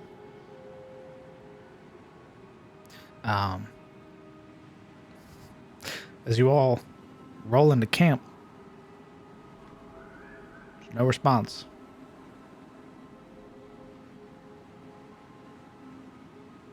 Cyril would definitely check on his tent. Or is he sleeping under the cart? I mean, I'm assuming the horses don't look spooked. There isn't bright flashes of crimson on the ground. Even if there were, enough time would have passed that they'd be covered by now.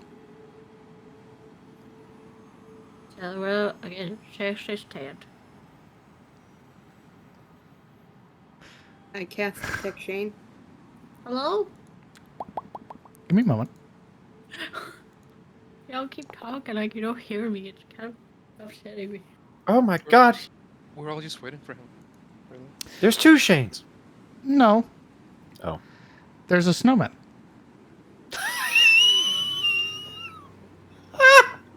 Well, hello, Peppermint. How are you? Uh-oh. Shane gets to make a snowman. Cyril's eyes are wide. It's partially in the sort of entrance of the tent. A scarecrow! like it sort of has like its back to the tent entrance, and then you would hear like rustling, and realize as Shane sort of peeks his head out, he was in the cart. Smart boy. Let's go. Sort of, you watch as he pops out, sword in hand. Oh, Silver will yeah, put their hands up. Hey, he sort of pauses for a please don't moment. kill us, valiant warrior. What? No, I'm not gonna kill. And then realizes he's holding a sword. Oh no, I'm sorry. I didn't. She chuckles. Sort of fumbles with the scabbard for a moment, and then sheaths the blade. Right. Peppermint, did you set up this tent or did you, Shane? Set up what? Oh, the tent? Yeah, I'll set up the tent. Who's Peppermint? You're side-eyeing a shield day. Points to the snowman. That's Peppermint Cold Iron. That's the snowman I made. Or at least I'm pretty sure. I didn't build a snowman. Yep, that would be my snowman. Hello, Peppermint. Did you follow us all the way here? She's talking to the snowman. Yuri's Wait, glancing. what? Silver is audibly blinking. Slow look from Shane's like, Shield maybe to the these aren't snowman? the party members I thought they were. The hand that sheathed the blade is like now resting against it for a moment, and he's like, what the fuck is happening? Shield Day, why did they arrest you in Arab's Ferry again? I cast prestidigitation to clean my boots. She eyes the snowman. No, And that's the real reason. that's it.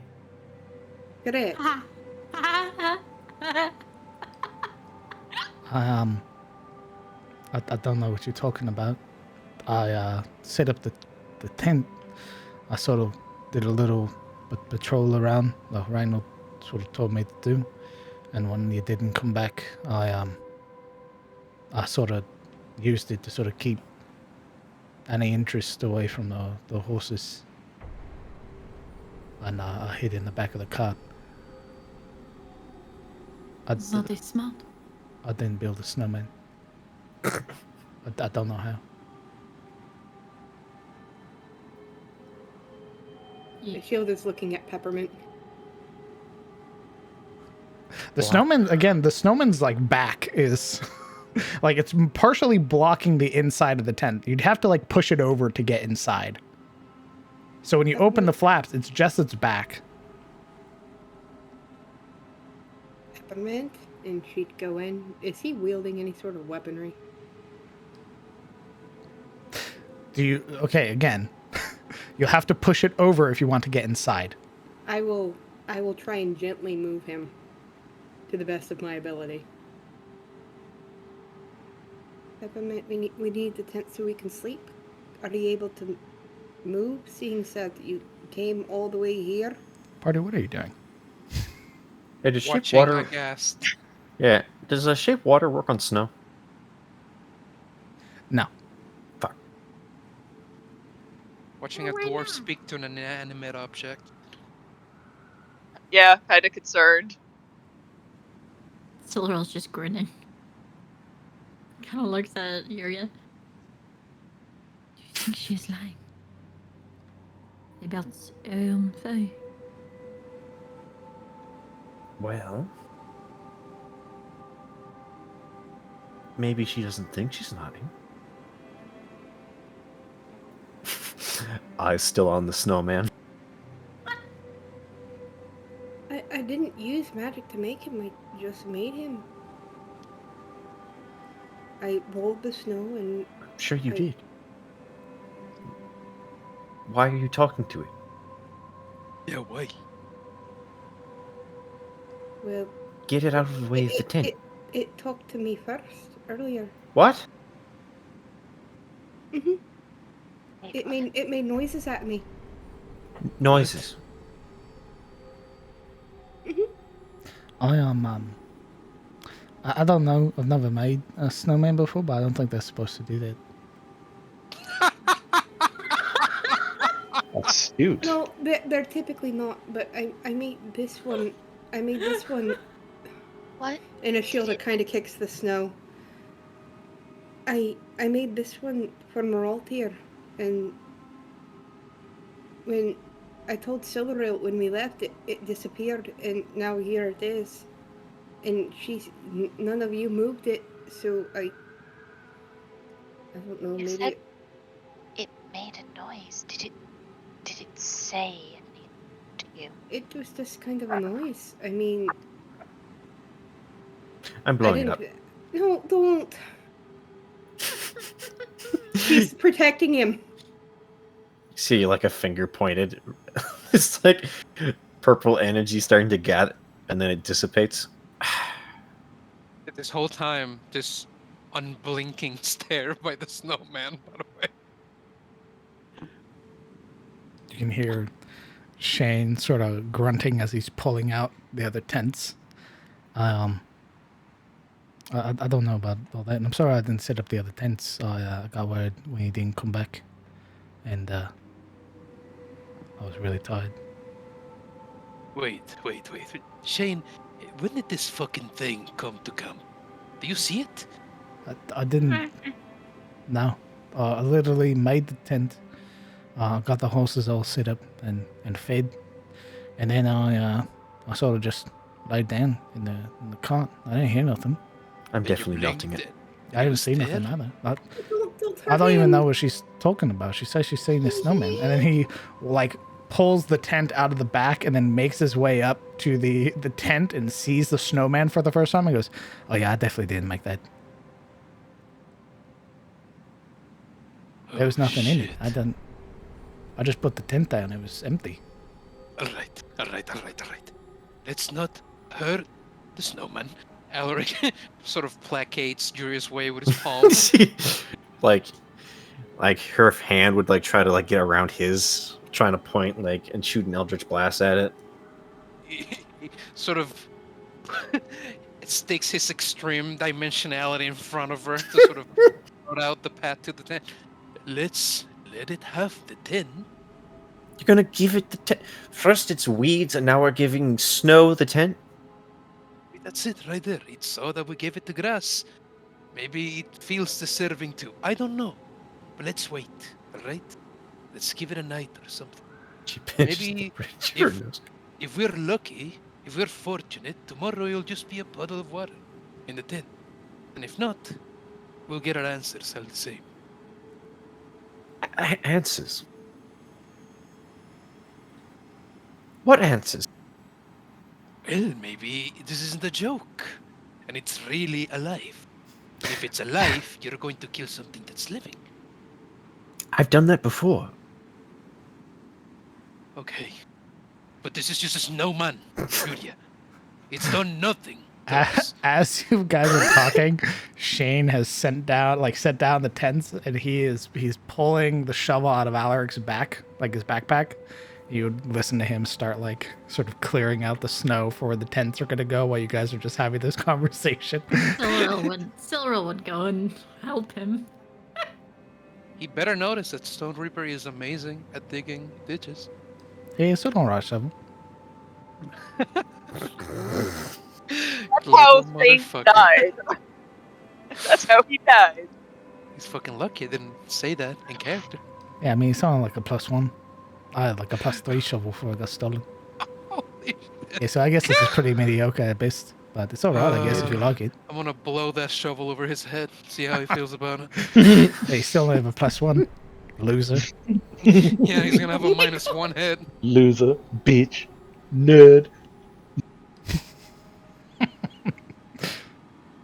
Silveril helping Shane set up the remaining tents for the party to offer some reprieve from the snow. You guys are fucking frozen, by the way. Yeah, and the more frozen she becomes, the more irate she becomes. I'm not surrendering our camping supplies to 2 balls of ice. It has a hit. 3. Not when I'm done with it. No! We have more than enough tents. That's just shit. I swear to God, if it's the copper again, I'm going to make shoes out of its scales. Yeah, looks around. Siluriel looks at her. No. What? No. What do you mean, no? No.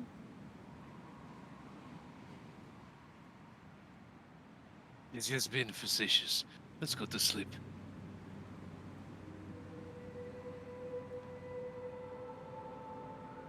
Shirley will crawl inside her tent.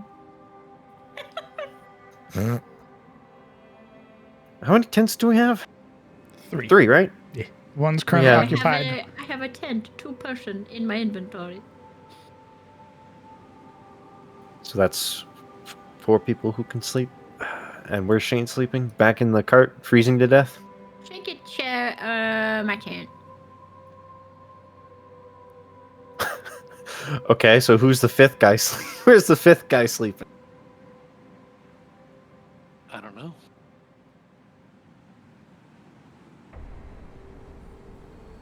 I'm blowing up the fucking snowman.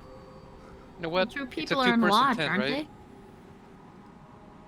Oh, yeah, you're right. Wait, what? they? 2 people on watch. 2 people on watch, other 5 4 people asleep. sleeping. 5 people sleeping. Yeah, you said it's a 2-man tent, so Alaric could probably sleep in the same tent with the snowman, right? Oh, Yo. my foot. You'll have to push the snowman over to get inside. I said I'm trying to move him gently without breaking him. Have you ever tried to move a snowman? That shit don't work. You have to kill him to get inside. Are you willing to do it? All right, No, I'm not. I'm not willing. gonna cuddle with Shane then. Nope. Shane's in my tent. Right. Going into that tent. No, I'm in that tent. Yeah, there's 3 You're people not in going that in tent now. there. Oh No, my you're not. There are 2 people in this 2-person tent. You are large. Take room of 2 people. You have to sleep with the snowman. Right. I'd rather sleep with the fucking snowman than you. Can't Trust sleep- Me, You I can't. tried. You can't sleep with the snowman. It's blocking the way. Exactly. You don't sleep with it. You kill it. I would ask Siluriel nicely. I'm like, can you move him in one piece? I don't want to break him. And she almost sounds like a child when she's asking that. She asked Alaric that? No, you. Bro, I'm in my tent. Me. Already. Wow. I'm not asleep, but I'm already in my tent. I would try to move the tent instead of breaking the snowman. Okay. Breaking down the tent and taking some time to set it back up again, leaving the snowman out there, now fully able to see it in its entirety. You would see that it is, in fact, the snowman, Peppermint. The snowman has a name. His name is Peppermint. the dwarf snowman from before.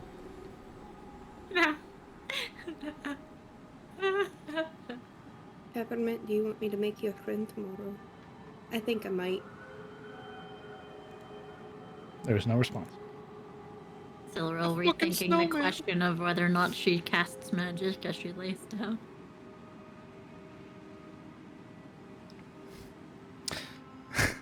Yuria also would have crawled into the other tent, and then her head pops out, and she sneers at Ashilde. If I wake up and a little snowman's in my tent, I'm firing at you. And then she pops her head back in.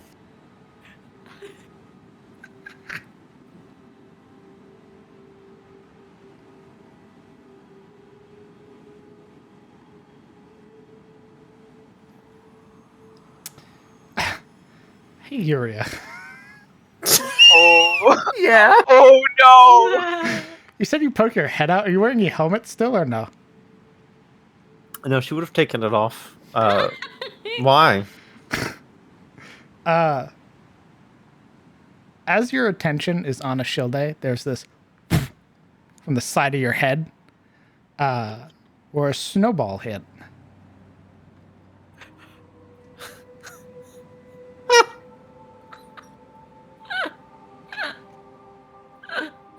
She slowly turns her head in the direction of the snowball.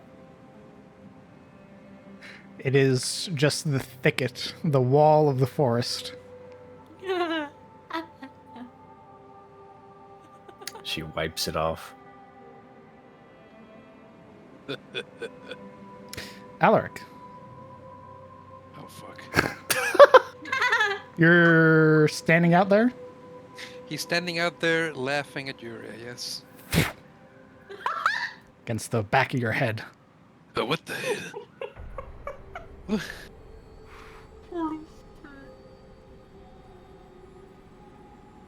In Who's anger, that?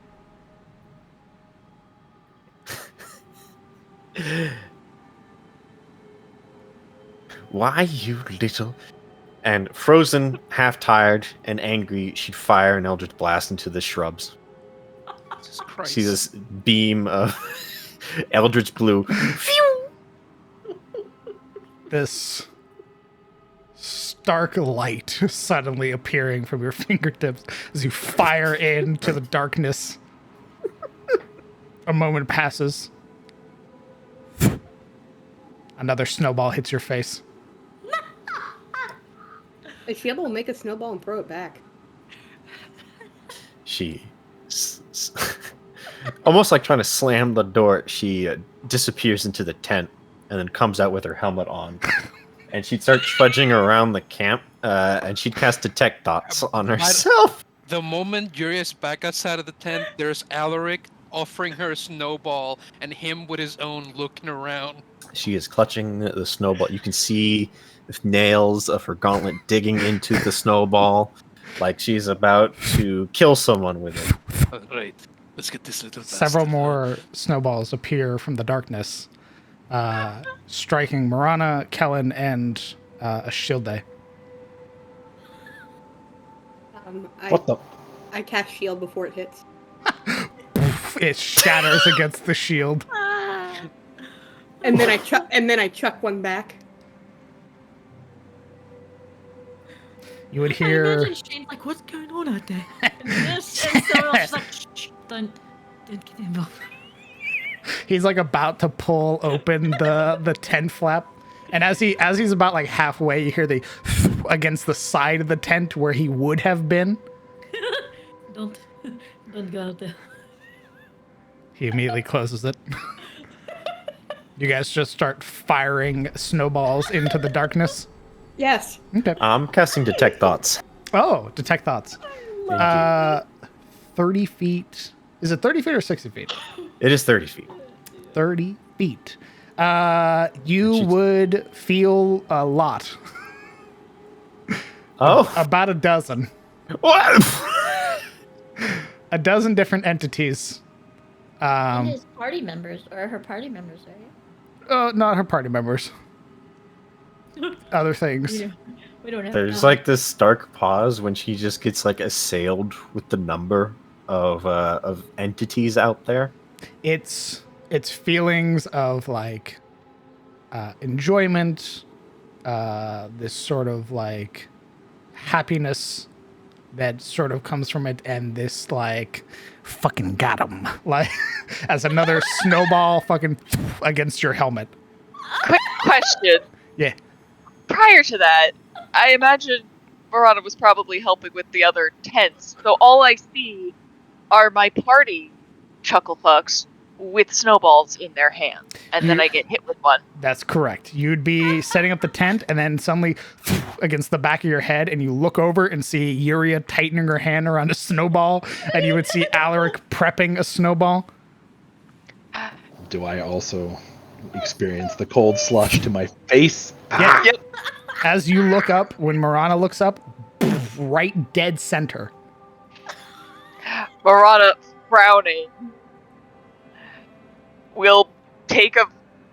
ball of snow and probably yuck it at Alaric, considering it looked like he recently spent one. Largest target, too. Yep. Fuck. Alright, roll your sneak attack. Death by snowball. Hits him directly in the face, and as the crumbs of it sort of fall off of his features, it reveals his frown. She kind of puts her hands on her hips as they were setting up the tent. It's very mature. You started this. It was you all along. There's this betrayed look. No, Should have known. you just hit me. No, you with your subtleties and being all sneaky like. It was you, and he rears back his hand. Verona is ducking behind the remnants of the tent. Given that she ducked, Alaric starts like stumping his way over to her, this long trudging steps, trying to get the angle on her.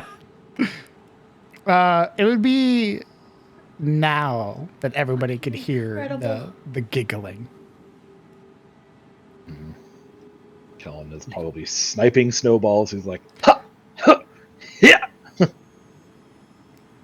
Yuria would cast Mage Hand and put a snowball in it, and then have it like float above the shrubs. And then using Detect Thoughts would try to drop it on one of the giggling voices. I got you! Fuck! This machine gun fire of snowballs that just, like a scene out of Saving Private Ryan, just getting pelted across your entire body from all angles. She You hear knows, she Barber's knows. adagio for strings as she's falling. Emerging from the shrubs and now engaging the party fully in the snowball fight. The same pixies and fairies you had met previously, the ones who called Kellen Stinky, have sort of found your trail again and have engaged you in a snowball fight. Alright, the first one that pops up, she's getting it. Immediately just connects across the fairy's body and they just seem to disappear. We're going down!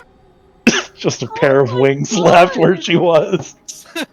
Skitsa looking around while he balls up another snowball. To us, it's just Good us, it's just a snowball. To them, it's like Black Hawk Down. Like puffs of feathers. This is just what I'm seeing Alaric doing to the poor fairies.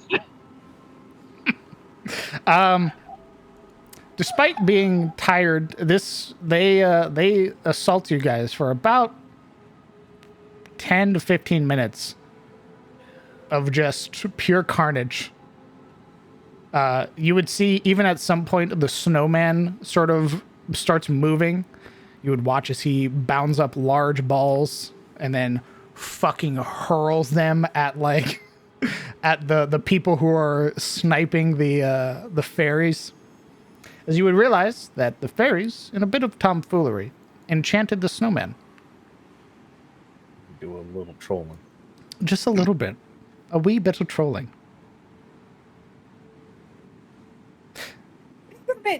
You can move! Immediately across your forehead, just a huge snowball. At one point, Yuria... Another shield goes up. Nice try! Yuria. At one point, Yuria would set up like her own visage, sort of in this like grouch, like the stance she was taking with the snowball in her hand, and then wait to see if any of the pixies would like hit it while she hid behind a tent. And then the moment they did, she'd retaliate. Easy enough, they do. I imagine at some point, Barada is attempting to wield this new longsword, like Luke Skywalker and that training droid trying to slice through snowballs. The pixies and their fairy knights, after a moment, after all of this fun has happened, the sort of lighthearted nature of the Fae, you would hear their giggling, their laughter that sort of permeates the camp as they stop throwing snowballs eventually.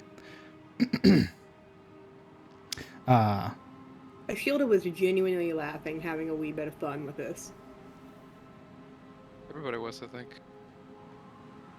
I know So we Alaric would end realize up we're not laughing going to in the end. die. Yeah, exactly. Uriel sort of mauling the whole time, kind of like you play a game, but like you get mad at it, like League of Legends. Oh god. Taking it way too seriously. Exactly. She's the kid that puts a piece of ice She's- beside the snowball. Correct. She's trying to. She was being like vindictive with the balls, Taking it seriously, oh no. and the moment they stop and like they get out, she like holds one up threateningly, like stay back. Seeing Yuria see thing like that, Alaric would have sort of abused his status as her ally, come up from behind, and just dump a huge snowball on her head. She screams.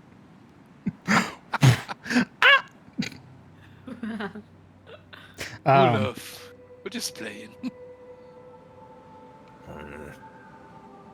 After about the 15-minute mark, you would hear as they're basically like, all right, that was fun, goodbye. And Hi. as they're leaving, just one more against the side of Kellen's head. Goodbye, Stinky. And then they just fade into the forest. Hey, take Holds your snowball. grunts and holds his left hand out where like the bow would deploy and just be like, it would be so easy. Oh, he's contemplating murder. Okay. Does the snowman leave with them? Yes. Oh. You would watch as it adjusts like it's wearing a belt, like it's pulling its pants up. And then it Yeah. begins Oh my to God. wander on out into the forest. It stops at about the forest line, looks back, sort of reaches up and dips a hat that's not there, and then proceeds to just... Why is every animate object they make like country? What is this? They're either blue collar workers or they're cowboys. It's a top hat. It has a top hat. I would, Not a As cowboy is hat, it's a proper. top hat. Exactly. I would yell, goodbye, Peppermint.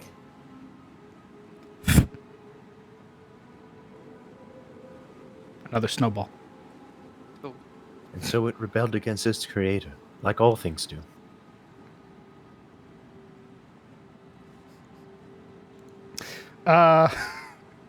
For partaking in the snowball fight with the fairies, which was a random encounter that happened last Hex, but they sort of followed you. Yeah. You guys get a +1 bonus to your nature checks. Woo! What? Like permanently? No, Okay. Noted. just a bit of tomfoolery.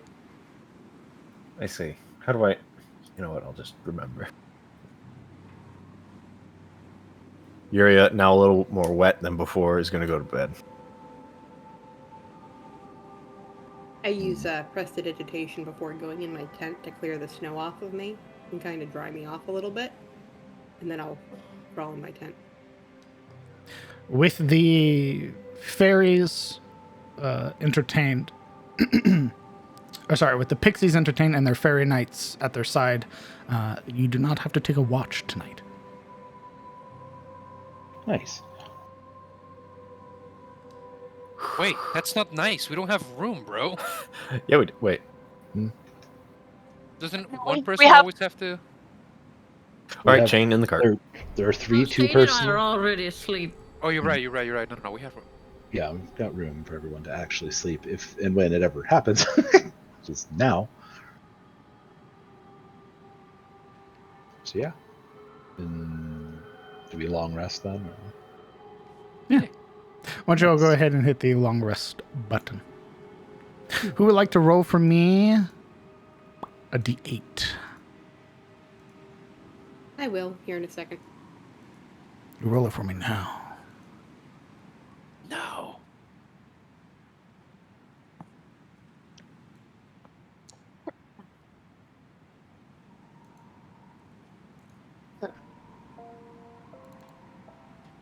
Sorry about that. Thought I was muted. Okay. As you wake up on a new day, a fresh day, the snowfall has ceased. It is a calm, serene morning, with the accumulated snow having built up around you in your camp. The morning light much brighter now, reflecting off of the snow that's here. Go ahead and hit the long rest button on your character sheets if you haven't already.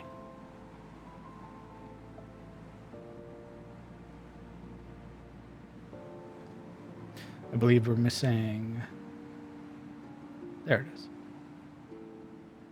Perfect. As you all wake up on a new day,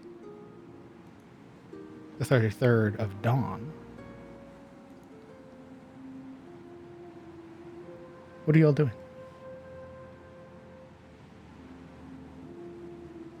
Making another snowman.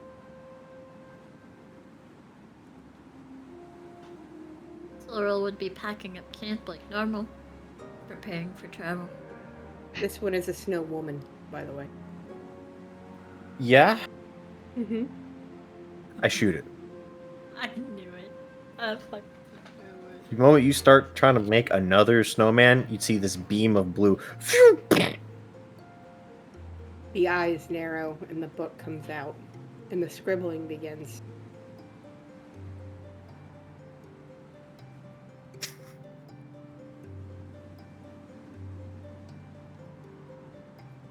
Yuri either doesn't notice or doesn't care, as she is still sort of half waking up.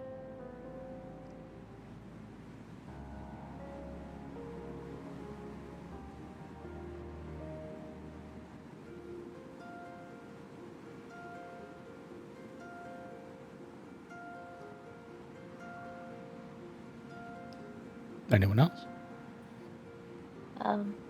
Probably assisting in breaking down camp and realizing that I no longer have a scabbard that fits my blade. Ruh-roh. So, had to spend a night with a glowy sword and lantern. It's your own nightlight. Yes, it's a nightlight now.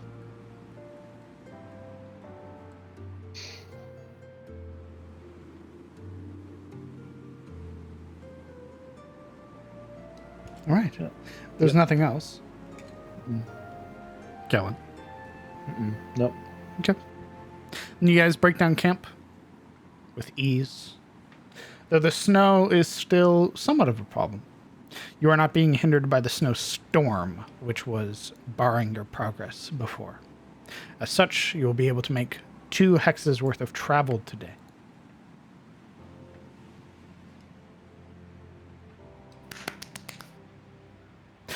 I want to know who's leading and if Alaric is spending a charge of his cooking utensils. Alaric can't hear you. Why the fuck not? Ruh-roh. He uncorked himself. What? Huh? There he is.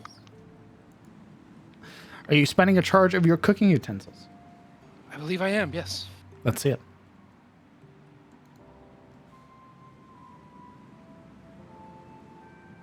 Let's see. Come on, baby, don't let me down. Oh. A delicious morning meal. Roleplay amongst yourselves with this delicious meal. I'll be back.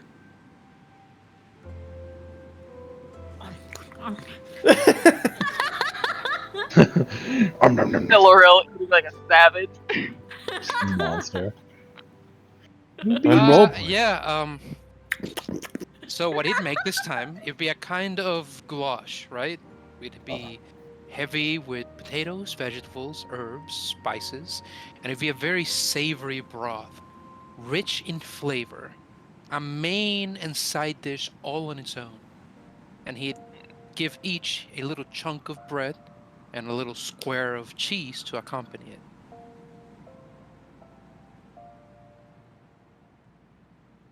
Wow. Nicely done, Alaric. Just as Marana says her compliment, he sort of seats heavily beside her, spreading out, mansplaining with his legs, knees apart, chunk of cheese in one hand and the whole stew in the other. It's pretty right, no? She nods enthusiastically. I imagine after he sat down, like she kind of almost like half lifted off of whatever fell Log. free. Just. Yes. You really outdid yourself this morning. I like to think it's the cold. Reminds me of home. Brings back all sorts of memories.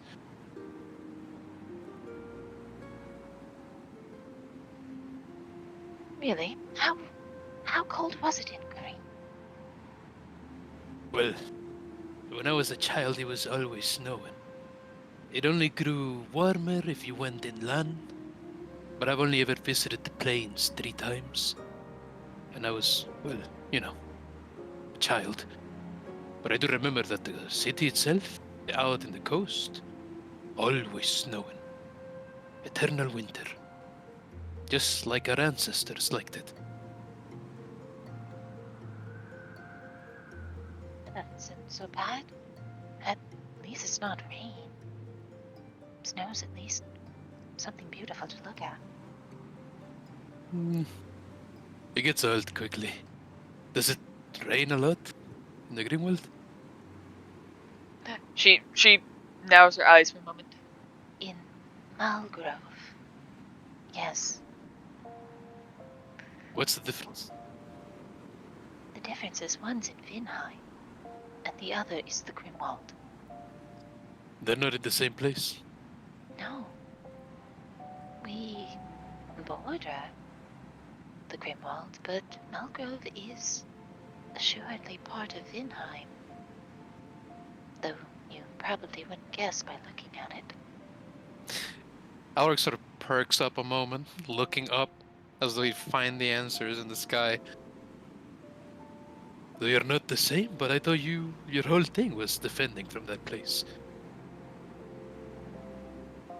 Oh yes, we stand against it to make sure it doesn't go further into Vinheim. Do you keep it from spreading, then? In a way, yes. The creatures there, they're drawn to the sages in Vinheim, as a lot of magical creatures are to, well, magic. How does it spread? How does it work? She kind of just thinks about it for a moment. I'm not sure. It's similar, but not exactly like what we've seen here in the Southlands. But usually nothing makes it past the fields of glass. Fields of glass. Mm-hmm. What does that mean? Do they Oh. destroy everything? Well, it's the land outside the bulwark, which is a wall that separates the land bridge between Vinheim and Malgrove and the Grimwald itself. It first was just clear-cut land so that archers atop the wall could have a better vantage point. But ever since Malgrove became a sort of hotspot for alchemy and the like, other weapons have been used to quell any hordes. And the soil there it's reflective. It almost looks Eradicated. She kind of thinks about it, like, I don't know. It's strange, like a reflective rainbow in the soil. Does anything grow anymore? Oh goodness, no.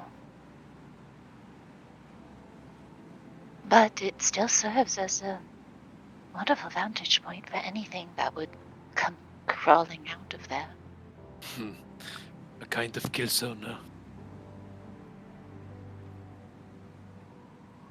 Yes, similar to the stone gardens at one point.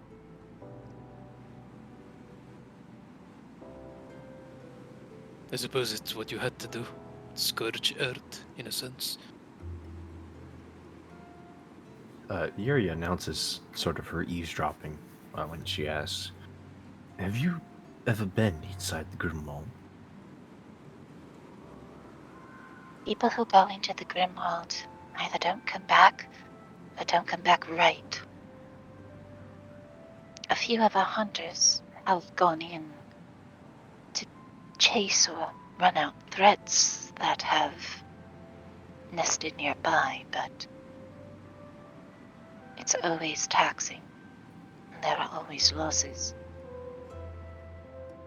We don't make a habit of it unless we absolutely have to. This answer doesn't really seem to please her much. She sighs and continues eating. I'd like to go. Sometime. Just go in there, you know?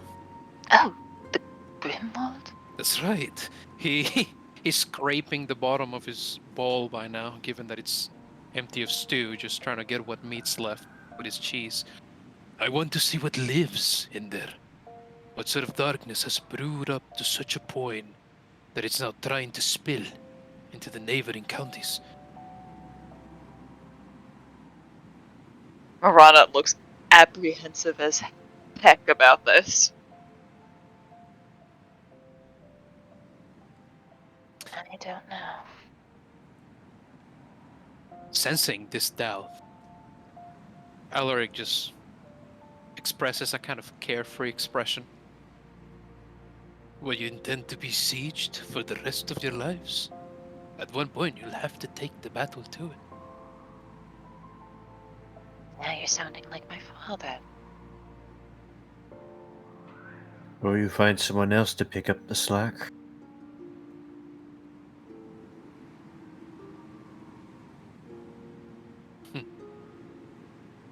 Perhaps Malgaro's issue has been that it lacks in allies. It's hard to take initiative when you're on your own, and the enemy hasn't been laid out clear to you.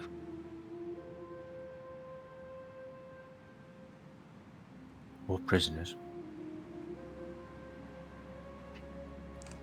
Marana stops for a moment and kind of raises a brow at Yuria. What? I'm back. Yuri sighs.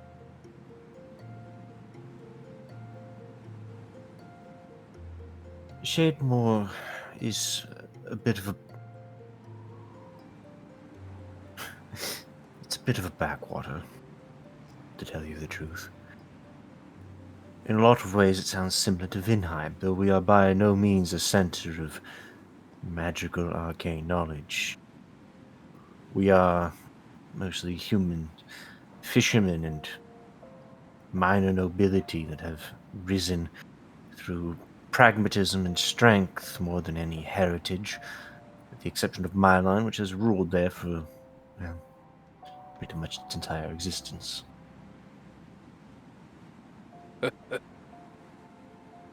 However, our biggest problem, which that being the forest of Shademore, is also our biggest commodity and contribution to the Empire. We act as essentially a center for undesirables. Supposedly we were instrumental, especially when the High Elves had recently conquered Venosia. Insurgents of particular repute would be sent to us, who caved to the Empire's conquest rather easily and without complaint. Surprised, probably, that anyone would even want us. Since Penal then, colony. indeed. Since then, that influx of prisoners has only grown and has become sort of the wall between civilized society and the darkness of Shademoor's, well, true denizens.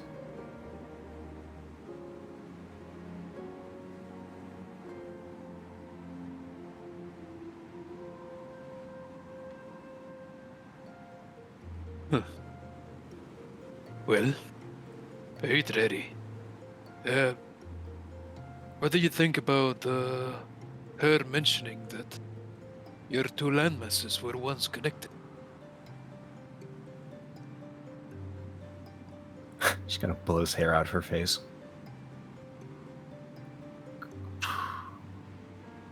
I don't really know, to be honest with you.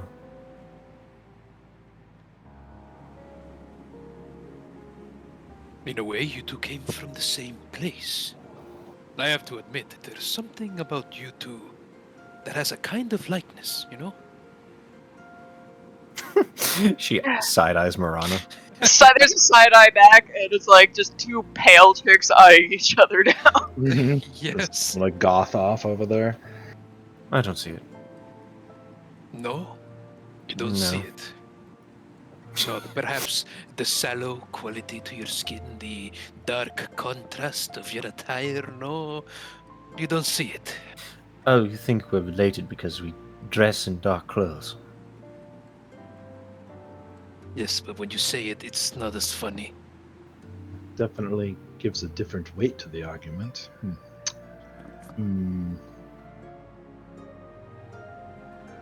She sighs. Who knows?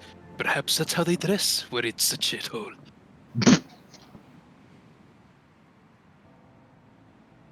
Just Now there's just wonders. Alec, A you're sudden doing it glare. again. I'm sorry, Siluriel, what'd you say?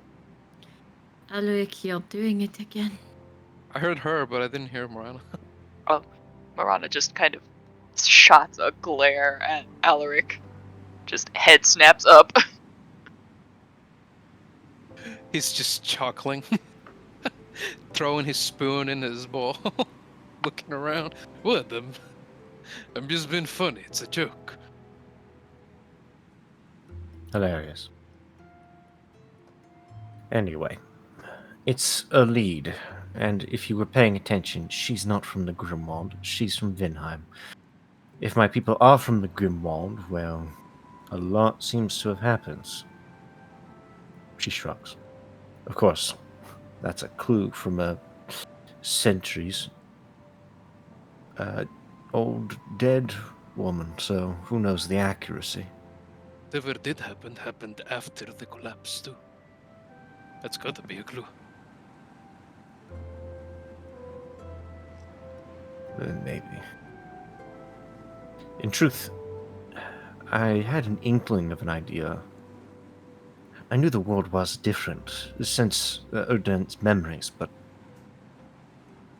I never really considered that it contributed to my people's station. Seems kind of obvious now. Well, that is how most families came up back then. Especially the old ones.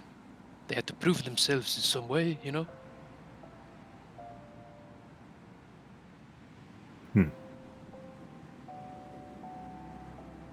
I think it's generally accepted most of our aristocracy were essentially the ones who, well, the strongest. In a time when men were most desperate, trying to fight and bleed for every inch of Shademore they can gather. Almost cornered, as they were, so the stories go. Yuria, everybody was desperate in those days. Enemies came pouring from everywhere. The bridge that used to connect us to the south It is how they reached us. Everybody was fighting. Those days of strife. The legends, they don't do justice, I'm sure, to what truly transpired.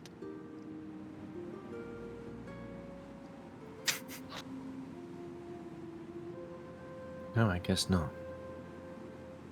And in truth, it's hard to say what happened, at least with Shademore. There aren't really any records. It seemed no one really particularly minded taking notes when they were mostly fishermen. Or trapped in the woods. He nods.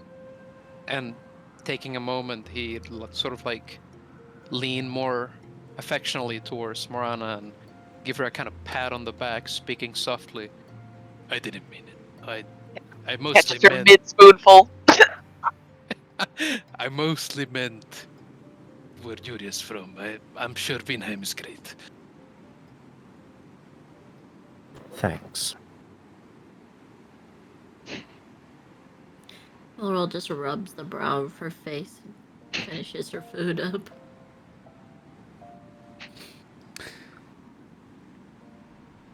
All right, party. Your meal consumed. What's the plan for today? Why? Hunting time. I think we made a lot of progress, guys. Let's go home and report our findings. We're back on the path. Shit. That's what we're doing. We're going to the trail. Country road. And the trail holds in store for us vampires, wyverns, leshies, lycanthropes, and basilisks. And a furry convention. What the hell? No, that's a quote from The Witcher. Oh, Yeah. fine. All right, then, party. So we're moving back to the archway. Looks like that's your destination still. Yeah. So the torch says. So who's leading? Me. Alaric. For real? Oh my god. Yes. What? Okay. Go on. Alaric, move the... Actually, who's, if anybody, is the spotter? I'll do it. Why the hell not? Sure. Alaric, go ahead and move the token to your destination marker. Roll for me a D12. My man makes one thing of tomato soup and thinks he's David Crockett. 1d12, yeah? Correct. Yes, sir.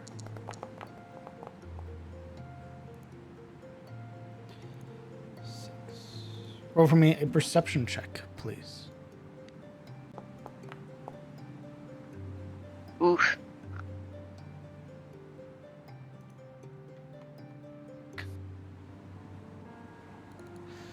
Alaric, roll for me 2d8 and pick from whichever one of those d8s the number you want. All right.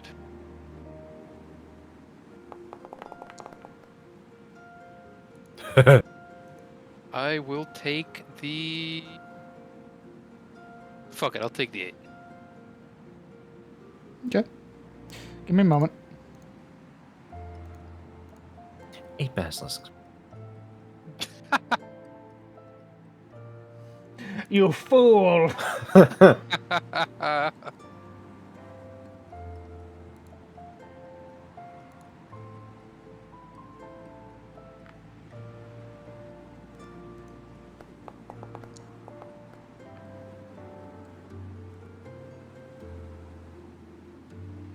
Oh. For the last time, dwarf, it's Sigma.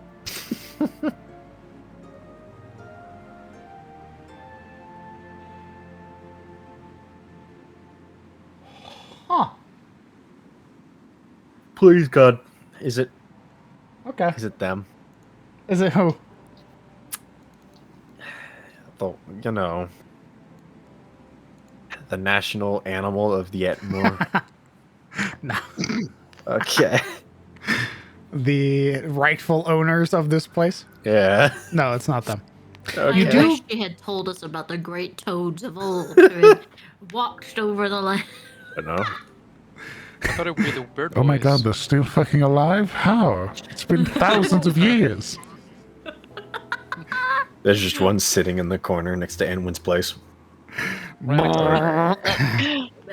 All Father's just like, I just think they're neat. I just like frogs. I think they're pretty cool.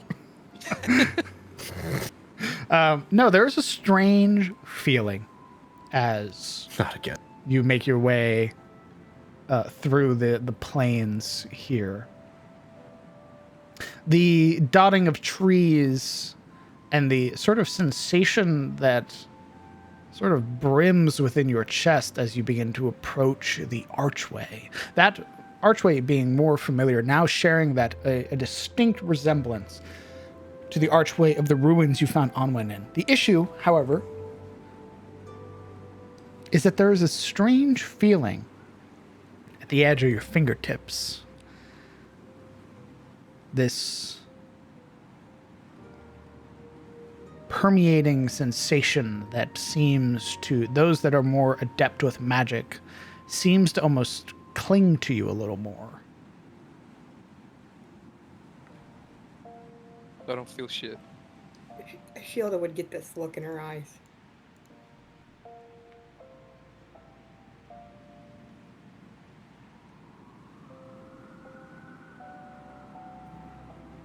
Yuri would kind of just stop. We can lower this.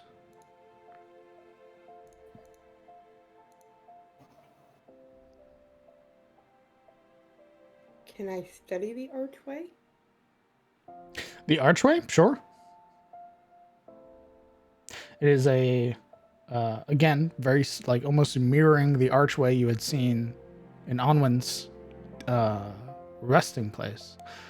You would see its sort of beautiful elven craft, albeit worn by time and weather. There are vines and various flowers that have sort of grown over it, this swarm of foliage that has taken most of it. But those of you that are familiar or recall this place would recall that when, I believe it was Silleril stepped under it last time, she Which felt... she would be doing again. All right. And as she's like leaning, as Shilda is leaning to touch it and check it out, Scylla was like, all right.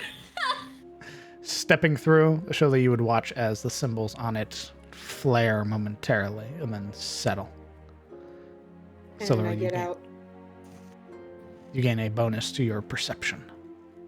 Yay. I would get out and try and take some rubbings of the symbols on the archway. Sure. That sensation kind of distracts Yuria, who in the cart kind of straightens and like looks at her hands, pulls off the gauntlet to check the back of her, check the sort of contract sigil. It is brighter, more present, but not fully emerged yet. It still pulls you west, directly west. Slipping back the glove. Assuming that's not the sensation she's kind of feeling, It's she not. sort of starts scanning around the place. Scanning around, taking a moment to look. There is nothing out of the ordinary that grabs your attention. Can I cast Detect Magic and look at this archway? Yes, you can. Yay. Give me a Imagine. moment. Just Yeah, waiting yes, for you the can. for the fucking mind whammy of, You oh, can. you're a wizard, here you go! We're also going to roll a D100. Uh-oh. Silril, who's already walked through it. Doot, doot, doot, doot, doot. Archway's like, dwarf detected. It explodes. 75. Oh boy, why do I feel like that's a wild magic table? It is. Ah! The area has become engrossed with wild magic. That's crazy. Wait, who Why rolled that? couldn't you just walk through it? Why'd you have to go do that? What? Because I gather information. This is the thing that Dustbrand has asked me to do. You ever heard the tale about how cats die from curiosity? Oh. The wizard. I should have killed the frog. Please don't tell me she's a potted plant. Hey, Nope. more ice knocks? Let's go. Nice. Ashilde, pick a person. Oh no. One person. Any person. Now. What? Pick a person now. Yuria. Yeah. Yuria. Okay. Yeah? Aim a woman.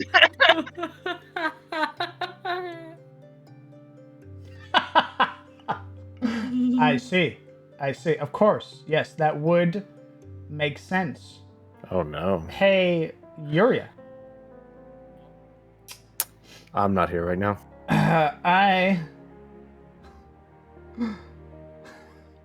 Who all is around? Who's in the cart still? Yuri would still be in the cart. Not Alaric. He would have walked through the archway by now. Marana's still hanging out by the cart, playing lookout. I love it here.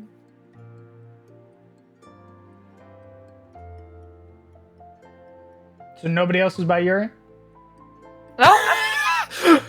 If Yuri's in Suddenly. the cart, I am also in the cart. Suddenly, Yuri As- is alone. As you cast detect magic, this strange pulse of energy emerges from your fingertips.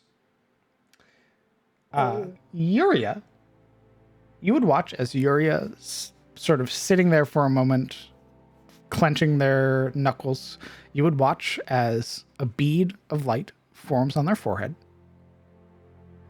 then begins to grow Oh no. and swell in size before suddenly, all around them, out to a range of 120 feet, all of you are blind. As Yuria becomes as bright as the sun. Is she spontaneously combusting or something? Did she blinded us?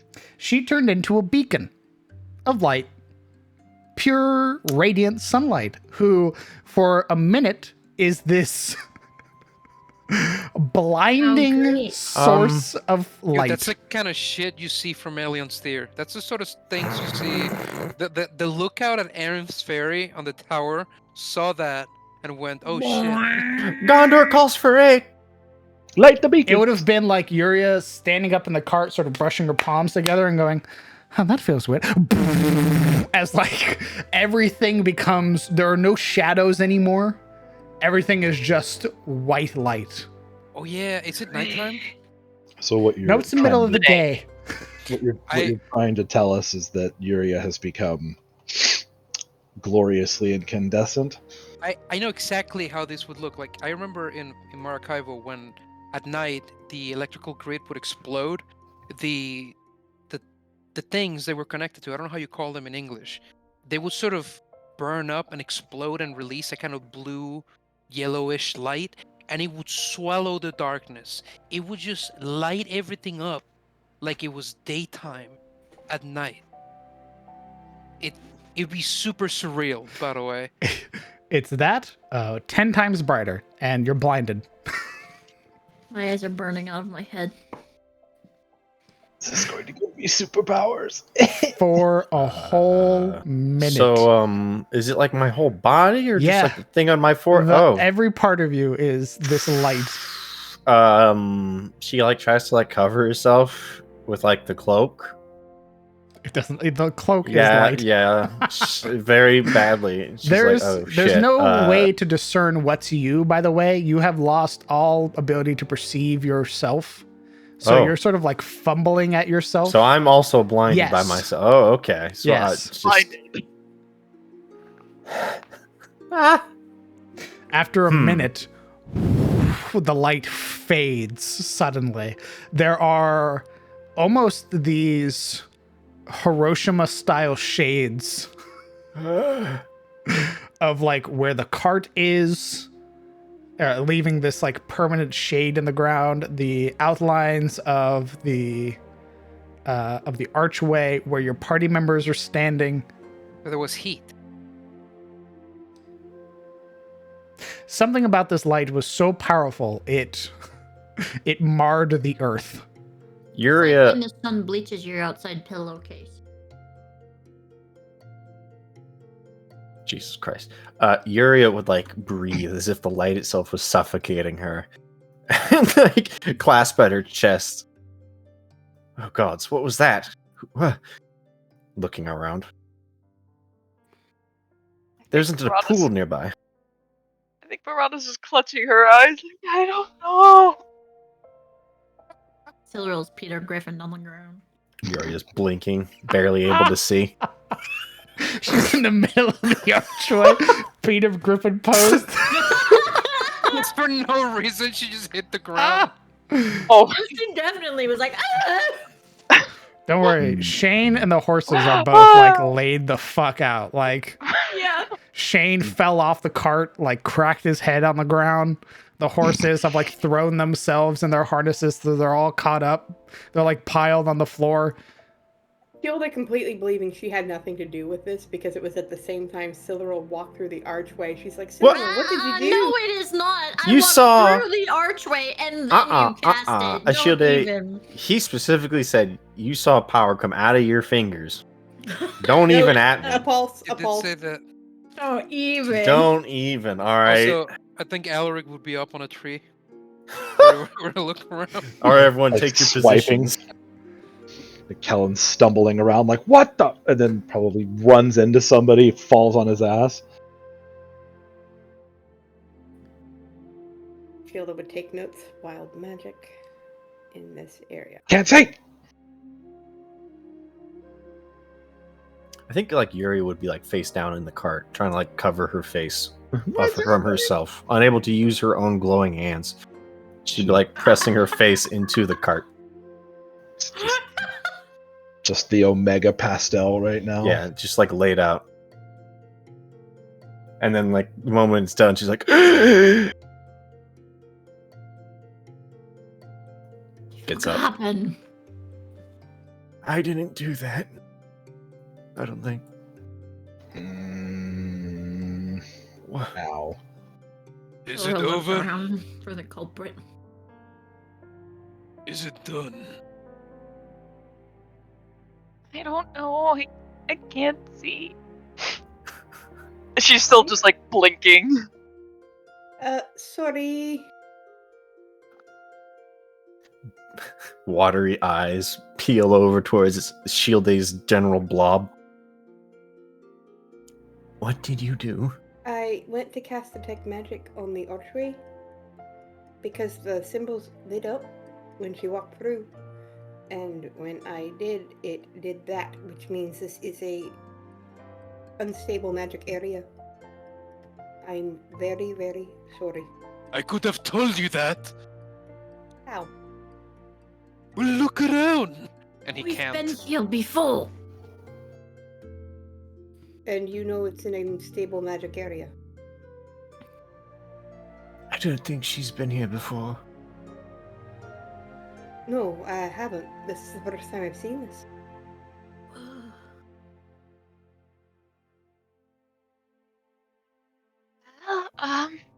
Magic archway, shield, magic archway.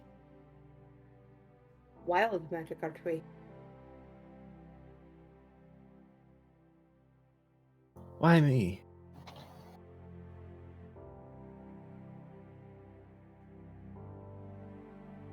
Well, I was thinking about you at the time. It's hard to tell if that's towards you or towards God. If there is one. They're saying he left.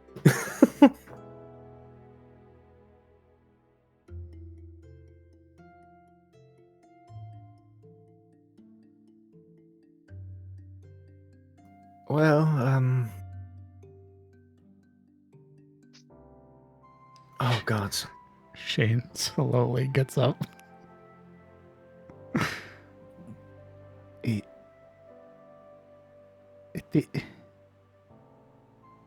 Is it done? I can't tell if my eyes are open or closed.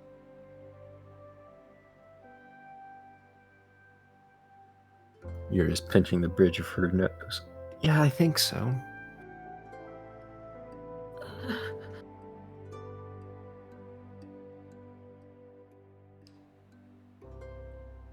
He's sort of rubbing at the side of his head. Like staggering up to his feet, holding himself against the cart.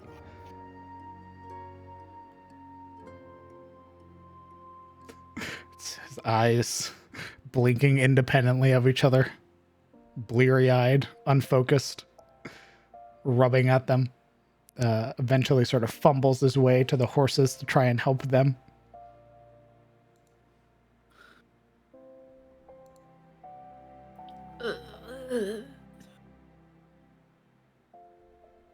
All right, well, let's take a moment to recollect ourselves and see who's blind. Ah, gods.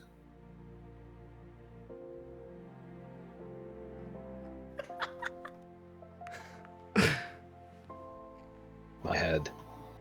Everything hurts. Everything.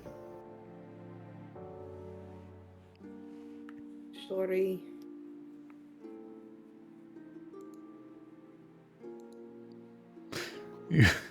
You have arrived at your destination, party. What are you doing now? Probably heading further west, bemoaning our existence.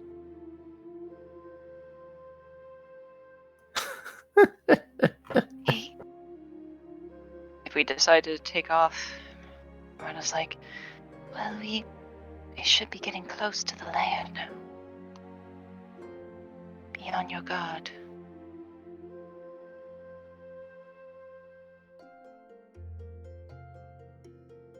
I am in pain. Me too. Mm-hmm. Well, if we're blind, at least the gaze might not work on us. I hate you.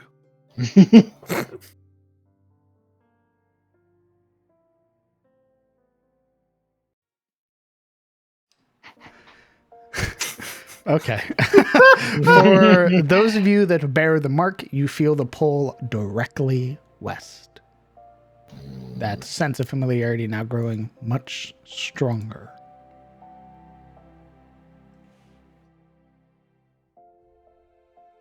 You have a hex worth of travel left. Do we want to take it? What time of day is it? It's about midday. Midday. Traveling another hex would make your 2 days of travel. Yep, we're going. If we arrive in its hex at nighttime, we're just going to repeat the same thing we did last time by camping in the dark. I would rather we figure out a time frame when we can arrive when it is daytime. Maybe hunt some duck or something while we're out. We do need to look for animals, don't we? We need Or to like look blood for- or whatever. Need to look for bird blood. It will speak smart. Very compelling points. Now bring them up in character. Repeat all that I just said. Yeah. Exposition in French. Exposition in French. So we hang out by the funny archway and hunt for foal. Then is that the plan?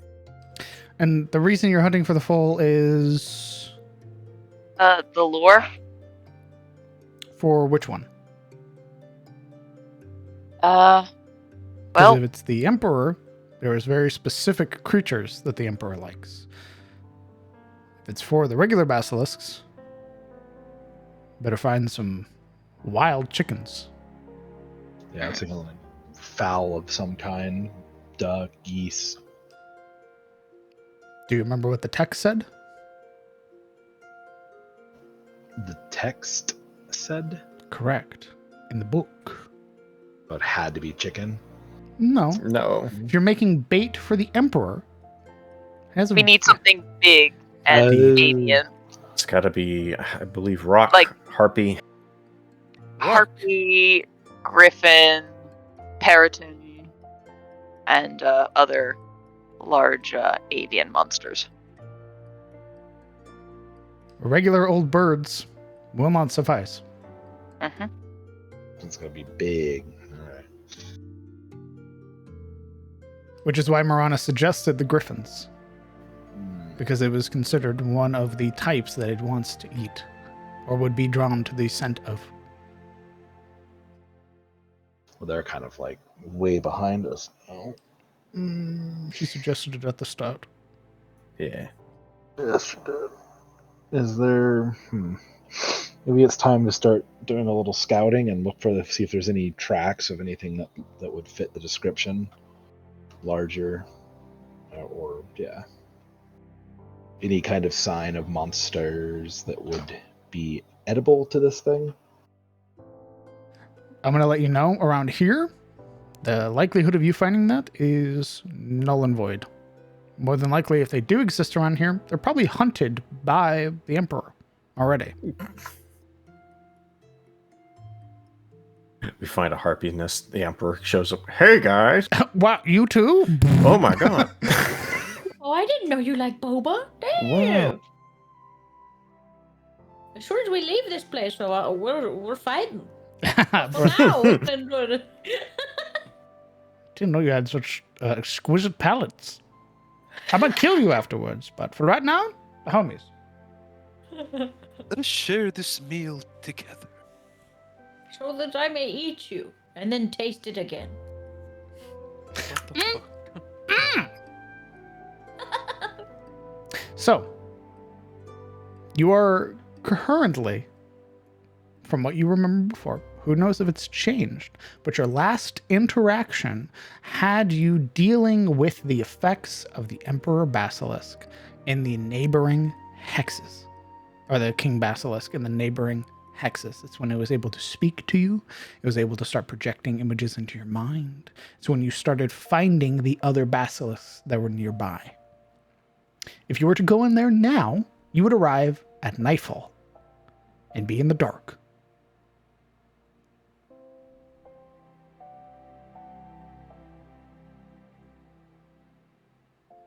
I do like the idea of waiting.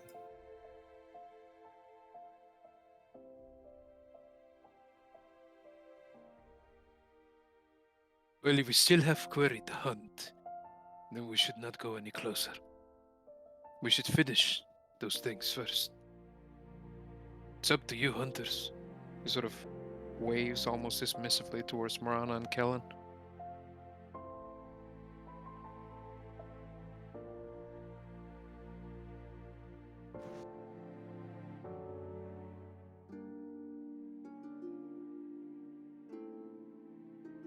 Well, I don't think we're going to find bait for it.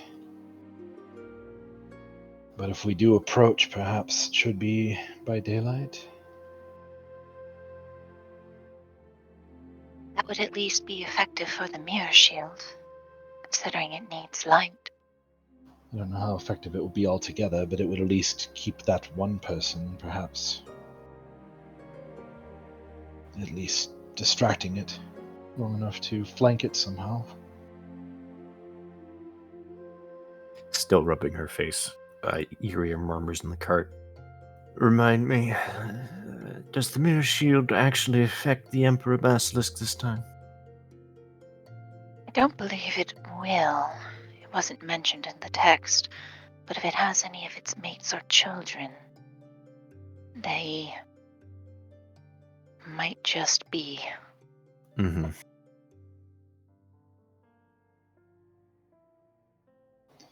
Wonder if we could approach it in the morning somehow and see if we can get one of its mates. Perhaps we could whittle them down some.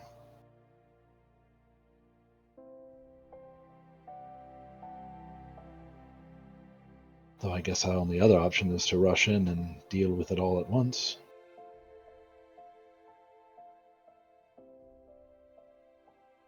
Well, what do you suggest?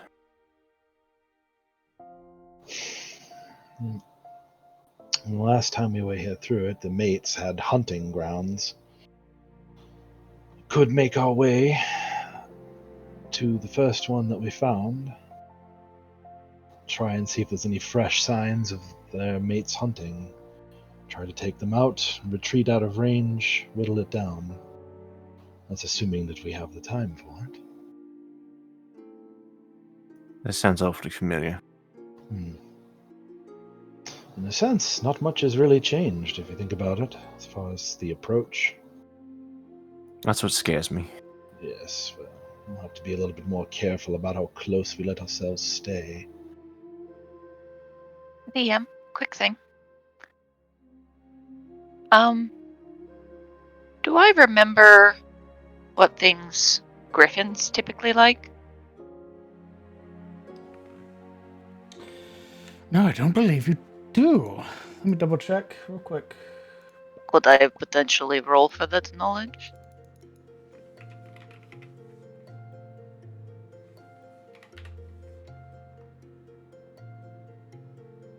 Because I'm trying to think if Marana would know something that I know. Yeah, you can roll me a nature check. Sure. I will try. Okay, 18. Okay. What are you attempting to discern? If griffins are very attracted to horses, or rather, horse blood. No. Squint. Someone can heal them. The fuck? I guess it is a large animal. Brutal. But yeah, Shane, come on. Take one for the team, bro. I'm not talking about killing You're the part of the horse. party now, dude. I see we're You're you know, part of first the party now, dude. first it was chickens, now we're escalating to horses, huh? Dude, how many magic items have I not given away? Come on, it's your turn, bro. Get in with the times. Holy shit. It's all part of the game, baby. It's part of the game. I'm taking the poor kid's Um, fucking horses. No, not killing it. Not horses. Sheep, cows, and shepherds. Alright, Shane, get out of the cart. Come on, Shane, take No. one for the team, bro. Here's a shield. Here, take this shepherd's cane. Go out the field and just kind of chill. Act like you're useless. I mean, just stand there. You know that they have a extraordinary ability to smell. They have an amazing sense of smell, but they prefer more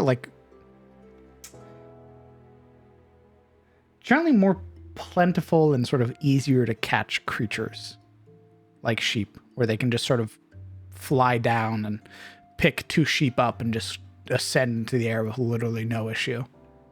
Yeah, but they've been hurting for food sources, so Laziness rules. something injured might seem Mhm. easy pickings. Potentially. The other issue is that you haven't seen any sightings of them. But who knows? We might be able to find wild sheep if we're, depending on what region we're in. It just depends. They'd probably look more like rams or some shit. But wild If you find sheep. wild ovis, you can kill them for mutton. Yeah. It's best taming food. Gotta get our Pokemon balls ready.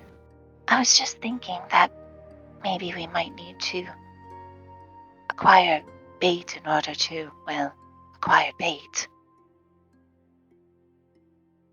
Griffins and the like, they typically like easy prey, something they can easily just pick off and be away with. Not that we've seen any griffins this far out, but if they are as emaciated and hurting for prey, maybe if we can either hunt something down or just find the requisite blood, maybe we have a chance of luring one. I mean, she kind of glances around at the plains. Is this where they normally reside? Last ones we saw were up by the river, if I remember. They may not reside in the plains, but they may go there to hunt. In order to get one, there was more than one, and we'd have to fight all of them, likely.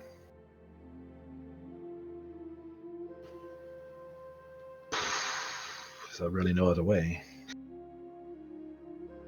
What if we just asked Olwen?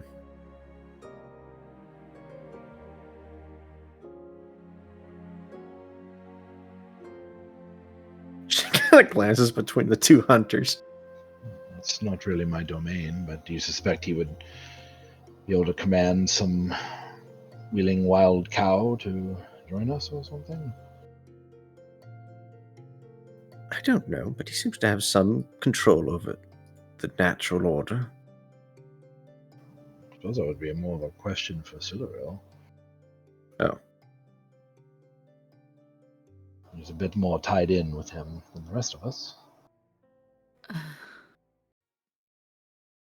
What exactly would you have me ask him?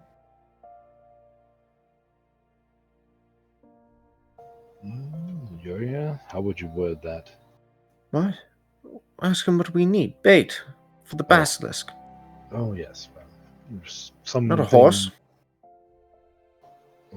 Some wild beast or the location of something like that, maybe we could. Oh, by the gods. We need the blood of a griffin, a harpy, or a rock, or some avian monstrosity that will lure the Emperor Basilisk so that we may hunt it, thus expunging another treacherous monster from his realm.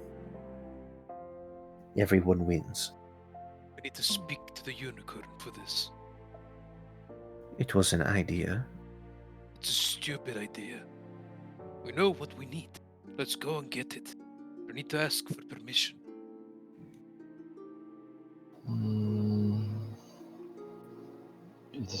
You're not able to talk to him from a distance? I mean, we could make the journey back to his domain, but we'd be backtracking a ways. Either that or we forgo bait and do as you said. Try to take them out when they might be hunting or returning home. We would have to be very good with our timing and get the appropriate amount of distance away. Can he not sense us? If we get close, perhaps. If he has any power like the last one did. How long did they say these potions would last? 48 hours. 8 hours? 48. Enough to lay a trap. Well, I guess it would give us the element of surprise in a way, but again, it's if we charge in there, potioned up, we have to contend with the Emperor and every one of its ilk, offspring or otherwise, at the same time. We know that the further we delay, the more offsprings we'll have to fight.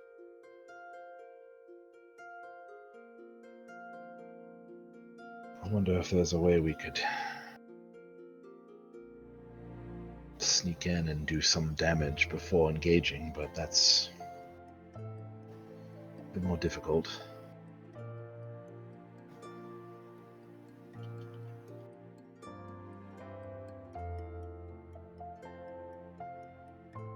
I have an idea.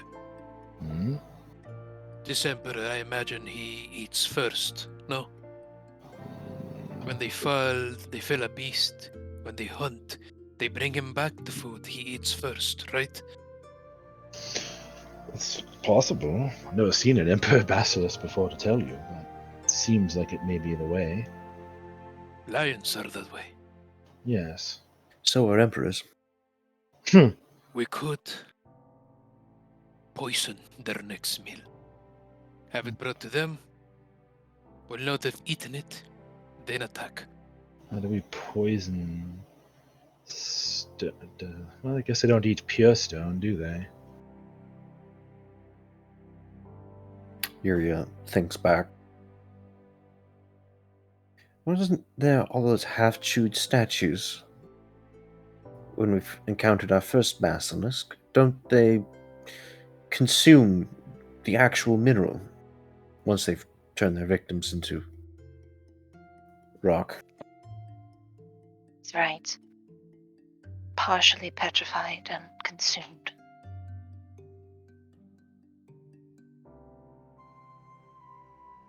I thought partially petrified was only the king because he was an asshole. The apple doesn't fall far from the tree, I bet.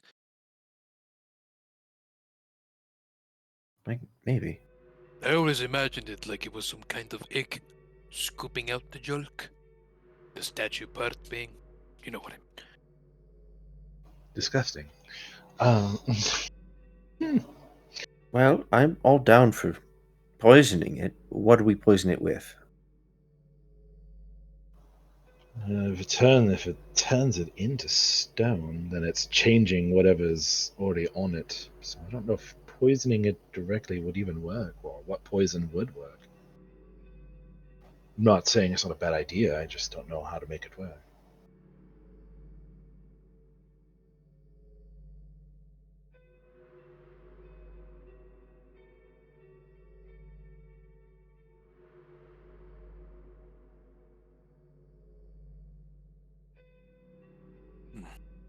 We know they're desperate for food, so they'll not think twice.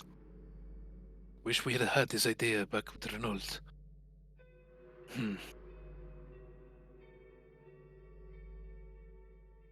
Indeed. I think we expended every favor we could ask of Reynold, not to mention the wisdom. If we were thinking of making poison, we'd need more ingredients for her. Yes. I'd rather not ask for poison in public. It's not very Tirosian.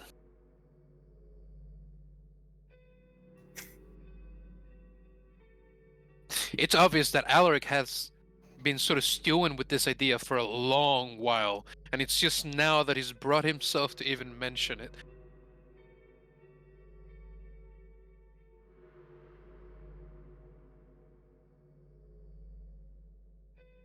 Well, first you need bait before you can get poison, so we're right back to square one.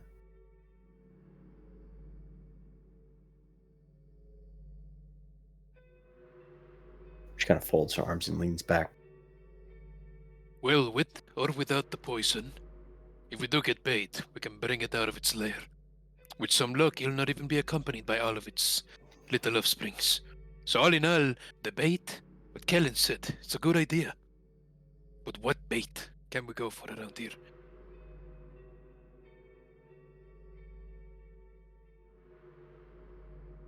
I guess that depends on our hunter's knowledge of monstrous avian creatures and where they live.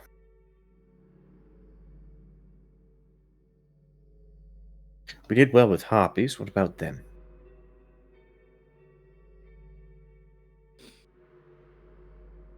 Can I roll nature on that? Yeah. To discern what?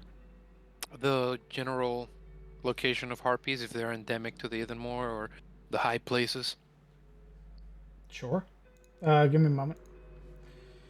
Okay. We'll see what you need to roll. Roll me an Arcana check. Hell yeah, I'll roll your Arcana check.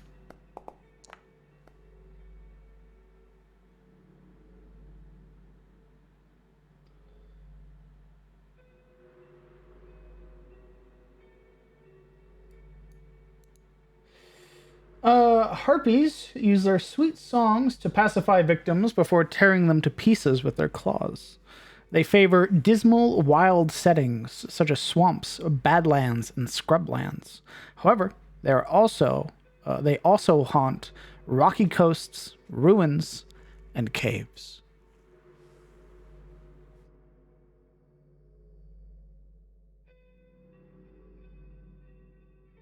And there's not much of that around here, huh?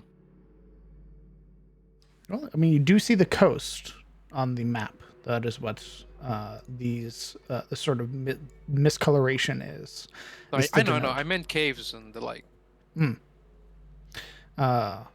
Mostly forest, hills, and grasslands. You have not come across many caves, nor have you really been into the mountains. If we're going for herpes, we'll have to go to the coast.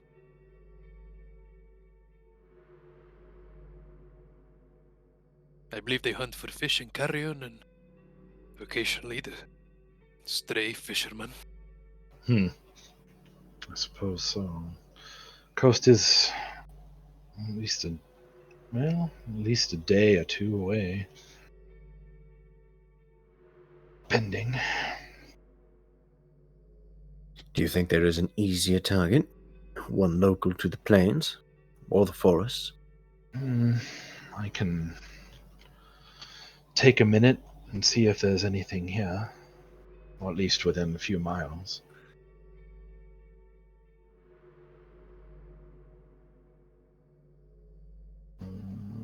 Yeah, I'll try. I'll try primeval awareness. Okay. Sense for the context was 1 mile of you. Yeah, some drivers means undead. Aberrations. It seems like monstrosities are missing on there because that was on there before. I swear, because we've done that many times.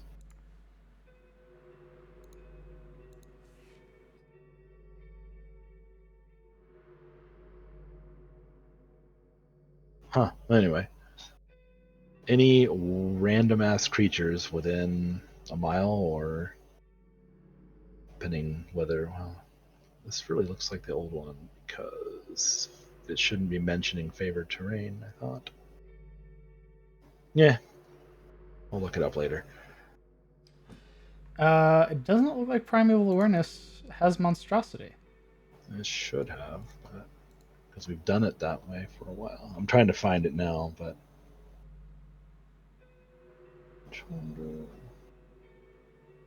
fuck. Yeah, even the UA is aberrations, celestials, dragons, elementals, fae, fiends, and undead. Well, that's annoying. If you're in your favorite terrain, this feature doesn't reveal the creature's number or location. It doesn't reveal. Oh.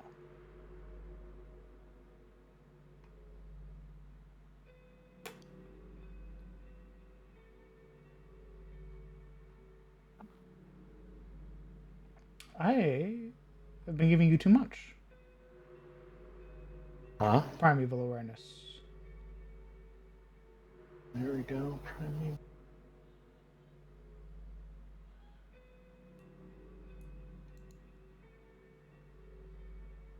Yeah, so that's not the one that I had worded originally. I wonder if it got messed up in the changeover. Because the UA one that I've been using says innate ability to communicate with beasts, blah blah blah. It's the other half that was important. Additionally, you can attune your senses to determine if any of your favored enemies lurk nearby by spending 1 uninterrupted minute in concentration. You can sense whether any of your favorite enemies are present within. By spending uninterrupted minute within 5 miles. Yeah.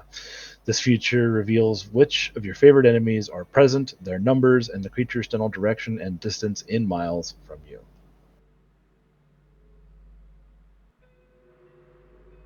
Where are you getting that? Because I'm looking at the primeval awareness UA and it doesn't say that at all. I'm looking at the revised ranger that I've been using since the start. So I think there's some differences, obviously, in how they do things. Because this is the one that I've been using. We're trying to detect like moorlings nearby, for example.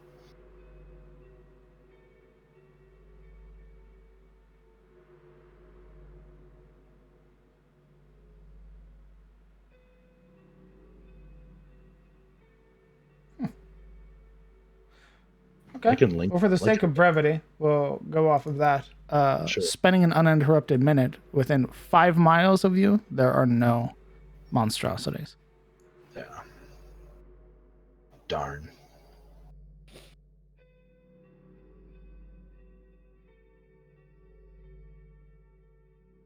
Well, the other thing we could do if we wanted bait, coming out of his 1 minute of focus, is we'd have to start hunting around for other monstrosities and the like to see if it would fit the bill.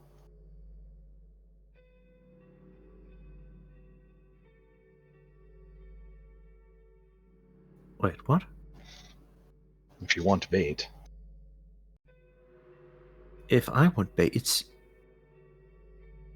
You're the one to decide. You and Morana, you're the monster hunters.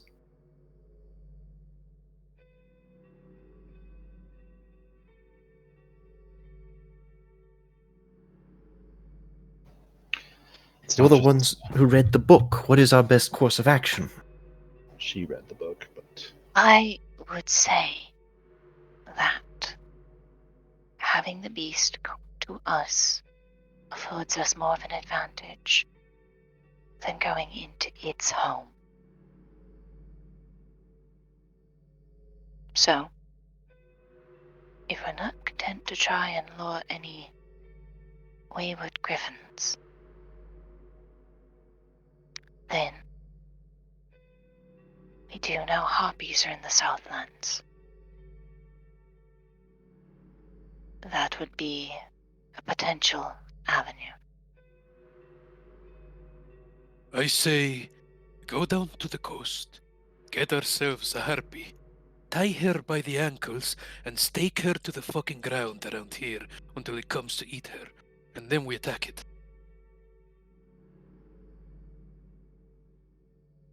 I somehow imagine capturing a harpy would be rather difficult, but Kind of considers.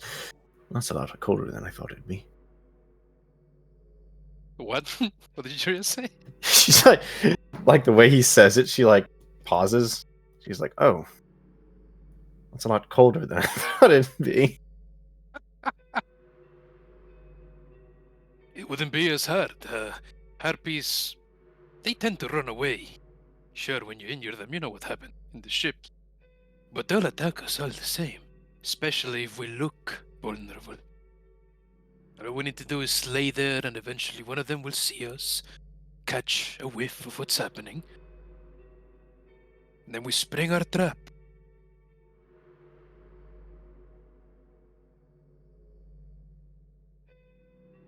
it's not an inviolable option.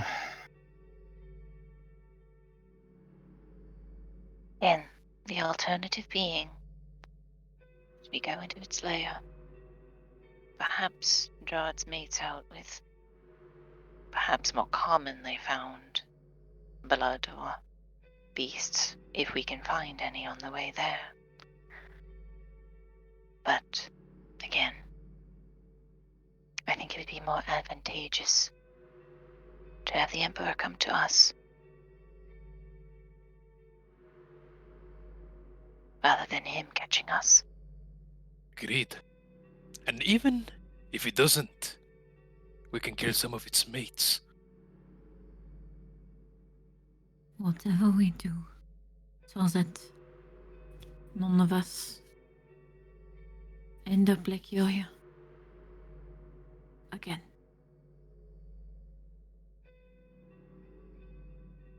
Especially me. I don't see any of you carrying me anywhere. I'll squint. Yes. Especially you. Alaric sort of full palms his stomach, just pounding a smack, grinning.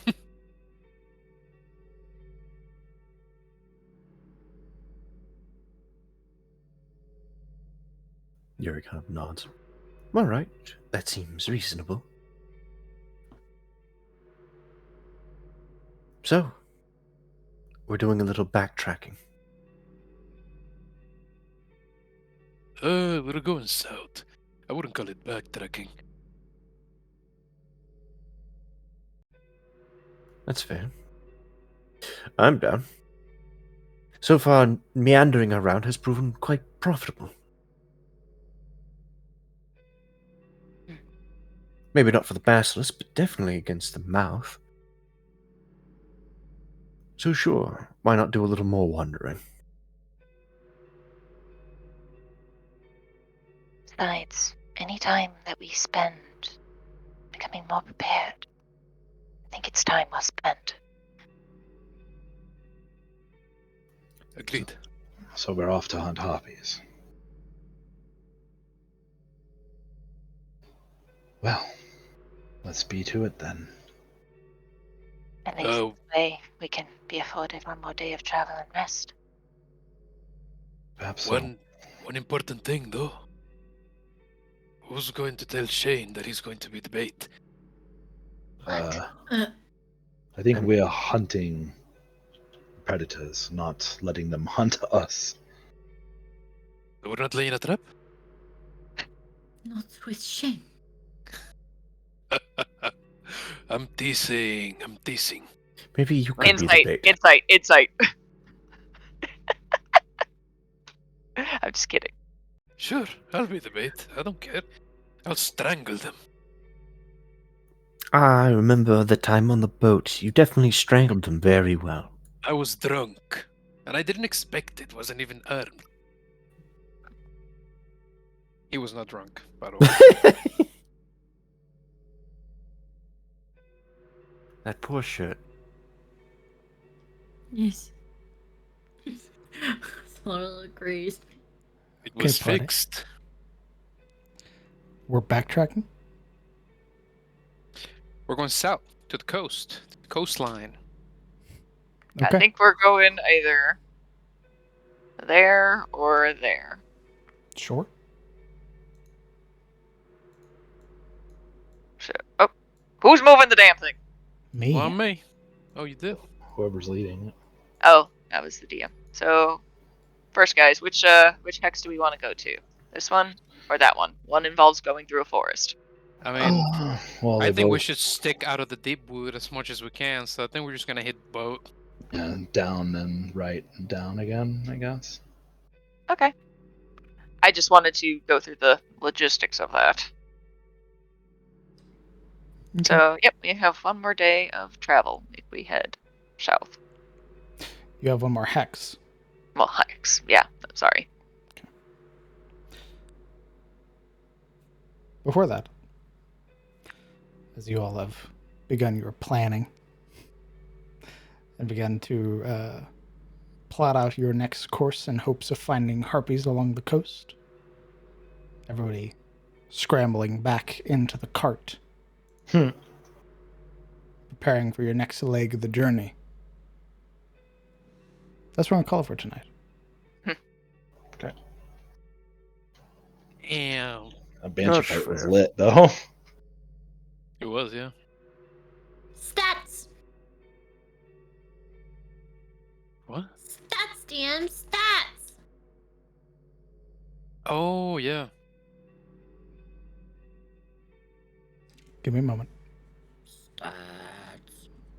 What the What? You had a problem? Yeah, you. Every time I'm in your presence, you're a fucking problem. No one's forcing you to stay here. God. If only.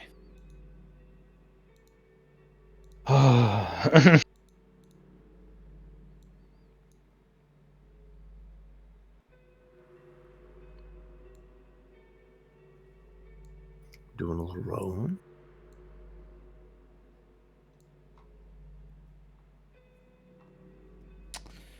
Let's see. Uh-oh.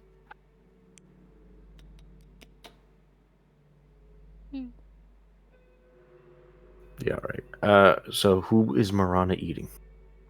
Yum, yum, yum, yum, yum. It's You being know, a pain in my ass. Not Yeah. giving me the stats I want.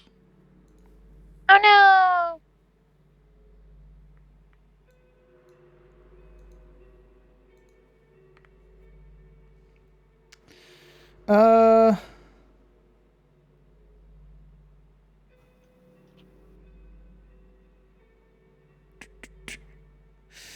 Most damage overall were the Will-O-Wisps, dealing 118 points of damage. Yeah. The most damage in one turn was Kellen with a nat 20. Highest average damage is Siluril with 17. Hot. Highest damage in one hit was Alaric with 26. I think it was a bit more because I also hit the wisp. You know? That did nothing. Remember, Oh it was yeah, that immune did to nothing. lighting. You're right. Correct. Most kills is Alaric with 1 kill. Most healing actions was Ashilde with 2. Her Cure Wounds and Healing Word. Most support actions is 2, the same 2 actions. Most battlefield actions was Kellen with 2. Kellen's average damage was 12. His final hit points in the battle were 14 out of 49 when the combat ended. Jesus. Uria did nothing. Null damage, null Nice. max, null average. Ended the That's battle right, baby. with 40 hit points. Woo! Yuri at her best. Persuasion roll, and that's it. Marana's HP untouched. Minimum damage 5, max damage 9, average damage 7. Womp womp. Shilde with final HP of 37, null damage, null damage altogether. I don't know. I halved her in one go. Yeah, but you didn't take like the attack action, is what it's tracking. Siluril, average or final hit points at the end of combat was 24. Minimum damage 15, max damage 19, average damage of 17. Alaric, final HP was 34. Total damage done 67. Minimum damage 11, max damage 26, average damage 17. What?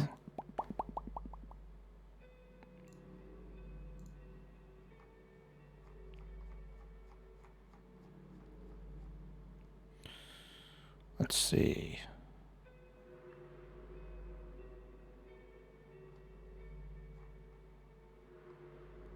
Twenty-three.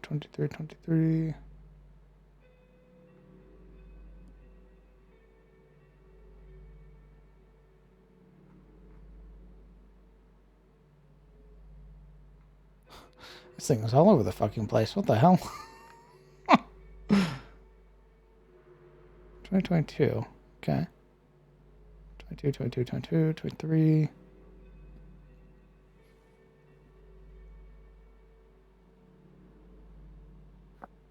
You want stats? Go find them. Yeah, it seems to be the issue is that it's all jumbled. Like, Yuck. it's giving me dice rolls from a year ago. Oh. Oh no. Oh god, we've been playing a while. You're right. Mm-hmm. It's not giving me like accurate, like when it all took place, right? Ugh. That's gross. Here we go. Some of it at least. Healing, we had the max, the potential 26 from Hera's weird reconstruction, which didn't happen. The cure wounds, or the healing word for 7, the cure wounds for 12, and the cure wounds for 4. Kills include Alaric against the Will-O-Wisp. The Will-O-Wisp, or the most, let's see, these are natural ones, I believe. Yeah, nat ones include a nat 1 from the Will-O-Wisp with debilitating shock. Siluril with a nat 1 with her with her Zweihander. Ashilde, Alaric, and Siluril all rolling nat 1s on their wisdom saves. So a total of 5 natural 1s this fight. And a total of 4 natural 20s this fight, with Ashilde rolling a natural 20 on wisdom, Kellen with a nat 20 with his attack, the Will-O-Wisp with his nat 20 and its debilitating shock, and Onwin rolling a nat 20 on her insight thanks to Siluril. Wow! There you go. Pretty good, though. Very good. Nice. For as long as the players wish to stick around, which I'm going to say is about, at least for me, another 10 minutes, because I am starving. Feel free to ask any questions you may have pertaining to the game, the characters, the players, the story as a whole, using your channel points. And as always, if you like what you saw, why not join the community Discord? Come pop in and say hi. Mhm. Do it. We are Legion. Yeah, you can interact with Mhm. all of us in the Discord, by the way. We're all there, ready to be demeaned and ridiculed by you. I didn't ask last time, but the whole Oberon twist, was that planned from the start or something you came up with later? That was planned from the start. One of the main giveaways was how to summon him.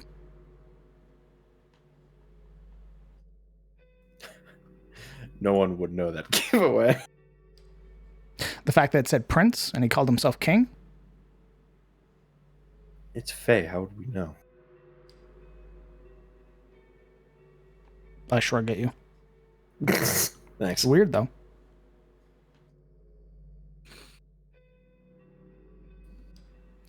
Turns out Kellen has to Highlander the rest of his people and gather their ice sparks. There can be only one. Someone's mom shows up and it's like, yeah, and it's not you, and just clobbers his ass. It's like the one elf we'll ever see who's gonna call Alaric kindred. Knowing he's half elf, by the way. Every other elf is gonna be like, ew, Ew! Go back. gross. Disgusting! I call you kindred. Because we're actually family. Yeah. I'm an elf. You think that'll stop them from saying ew gross? You don't count. They'll be like, ew, gross, you're related. I count. She's not a real elf. Look at her. She's Hey. way too short. She's I a have had to schmelf. live with brushing my hair around these things. Points to ears. She's not even an elf. How can you be a high elf when you're that short? You're like a low elf. That's when she whips out the blunt and is like 420 blaze it. How do you think? I'm Ah! 27. Oh, I'm yeah, I 7 forgot. feet tall Child. at heart. Child. Heroes is the only place where like You know, 7 feet tall is like, You know, you yeah. still mature like a regular human. This is as tall as you're gonna get. No, it's not. Yeah, it Shut your is. mouth, you This is it. This is it. You fully matured by 27. They just don't consider you an adult because adults to elves is based on like theory life is 18. experience. 19. Hmm. Bullshit. Weird. What? Who is the second most likely party member to pack their snowballs with ice or rocks? Because we already know who the most likely person is. Well, that's rude. Who? I point. What? Who? I jab my finger against Yuria. What? Ow. What do you mean? No. I would never. Oh my god, what do you mean? I shove again. That's fucked up. The other one that I could see would be Alaric. Alaric giving in to his emotions. Or more so just competitiveness, like, I need to win. Really losing his shit. He rages. Picks up an Puts actual tiny, rock. like, steel lead balls inside of the Just snow. kills It's a one. snow-covered rock. Just tosses it. It's a snowball, Boulder. it's a ball, it has snow. It's, like, I love that. Think fast, Chuckle Nut. it's exactly what happens. Kind of like shovels up a clump of snow, feels the rock. Good. He doesn't stop himself. That fairy, like, this is Blackhawk 2 preparing to engage, and then immediately gets hit. Beam, Blackhawk beam, down. beam, beam. 8 Black Hawk puff of down. feathers. Fire coming out of its back. This is Black Acorn 2, ready to engage. Fucking. I'm hit, I repeat. Toast these fools, I repeat. Toast these fools. And them. Once the party deals with the Terror and unlocks the rest of Tyros, where does everyone want to go? I'm guessing Yuri wants to go to the Grimwald, but also what about the others? I can't say. Eleanor for me. I mean, yeah, it's Grimwald. It was that before, though, because of Moonborn. I believe he's somewhere in that area. I want to go to Suna. What? Fuck you. You don't get shit. No, not in this house. You're right. Shut up. You know what? I guess I blow Ham up and Hand Kareem. will fit. You Blow blow- Kareem. It was about fucking time that close to the Dread Shrine. Want to go to Suna, he says. I beat the shit out of Alaric. Yeah, it's been a long time coming. Wanted to go there as Ibrahim. Want to go? Come on. Points at Nasir. Look at how cool that guy is. Yuri wants to go to the Grimwald. Sailor doesn't know where she wants to go. Yeah. That depends on things. Things Yeah. and stuff. Kalen wants to go to Nelinor. Where does Marana want to go? Bed. To bed. To bed. Not untrue, but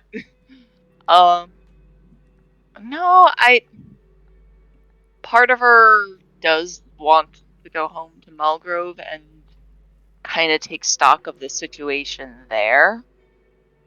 But at the same time, she's kind of not in a huge hurry to get there. Partially at first just because of how her family might react. They might be like, "Oh, cool, you're home. Get back in the cage." But now it's just like, "Wow, Yuria, you're a little too into my people's mortal nemesis." What? Sketchy. Little sus. I'm not into. I'm not like into the monsters that crawl out of it. Jesus Christ. Yet. Yeah. Yep, there it is. That's There right. it is. You're not into them. I'm not into the monsters. Looks over. There's a werewolf crawling over it. Well, Just that scrunch face. Does the lip bite emoji? On the Stop edge that of the monster! Grimwall. On the edge of the Grimwall, there's a Denny's. I could. Oh, I'll stop him, all right. I would. Ashilda, where's Ashilda want to go when they unlock the rest of Tyros? Home. Part of me wants to go to Grimwald with Yuria, because libraries and information of that sort that I can bring back and be like, "Hey, Mr. Dustbrand, look at this. Can I get in the order now?" That's more Mulgrove, I think, what you're thinking. No, no, in the Grimwald. The Grimwald used to be a place of scholarly pursuits. Oh, you want to go to ruins and shit, okay.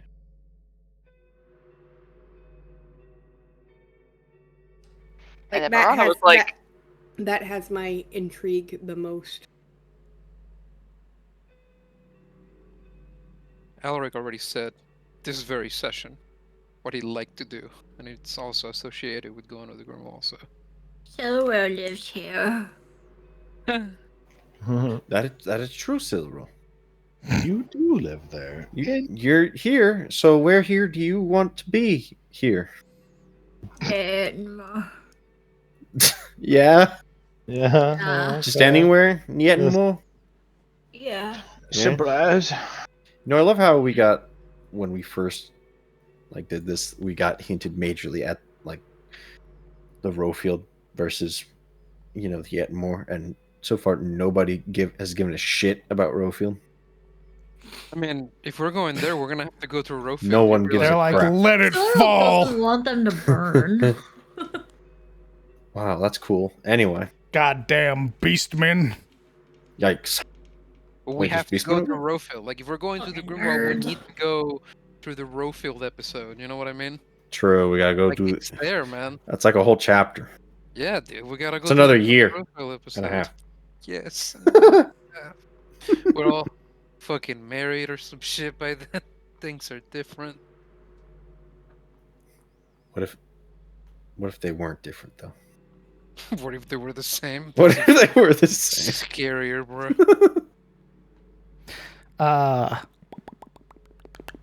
How hyped is Marana to gain some sick banshee powers? that'd be neat. That'd be real nice. Motherfucking fresh over here. Scream at people. Maybe it'll actually do something magical. That'd be swell. But yeah, another little ghosty goo friend. Over there talking about spirits. Yuri's like, I fucking knew it. Yeah, Yuri just like, I knew it! I knew I wasn't This makes hallucinating. me very uncomfortable, but I'm going to try. I'm trying very hard.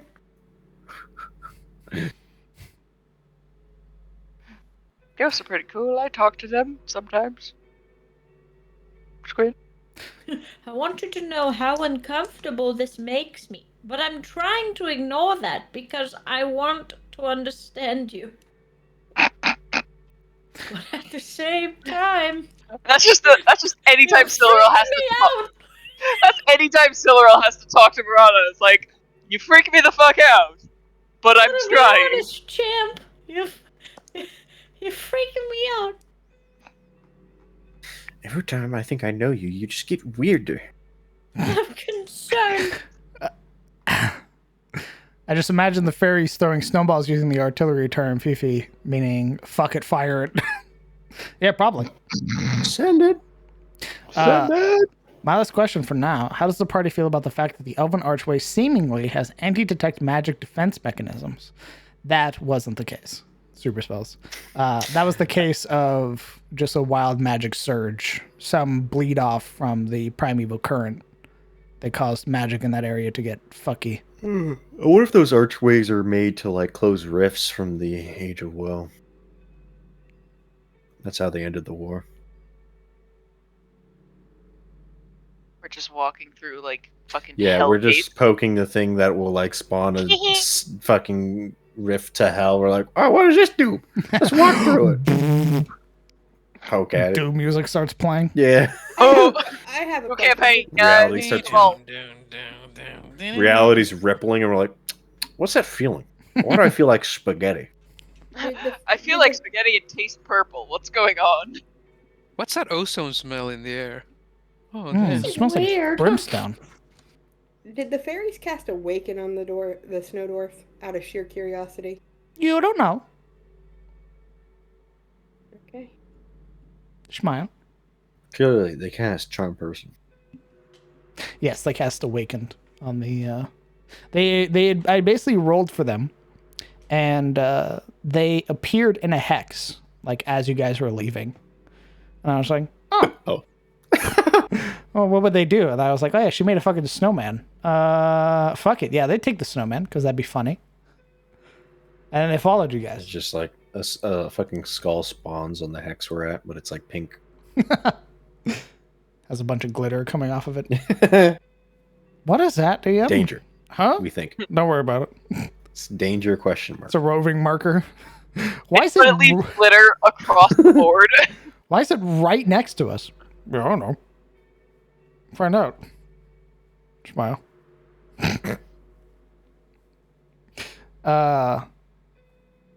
Last two questions. On the Silurial note, what's her thoughts about the walls in her head? Does she have any thoughts or theories on those walls' origins? She real freaked out. Be real honest, Pog Chimps. Real freaked out. What's she freaked out about? Real freaked out. What She don't understand it. Man, don't you ever wish you Yeah. just had a little more insight? Yeah.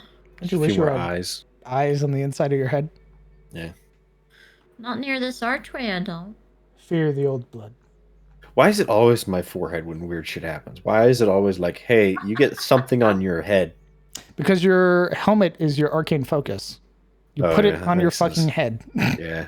Maybe that's giving me like radiation. You did that. I'm gonna go think? bald.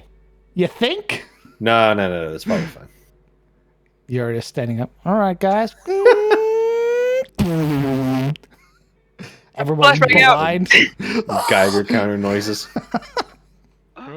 Her pit boy going fucking crazy. Guys, what the I hell is don't happening? alarm anybody, but I see things.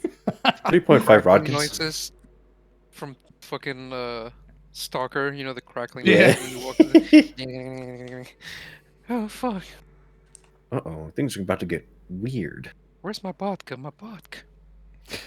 But they don't know that it's all a giant elven conspiracy. True. And the one person in their party who might know about it doesn't, because she's not really an elf. And the other one's a half elf. But he's like a half wood elf. What do you mean not really an elf? More like a half plains elf. Freaking elves. So picky. She was raised by humans. As such, Links. as such, her elvenness is sort of like not there. You couldn't charm the birds of a tree. As elegant I as a could. fucking stone rock. I could sing. I could do that. I could do that. Hey, you guys want to see me sing? Oh, yeah. She starts singing like Germanic ballads. All the high elves are like, oh boy. It's What the graceful hell? as a battering ram. She's a culturally appropriated elf. She was. Whatever you're about to say, don't say it. Whatever you're about to say it, don't say it. Oh my god, she was raised by humans. Oh no. Oh my, that poor child. Oh my god, bless her heart. That is absolutely how they would talk about her over Caruso. It's just like, yo, what the fuck? You guys suck. Stop talking about me like this. They're just like, oh, that poor girl. Oh my god. Shut up. God, I hate it here. I'm glad I didn't. It's okay. It's okay. Really need hon. to go there and domesticate. Ooh. I wonder if they. I wonder if she like fell out of the elf place she was at, and they just picked her up like a lost bird. Oh my god. Oh, she's so cute. Like, she's an elf. Looks at them. Oh, you think God, they- she's traumatized. Do you think they kidnapped her? Oh my I god! mean, I've heard rumors that like there's Tarosian spies, but I didn't know they were kidnapping children. No, I'm gonna start a rebel. Oh my god. We need to do something about Yeah. this. Of elves from the Empire not knowing that there's also elves in Tyros. Oh my god. That's so cosmopolitan. You know what I mean? That's like, they don't know They anything. have elves in Tyros? Oh my Yeah. god! Everything west Do you of have the Dread Shrine magic? for them is basically Mexico. It's Wait, just, where? How it's nothing barbaric! but humans. Those Do poor they have things. magic over there? Oh my Everywhere? god! They're scattered around, just like sprinkled along with the humans? I'm gonna be sick. Oh, How do they live? Like humans? Oh my god. they live in mud huts. All of them. Oh god. They wear leather and furs. Oh my god. Looks at Tyros. No crystals. Need those crystals, baby! All right. I think that's a great place to call it because I am starving. Party. I already ate all your food. Fuck Oh my you. God. I'm Well, gonna fist fight you when I get upstairs. I'm Nice. gonna lock the door so you can't come upstairs. You know, there's like 3 egresses down there. 2. I'd like to see him climb out one. He would. I've seen him chase after me. I've felt him chase after me. Why don't you guys go ahead and say goodbye? Goodbye, chat, for those of you who Chat. survived. I'll lock Hi, the door. chat. Good night. Good night, chat boys. Night. Chatters. Chatangos. God, those fucking chatters. Nah, I'm leaving.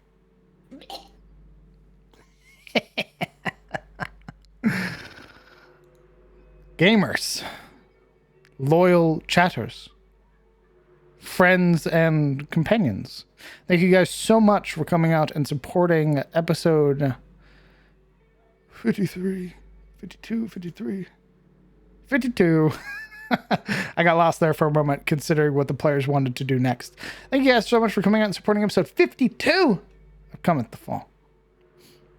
I really do appreciate it. I want to thank all the new followers tonight. Hello, welcome. Nice to meet you. If you do not know who I am, or if you have found me simply through recommendations or what have you, howdy. I'm the Crown DM. I'm a 5th edition Dungeon Master who runs games here in his own homebrew world, the world of hiatus. What you just saw was our Friday game, which happens generally every Friday, called Cometh the Fall of Man. It takes place in the southernmost region of Tyros, the Land of Kings, known as the Etenmore, currently the Southlands. The other game that I run is every Sunday until our Dawn of Anarlura game is able to pick back up. We are running Tales of Sunfall, which is a Darkest Dungeon inspired game which has Darkest Dungeon styled monsters, mechanics including stress, afflictions, and virtues, as well as various other status effects, items, and trinkets. Darkest Dungeon's a very big inspiration for me. I like it a lot. I borrow a lot from it. So if you're interested in seeing something like that and seeing some players stress out and have their resolve tested, be sure to tune in this Sunday at 11 a.m. CST for that game. That's pretty much it. Thank you guys again. Thank you guys so much for your support, all of the subscriptions, all of the just being here, chatting, lurking, what have you. All of that allows me to do what I like, do what I love, which is play Dungeons and Dragons, run Dungeons and Dragons, and make D&D content for my friends and for all of you. And that's the sweet and short of it. As always, I hope that you all have a fantastic night. I hope that you all take care of yourselves. Hug your loved ones. Tell them that you love them. And I will see you all later. Goodbye, chat.